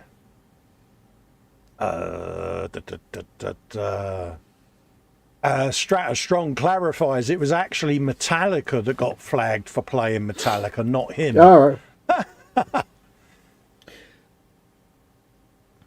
Oh yeah, I remember that. Paul says, Yeah, well, I mean, the thing is, why would you want to do something on Twitch? Because Twitch is shit. yeah. Paul says, next thing you know, someone will try and copy the sound of a fart. Yeah. Wouldn't mind getting a set of his paints either. Barbados Rex. Watched a lot of his paint test videos, yeah. Dan Kramer's saying, yeah, I bet they're really nice. Absolutely, mate. Right, let's have a looky-loo. I don't know how this fits, and I'm worried because the engine needs to go onto the back of this. Doesn't seem to want to fit. I think that's that way. Is how it needs to fit. They don't go in. I may have to do some cajiggling later on with some easy line. Oh dear. On these little bits of thing here. I think I might end up making a mess of this bike. Yeah, if I remember rightly, the engine's just a push fit in the disc at the back there. Yeah, but I'm trying to get this disc to fit, but this disc doesn't want to fit either. So this entire bit with the seat on, which didn't fit properly in the floor section, is now causing problems for the disc that goes at the back of it. But I don't know if it's the floor section that's at fault. So now I'm putting this on, but I'm thinking if that doesn't line up with the engine block at the end of it, then it's just going to magnify the problem. We shall find out. I shall persevere. Would it pay then to pop that back off and fit the disc first and then marry that up to the disc? Nah, it's too late now. It's all glued in. That. Have you got a nub sticking out there? You're at the bottom of that. Where? See where the square is? You tilt that up to the camera. Is that big block supposed to be there? There. Yeah. Yeah, because it needs to go into that recess there. Oops. Oh, I can't to remember go into that. Needs to go into that recess there. Oh, right. Yeah, I'm just And then trying to look at mine to see where you could be having trouble. Yeah, because that block that sticks out there is that recess. Yeah. And then there's a little gap there between the block and the seat where the top of the recess, that little bit, that lip goes. Yeah. So it sits like that, but it's not sitting right in that bit down there. Yeah. It's not sitting right in there. So when I put this on straight, those poles don't quite fit properly in the holes down here. Yeah, give them a bit of a tweak. I had to tweak mine doing that. Yeah, but then when that's in, I have to hope that that is straight and then lines up with the bit that goes behind it. Because if that's like not straight, I'll be a wee bit screwed. And you know what? I'm just going to go for it and see what happens. Yeah, mine ended up vertically in line, so... Yeah, well, I'm just going to glue it on. Dare I say it, I think your moulds, your plastic might have been pulled from the moulds a bit early. It sounds like you've got a bit of warpage going on. Yeah, I think it comes down to this floor section. Yeah. I think it's down to that floor section. Yeah, it will go together, mate. Oh, by God, it will. I will force it. I will go at it with a pointy vengeance.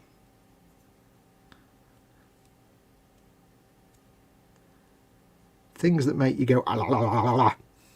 I was after.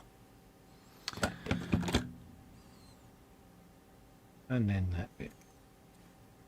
Have you a bit of that? Yeah, Paul says, I think Fox has buggered up his kit. Oh, I think it'll be all right.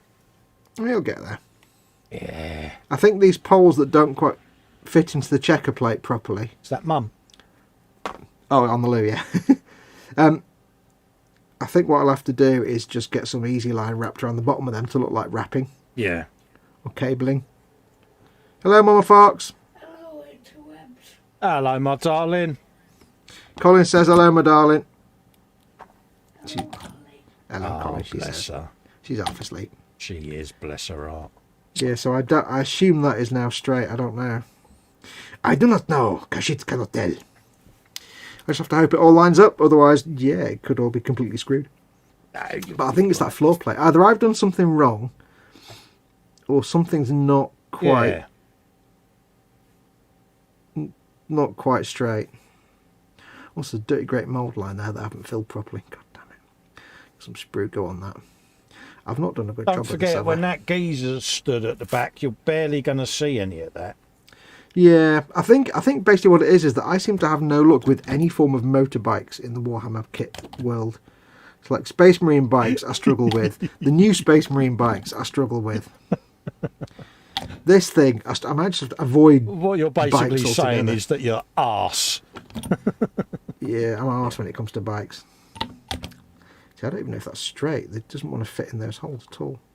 So yeah, I'll have to wrap some easy line around the bottom bits here once it's set. Just to hide those gaps, which is for a bit of plastic card or something. I don't know. I do not know. Got me Khajiit doing does it. not know. It's got me doing it now. Yep. You should play as a Khajiit frog just so you can learn the voice. Have you got Inigo? No, it's just the cut of my trousers, mate. No, I mean, in the game, I mean, have you not have met him yet, if you the character thing, but have you got the mod for Inigo, I should say? I downloaded pretty much all the mods I could find, mate. Good lad. Make sure Inigo is the most important one of all of them. Yeah. So, because I do Inigo. believe you sent me a link way back for it. Said you need to download everything there. Okay, Yep. I will do that. Inigo is the best mod. Yeah.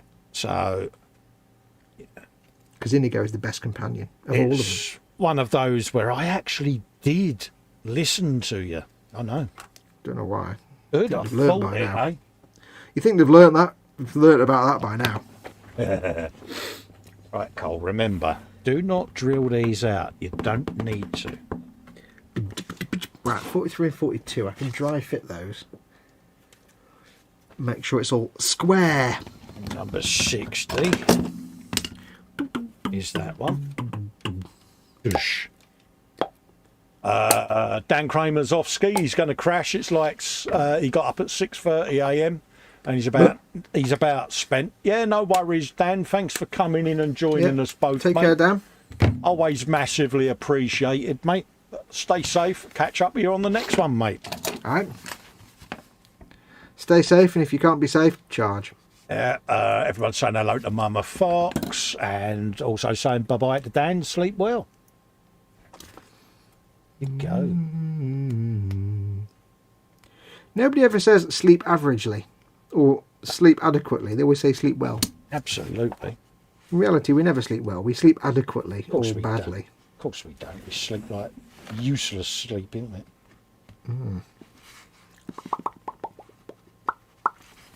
Right, I'll do a quick dry fit of these bits and see how it lines up. If I'd thought forward, I would have done that already before now. But never mind, moving on.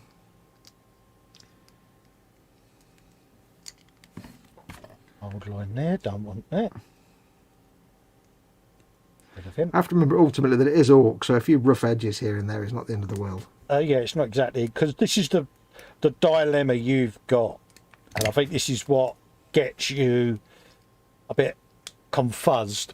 You're so used to doing Space Marines and everything having to be perfect, whereas with Orc, don't matter, because it's Orc, isn't it? Well, doing any, not just Space Marine, but anything that's... Yeah, it's not rough orc. and ready, isn't it? Yeah, right, we'll put that there. That would fit like... When this goes together, it will go together like that. Like a horse and carrot now. So it did then. Okay, well, good news, everybody. Good news, everybody.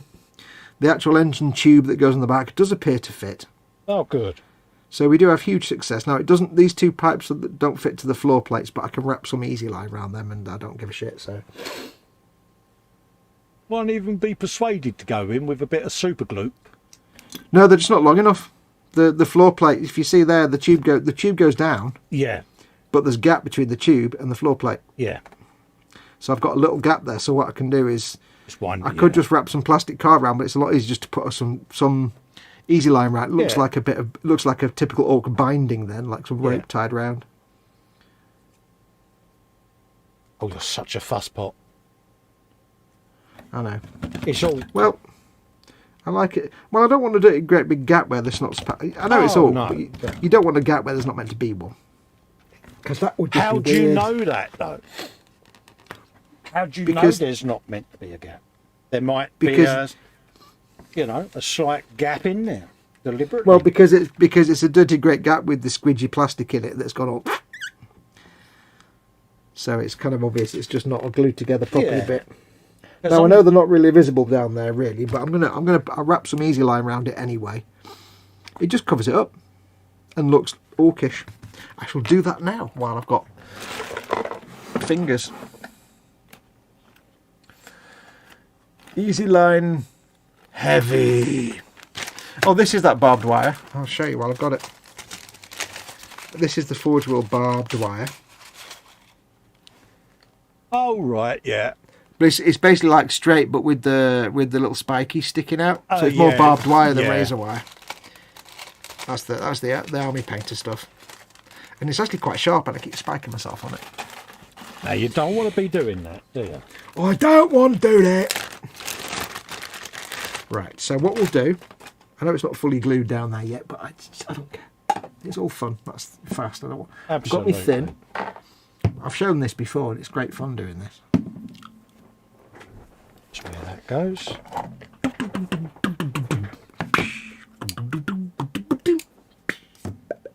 I don't think anything else is dependent on these pipes or tubes being in a certain position, so I don't think. Although I say that, there probably is something that needs to go in there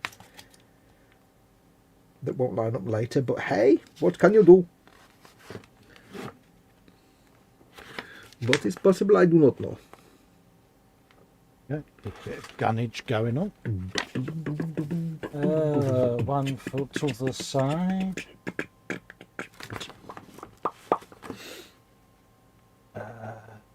Oh, I see. It's the shock absorbulations. Okay. Shall That need to we? fit. So now what we need to do is take a shock absorber and see if it fits. Ugh. Forward planning. When do you put them on then? When do they go on? Oh, that's 2 parts. Ugh.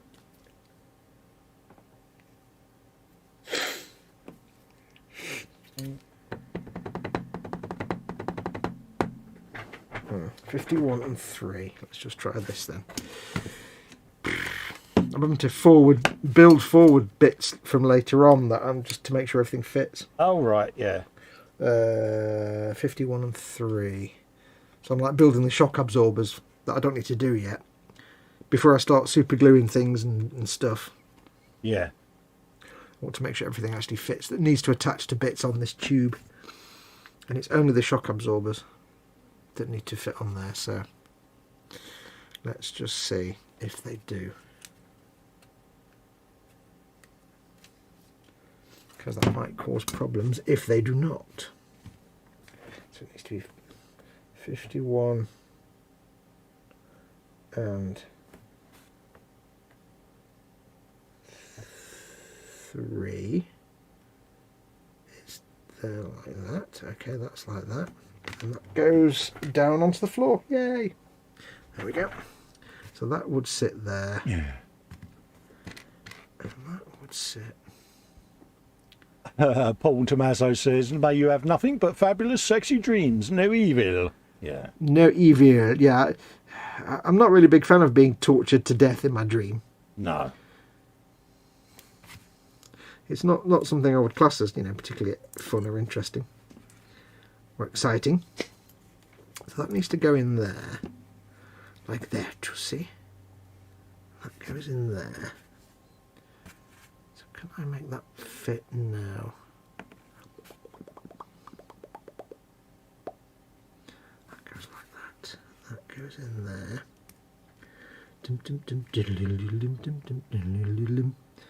So that sits on, that's quite good. That goes in there like that. That fits on there. And as if by magic, they don't fit. Excellent. Bleh. Curses. Curses, I say. Is it picking on you again? Hmm.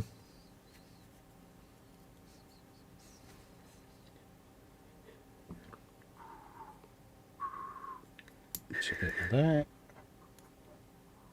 That's a bit of that. Sprue will be added to my pot of Warhammer goo. I need to make sure the shock absorber fits perfectly, because if that's not in the right place, then your wheels look wrong. Yes. Your wheels don't line up. And the shock absorbers will almost just about fit correctly. Not... Oh yeah, actually. Yeah, I'll get away with that. There you go. I think we'll get away with that one. I think we will. I think job is a good one, and we are You're on a roll now. We're smiling now, we're smiling. I need a little bag for grot bits. Or a big bag for orcs now. A happy fox Well, is ensued. yeah, chickens and eggs and all that. He's dropped out, bless him. He's having a good night. Oh, bless him. And he's back. See, then you say everything's brilliant, and then I fall out. So Yeah. it's completely your fault. Absolutely. I accept full responsibility for your dodgy broadband. Yep. It's not my broadband, I don't know what it is. Really don't know what it is, to be perfectly honest. It's my Sharpie. Gods. We got that little geezer there. He's got 3 bits there. Free for a pound. He's got free for a pound. How many for a pound? Free for a pound. Free for a pound. Free. Free pound. Pardon me. You got that. I could glue these shock absorbers on now, to be perfectly honest. Yeah, go for it. You know you want to. Well, yes. Rude not to, Yep. mate. Do do do do do do do do do. Got that. You got the need other that. Other half of him. That's his plates.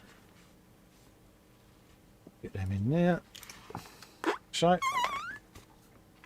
And that leaves I hate cylinders. cylinders. Why? Well, I hate denubbing cylinders. It's always a chore. Did I hear pingage then? Yeah, I'm pinging stuff, mate. Ooh. Listen to the pingularity. It's your pingularity here. Freight repair. Pings for all. Right, that's agreeable. You're agreeable. Ah, don't pick on me. Just because your model's pissed. Everybody likes greebles. Greebles are nice. I'm thinking of Festa now. Greebles are nice things. It's good to be agreeable. Absolutely. Put it in there. Get rid of that mould line along there. Can't have that. Talking about the mold line. See what I did there? I did. I'm really impressed with that. You're not impressed at all, are you? So I suppose on the Warhammer Sunday, I'll be doing some Alt Boys, Do whatever you want, mate. I think. I don't know. That's... You could do something else. You could paint your McFarlane Space Marine. You could Yeah, I'm trying to do think. anything. Trying to think what else to do. I could start building some of the dudes, couldn't I? I mean, I've got to do it sometime. Yeah. At the end of the day. Whatever you want to do, my friend. Yeah, I've got my Forge World stuff to build as well at some point. Yeah, got the grot tanks to put together. I've got Forge World that Wendy sent me. Loads of orky. Oh yeah, you got your boss on War Trike on there as well, haven't you? Yeah, Is it a knob or a boss on the trike? It's a boss, isn't it? I think I think it's a boss. Yeah. it's a boss in it. Yeah. Steady. There you go. Stay on target. Stay on target. Oh, a bit of the pingularity there. There you go. Bing. Edward Spannerhands strikes again. Le Spanner Hans d'Edouard. Yeah.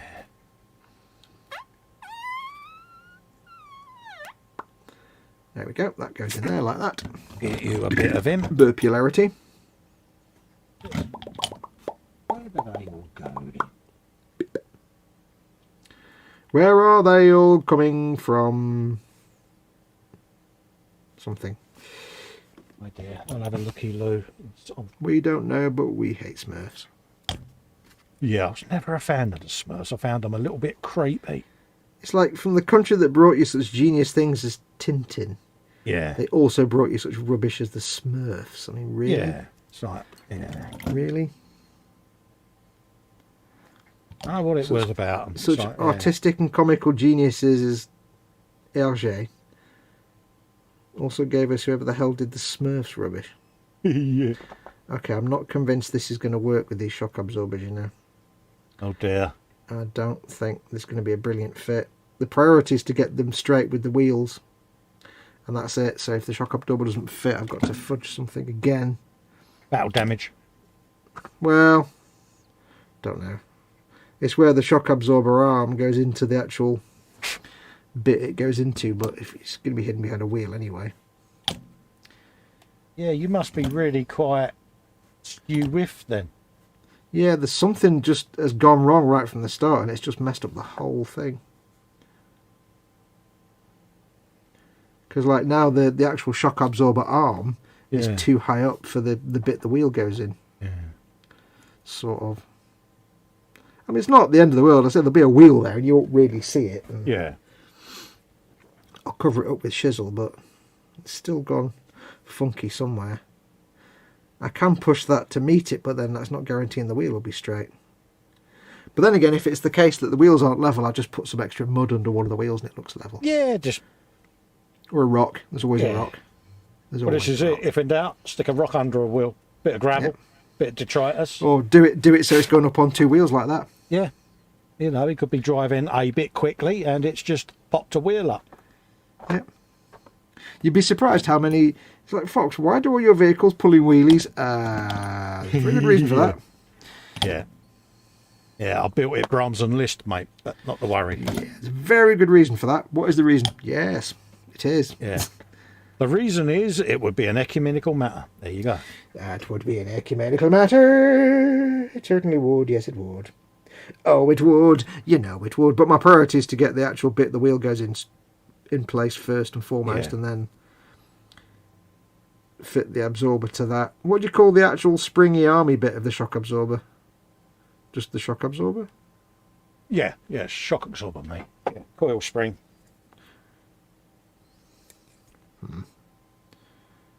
Not enjoying this process. You'll go on. There you go, you little git. Well, then again, I've just splooged enough plastic out to fill a hole in the Titanic, so that seems to have worked. He's got that. So, according to that... Dude, I get the feeling when I put this on a flat surface, one wheel will be higher than the other, but I don't think there's any way around that now. Yeah, don't worry about it, mate. I think it's just too late to get past that now. 44, yeah, 70. Got, he's got that one. That's simple, mate. Choice of part. Oh, it's screwed. You know it's screwed. Yeah, that's going to be all over the shop, that is. They're going to have all of them. Festa's builds don't have choices and options.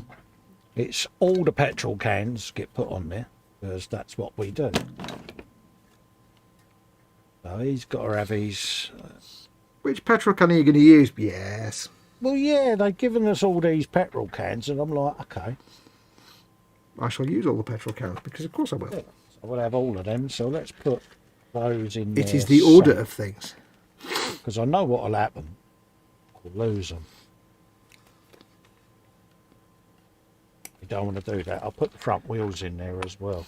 Because that way You're one of the few Warhammer Games Workshop builders that ends up with no bag of bits at the end of it. No, I don't. I don't have nothing, mate. I've got a spare head.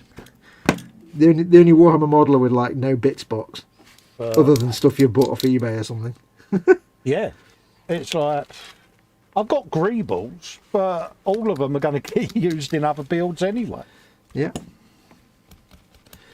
You built 1,000 things. You must have a great, massive bits collection. Nope, not at all. No, I've got some greebles in the Baneblade box and some empty sprues, but that's about it.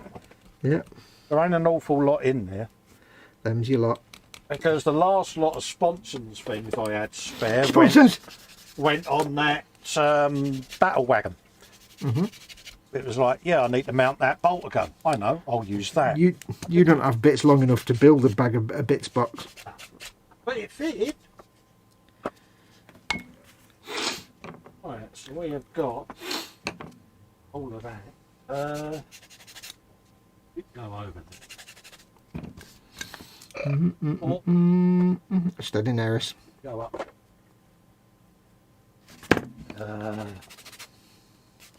Not even been looking at chat for ages.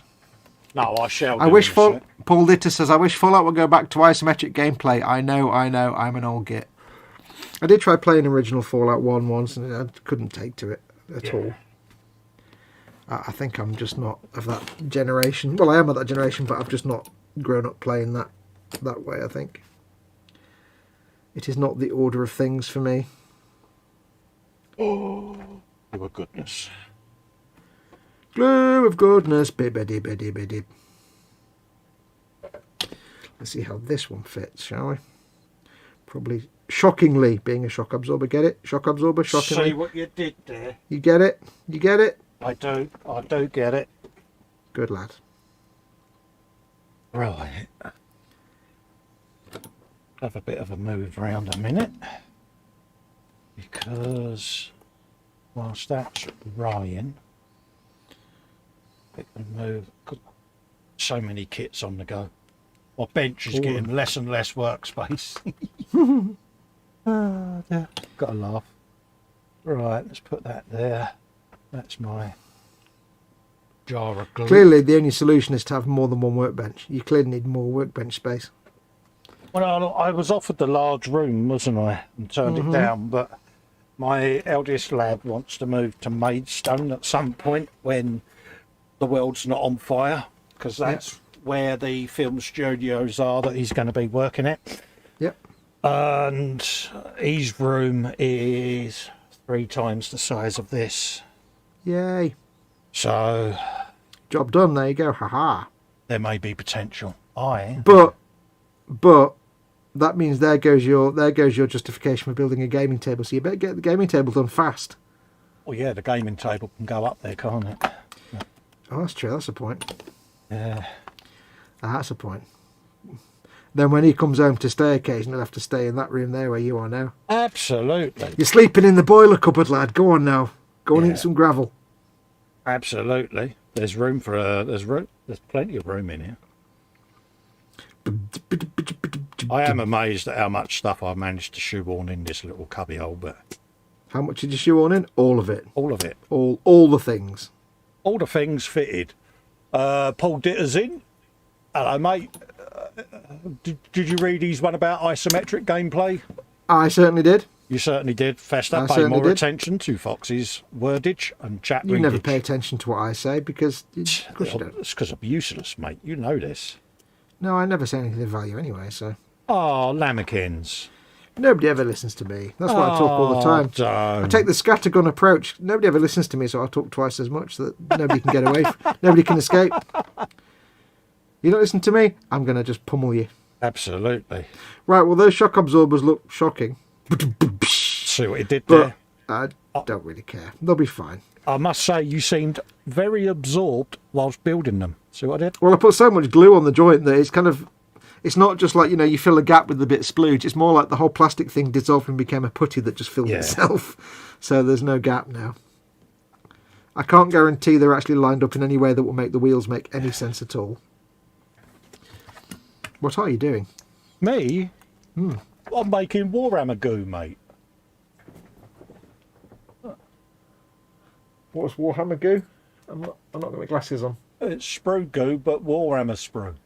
Is that like an enormous bottle? What's the liquid? Acetone. Oh, you're making sprue goo with acetone. Yeah. It's half the ingredients of extra thin, Fox. Yeah, I know. Yeah. Never thought of just getting a bottle of acetone. But yeah, and I'm making Warhammer goo because I can make walls and stuff out of this. If you get a large spoon and spoon this out on parchment paper, I've got an adjustable rolling pin that does like 2mm, 3mm, 5mm, etc. Roll it out like pastry, cut it, and you can make corrugated walls and stuff like that. So that's what I use. How is it like separated out? So you've got like the grey bit is the sprue goo and the grey bit is the sprue goo. The liquid is melted. All of this into the consistency at the bottom. So do you mix it all up before you use it then, or do you just give it a stir. Is it like a blob lamp? Yeah. Go on, stir it. Go on. I want to see it blob.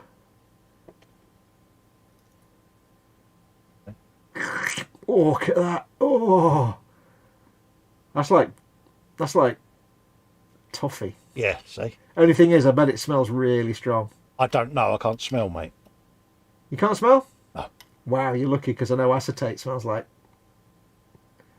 Woo, that'll stink the house out of that, will. Yeah. So that's what I'm making, mate. Cool. And when I do the fake walls for the dio that's going to go on the shelf there, I'll film how I make the walls so you get to see. So you're literally making it out of. Oh, I see. You're basically like making stuff out of pastry, but the pastry is plastic. Yeah. Cool. So how do you get it corrugated? You do it on a corrugated surface? Oh, yeah, run it through that toothpaste squeezer. Oh, yeah, of course, yeah. Just go like that, and it gives you undulatory. Ah. See, I waste nothing. See, I don't even throw my sprues away. Oh, no, I was going to say you could put something corrugated underneath the parchment paper, but it wouldn't work because of fluid dynamics. It wouldn't work. You know, you can make plates. You know, like when you look at the grot tanks, and you've got diamond plate and things like that, I'm going to 3D print moulds or rollers that you roll along and it creates the texture. See, and I can put it on sheets of that at A4 size. You can cut them to whatever shape you want then. Whatever you don't use, you melt back down and make more sprue goo. So I'm recycling, mate. So you would make a roller that's in the reverse of the checker plate, so the checkers are actually recesses. Absolutely. And would you do that when it's like squishy but not completely gloopy? Yeah, basically where it's that consistency, you let it, you know, like Evo stick where it becomes touch tacky. Yeah. You just do that, but you roll your roller over it once and it'll just basically... How do you even come up with these ideas? I would never think to make like sprue goo so thick. It's logic. I would never think to make sprue goo so thick that you could use it to make plastic panels. That's genius. We're doing that with styrene. It's no different, and I don't see the point. I mean, I've got a Baneblade box full of sprues, so it's like, well, just make some goo out of it. That's it. I don't know how you come up with this stuff. I really don't. And it's just this is what you've got that I haven't. This is kind of like practical. Well, this is it. I mean, I look at these sprues and I'm like, that's a lot of plastic to throw away. Yeah. You know, you could denub it, you could melt this all down, and you can make other stuff with it. So why not? So that's what I'm doing. When you explain it, it's perfectly logical. But like to think of it. Yeah, I'll show you my rolling pin, mate. But it's just coming up with the. It's like, to me, it's the same way. It's the same thing as coming up with the idea to milk a cow. So you've got an adjustable rolling pin with all different rings that go on it. Oh, so yeah. you can do different depths. Oh, cool. See, so you can roll that out to whatever depth you want. And basically like pastry, and then you just cut the shape you want. Like, I don't know, I need a square 200 mils by 100 mil or whatever. And you could put your diamond plate on it. You could replicate rivets, bullet holes or whatever. Let it cure, because it will go back to its plastic state once the acetone evaporates. And you've got a plastic ball that's cost you nothing. Awesome. Yeah, it's like I say, to me, it's like it's the same kind of thought process. To go from not having the idea to coming up with it is like the same as thinking, I know, I'll go and try getting milk from that cow. What? Yeah. My brain can't do that. It was like when I started making my own glue and my own decal solutions and things, you know. It's just like, yeah, you know. Why My not? brain can't do that. Because at the end of the day, extra thins are melting glue. And what makes it melt is the acetone, not the butyl acetate. So you then use the acetone to your advantage. So I wouldn't know any of that. So yeah. So I am basically making that not as liquid as sprue goo, because I want it to be quite thick. Because the last thing you want to do is pour it and it just go everywhere. Oh yeah, because I mean you want sprue goo to have a certain viscosity anyway. Yeah, that's going to be pretty sort of, well, as you saw, it's pretty gloopy. It's like cold custard. But that's like toffee, perfect isn't for it? me, because I can spoon this onto parchment paper, roll it with a rolling pin, and then make whatever shapes I want, mate. You know what it reminds me of? What? When you see how they make Blackpool rock and they've got the rock mix and it's all being rolled in. Yeah. So Well, I don't know what that's called, but it's that. yeah. That's what it reminds me of. Yeah. Yeah, those of us with 3D printers need a machine that will grind up plastic and foul print to make new filament. Yeah, there is one about, mate. But another way of grinding these up is to use a coffee bean grinder or a blender. But I actually find I just nip these to whatever I want and they'll melt in the acetone. But yeah. So that's impressed you, is it? Oh, just thought it was obs. Well, no, I mean, it's just like, I mean, it's coming up with, I need to make my own glue or something. That's one thing, I could do that, but then coming up with, sitting there thinking, you know, I could make my own glue by taking this and doing that, and it's, well, what? I'd never even entertain that thought because it wouldn't even come into my head. Yeah, I don't like unnecessary waste. You know, I mean, I am that person. When I dispose of a cardboard milk box, I actually peel the foil off of it and have that in a separate thing because foil's foil, card is card, you know. And once I got into the recycling thing, I got quite anal about it. And this, to me, the amount of this we're throwing away, I'm like, well, I could use that for other things. So I just make up jars of this goo. And it's there, you know. I can make, like for the Orc Battle Wagon, it's long, isn't it? So I can make a base to fit that out of this. I can make my own custom base. And then I can carve into that cobblestones or bricks or whatever I want. I mean, yeah, I understand. I could, you know, I sit there and think, I don't like the waste, but I'd never think, well, I can just melt it in this and make it into that. That's where I'd be like, I wouldn't even have that thought to start with. It's amazing. You know, just blows my tiny dinosaur brain. I've got me uses, mate. I'm probably not the only person that does it. You know, there's probably other people out there that have come up with it, but it works for me. Well, it's all very impressive. It's all very impressive. Yeah. I know nothing of such things. I know nothing about anything and anything about nothing, mate. I am not a fountain of knowledge. I'm just an average bloke who enjoys what he does. Has a knowledge of chemistry. See, I didn't like chemistry at school. I was like instantly bored. Loved it. Absolutely loved it. Chemicals. Just didn't get it. Didn't care about it. Didn't want to be there. Add this to that. Creates this periodic table and all. To me, chemistry was basically another way of doing maths. It was like maths. I'd just sit in the lesson terrified and scared and confused, and then just panic. Yeah, it's again, you know, it's. I mean, I look at how much money I've saved in this hobby through, you know, making my own version of that, making my own version of extra thin, decal solutions, airbrush cleaner. You know that, you know, a bottle of that, a bottle of airbrush cleaner, 2 bottles of extra thin, and some decal solution. That's the price of a Tamiya motorcycle, mate. Yeah, I mean, but I wouldn't know how to make them. That's the thing. I'd never be like, I'd look at the bottle of Tamiya extra thin and think, I have no idea what I'm doing. I mean, all right, you've got to buy the initial ingredients, but I mean, you know, I bought the ingredients for that and in bulk probably cost me about 30 quid. Yeah. Now, what's extra thin? 4, 5 quid a bottle, time you've paid the postage? And then some. You know, so you got some extra thin, some X20A, a bottle of airbrush cleaner and some decal solution. You're looking at about 50 quid. Mm-hmm. I didn't pay that for my ingredients, and I can make like 100 litres of it. So, it makes perfect sense. It's just for me, it'd be like I say, I'd be like, okay, this is expensive. I need to make my own versions. I'd look at the bottles and go, I'll go and buy some more because I don't know how to make my own. I wouldn't even begin to comprehend how to do that. Right, I need to glue this bit on. Hang on, 35. Yeah. So yeah. And it's just storing your chemicals in a safe way at the end of the day. And you're a girl like that once. Yeah.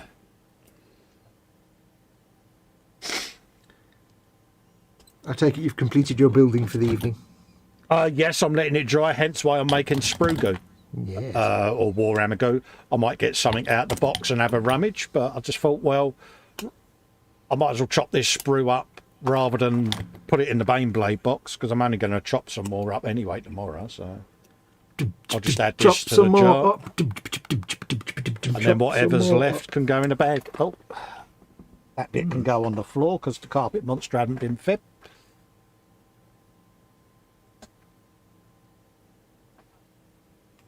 Oh, there you go. Cool. It is hungry. It wants another bit. Greedy bit. Never happy. Oh, yeah. Well, that's that bit glued on there. Like It's all carpet tubes monster, and things mate. with seams down the middle on this engine block. It's a pain in the arse. Are you wibbling again?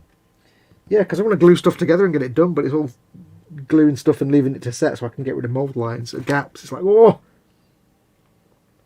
Well, that's 2 big bits of sprue the carpet monsters had. And do you think I can see them? No, you'll find them with your foot. Yeah, With the so special- where the bloody hell You'll they go? you'll find them with your special eye that's in your foot.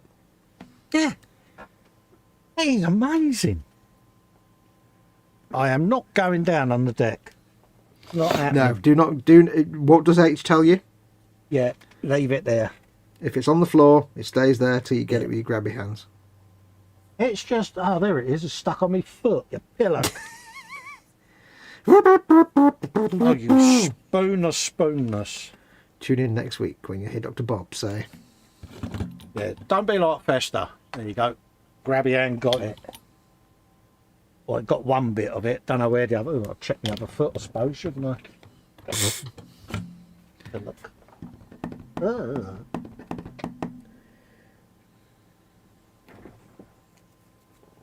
Yeah, the more you're leaning on that, the further your chair's going back, Cole. So let's leave just it. don't even think about falling your ass on the floor. Leave it on the floor. Move on to the next thing. I am. Put the lamp away.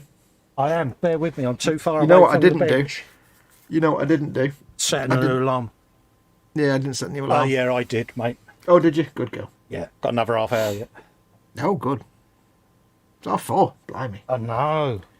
Oh, Doc Cotton's back in. I know. I know. I'll pass 4. We done well, mate. I enjoy these frolics, didn't you? Yeah. Should we start calling Festa Heisenberg, says Stratus. Oh, yeah, I got the hat. You haven't experienced unpleasant maths till you've done Fourier or Laplace transforms. Yeah. Listen, basic long division or fractions is unpleasant maths for me. Yeah. You can keep your Fourier transforms and your Laplace transforms. Yeah, got to do some cooking later, Fox, ain't we? Walter White, brilliant character. Somewhere in the world is a real Walter White. You just know it. Oh, yeah. Got to be, mate. Can't have had a character that complex, just made up. He's based on someone. Paul Di Tommaso says, Edward Leonard Yes. asks Jeff, how did you like the black coach? And Jeff says, I liked it a lot. Great job making it look flowing, to Edward for his version of it. Absolutely beautiful, wasn't it? Yep, and he said, that was a memorial bill for my mum who passed last December. I saw it Oh. and something said, you need to paint this, lol, so I did. Yeah, no, good for you, mate. It's absolutely beautiful job you did there, Edward, mate. And you should be very proud of it. I'd do a bill for my friend, but she was neither into Warhammer nor any modelling stuff, so I can't do anything. Yeah. I might do a Skyrim Saturday stream in her because she used to play Skyrim. So You did that build in honour of Nim, didn't you? And I thought that was really nice. That one really knocked me for 6, Nim going. I'll tell you what, I thank Nim every day, every 2 or Yeah. 3 days, because every 2 or 3 days I go and read Yeah. Slackworm, the new Slackworm strip every couple of Yeah, days, and she 'cause- put me onto that. So Really, really shocking that was. Poor girl. Such a indeed. lovely lady. Yeah, it was sad. There you go. That can do its thing. That'll be done by tomorrow. And have you a bit of that? does this bit of the engine get filled in? That trough there. Yeah, the mudguards go over it, mate. Oh, good. So I don't want the mould line in there. Then that's fine. Yeah, look. So, Oh yeah, that's fine. I don't have to worry about the mudguard. yeah. So the That's all right. mudguard thing comes out. You might want to do the seams round the back, though, because they're nasty. Yeah, yeah. But I've got the seams on yeah. the rest of it, but it's just that bit there I don't need to worry about. Yeah. There you go. That can cook now. Let's put that out the way for a minute. Bung them on there. Because I can decide what my next thing's going to be, can't I? Yeah.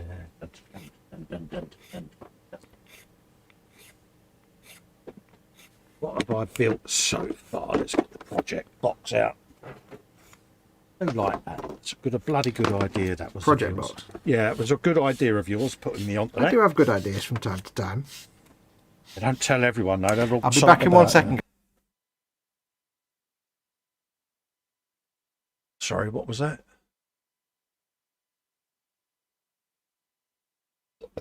Oh, that must mean Mum's up and about. 2 secs. I'll do that in a minute then.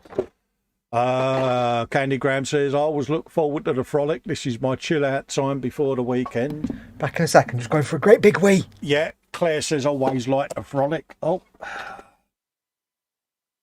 Try not to knock your camera over, Carl. Pilch. Nothing but professional, us lot. Yeah, I'm glad you all enjoy it. I mean, I thoroughly enjoy this late night stuff because I get a chance to catch up with the guys and girls in America, and a lot of us are insomniacs in this hobby, so I get to have a bit of company when I can't sleep. So if you're happy with the late night stuff that I do, I'll try and do some more. Was chatting to Panzer about it this evening in the hangout that I might do some more stuff during the week. So keep an eye out on the channel for random stream alerts, because this is the time of day that I'm awake, you know, so I'm quite happy to sit and do this stuff overnight in the UK. So you guys and girls in the States, I've got something to watch of an evening when you're at your bench. And if it's something you would enjoy, it won't just be Warhammer. There'll be other builds, like I've got the Ninja bike that I'm building. I've got other bikes that I'm going to be building, so I can sit and live stream all of that.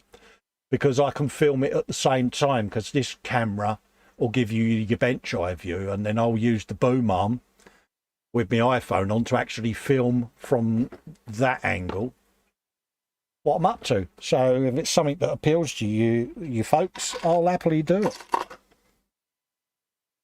I don't mind. I'm back. Sorry about that. There, no worries, mate. I was dying for a wee, but Mum Fox went to the loo first, and I was just waiting for it to get to the loo. I was like, need the wee, hurry up, get out of the way. Yeah, you need a wee. That's the guy I did. I did them as well, didn't I? Are you checking what you've done and what you need to do? Yeah. Oh, his head's just fell off. That was a good start, wasn't it? Yeah, that was well glued then, wasn't it? Yeah, that was a bit shite. Stay classy. That one there, that's it. His head, innit? That was it. I was got to print some 25mm bases. That was what I was going to do. Because I've got a load of templates, so I can print a load of those. Did you say you've got enough bases? I've got like 136mm bases now. All right, mate. You should have enough bases for everybody. Have you not got enough bases? No, I didn't have any for these blokes. Well, yeah, 25mm are the little tiny feather grots. Yeah, that's what I've been using, mate. Yeah, you should have a whole bag of them. I'm telling you, I've got no more 25mm bases, mate. Ooh, that's weird. Yeah. And I've only used them for them ones, but these little blokes, the single piece ones, yeah, I've got no bases for them. That's weird. I mean, I had one missing. Yeah, and I had one missing for him, but I had 20. I had the other ones for the other guys. Yeah, no, and I've checked the box. I know where this is going. No, I'm just saying. So I shall print some out. Yeah, I've got larger bases for the boys with the squares cut out of them. Yeah. So I got them. It's weird. But yeah, I only had enough small ones for those blokes, the multi-piece ones. Yeah. But these single blokes, 5 of them. Bizarre. Yeah, got no 25mm bases for them. How bizarre. Yeah. Come on, Games Workshop, step your game up, slackers. Yeah. I'll recheck my box, but See, I get the bit that doesn't fit, and you get the one with bits missing. yeah, but don't worry me. All balances out, doesn't it? Because, like I say, you I've can't see got a mould line there. multiple base designs, and I can just scale them to what I want. So, so that's all of that. Because he had the modified stick, didn't he? That was it. Yeah. You got a modified stick. Let's just pick on me time now. Yeah. Oh, I see. I see where this is going. We're on the street. We're both on the same stream as each other, so it's required. Absolutely. Yeah, I'll go with that. Can't get around that one. Yeah. Absolutely. Oh, I've got so many painting handles now, mate. I don't know what to do with them all. It's brilliant. How many handles have you got? I've got 3. So you know what's That's going not to enough. happen. You know what's going to happen. I'm going to have to print Yeah. another one. So I've got 4. Yeah, that's not enough, is it? 3 just not right. It's not right, mate, is it? That's like a cow with 3 legs. It's just...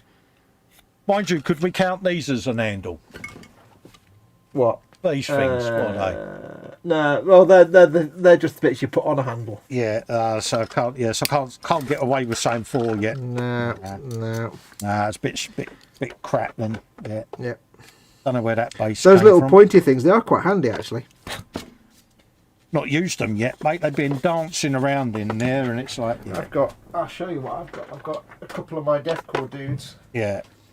are blipped onto one of them.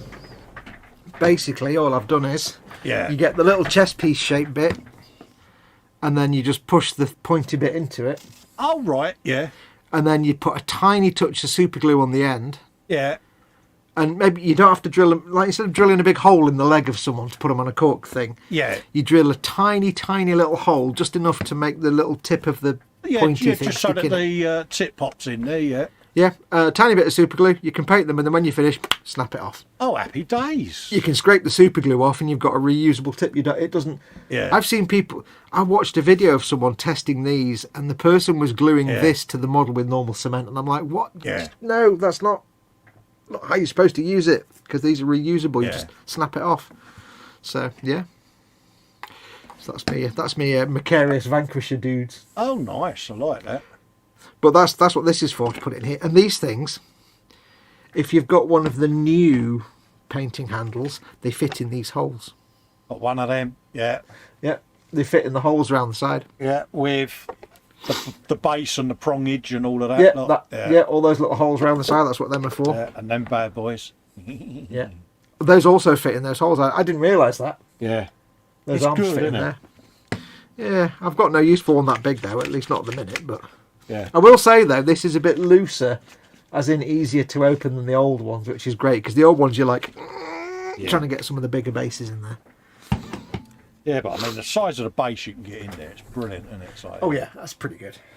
can't argue with that. I might find myself using the new one for the. Well, actually, not for this bike. I don't know yet. Actually. Well, yeah, I'll get me magneted one out and all, don't I? Yeah. I'll print the other your one of magnet. them and I'll sort that out for you and I'll bung that in a box. Get your magnets out for the lads. Let's have a looky-loo then in the box of goodies to what else we can build for that. So that's the trike in its sub-assemblies. For some reason, my extra thin suddenly smells like chocolate. Oh, I don't quite know why. It's a bit weird. that's weird, isn't it? Yeah. I just opened the pot and it's like, ooh, chocolate. Happy days. Okay, I'll take that. It's better than extra thin smell. Yeah. So he can go in. So yeah, I do like this little project box. I keep saying it, don't I? But it is handy little thing to have. I've got at the moment I've just got my scrap jet mega track in there, which I should put back in the box because I'm not going to finish painting it anytime soon. Yeah, and I've got all my little dudes going in there.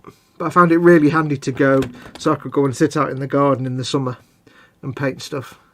Well, this is what I'm thinking with the big old conservatory there. See, I could just Yeah. rattle me paints in there, and off I go, and I can sit out there. Yeah. Because H says, you know, it's all right being in the man cave, but you know, you do need to open up the conservatory and get a bit Yeah, of you want to fresh air. get your vitamin D. So that's what I intend to do this year. So.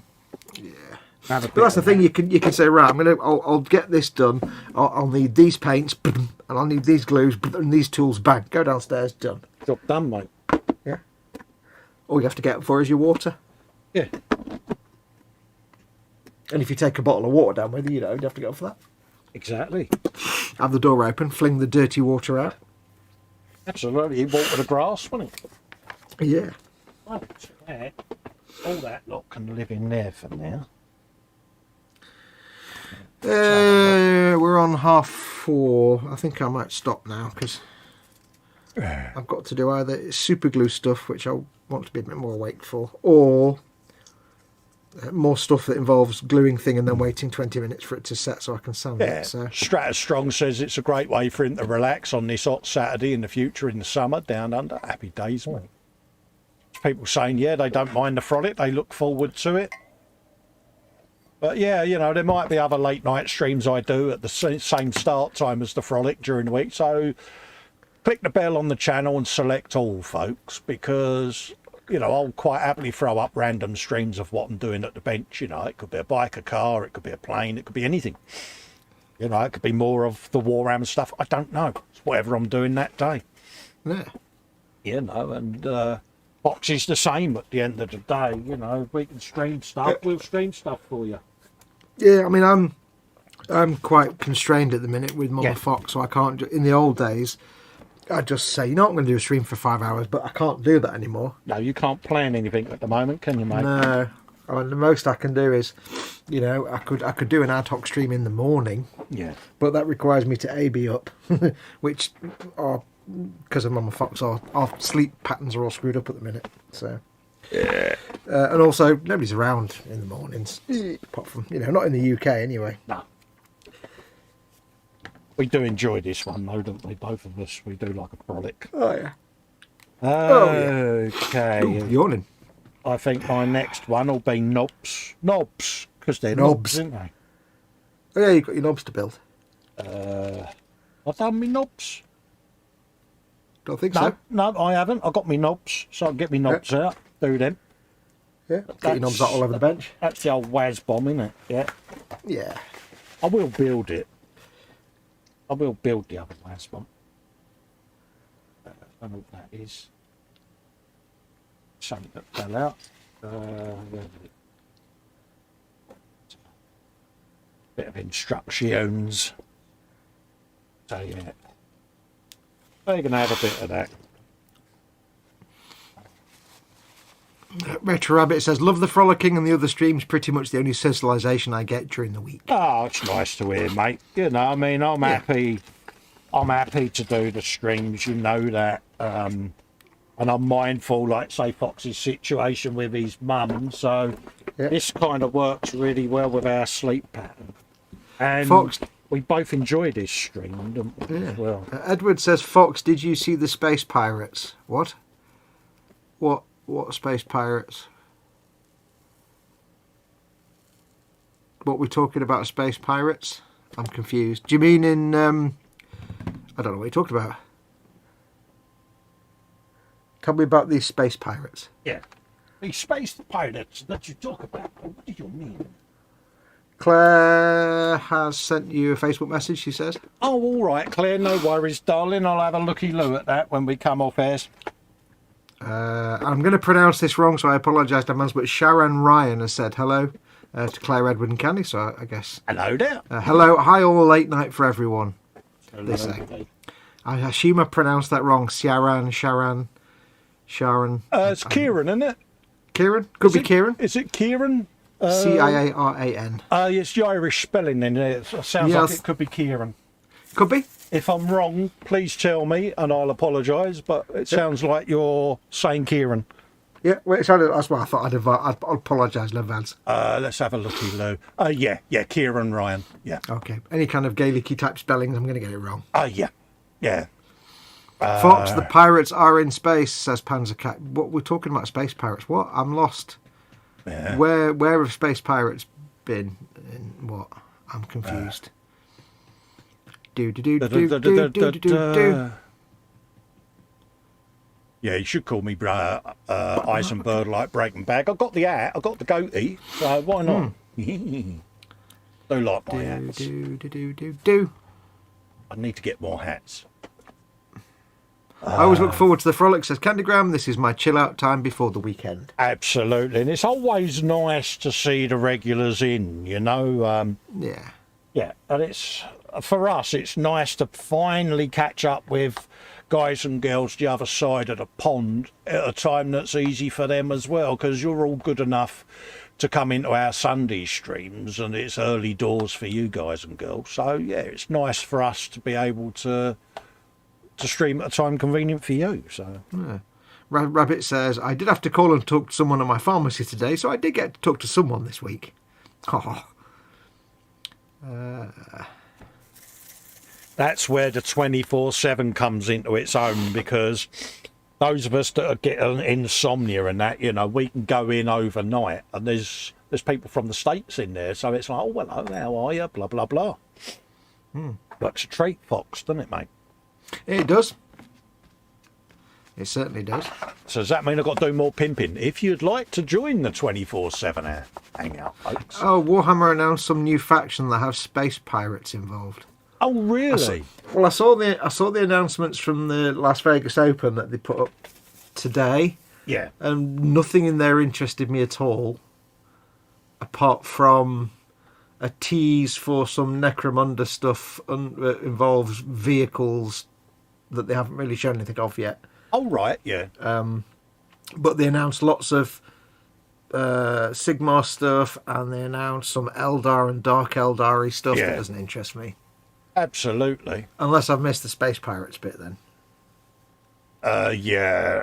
What's that? Retro Rabbit saying that he's likely to go back to being an auto mechanic, suspension engineer or welding. Yeah, I made a good living at welding for a number of years.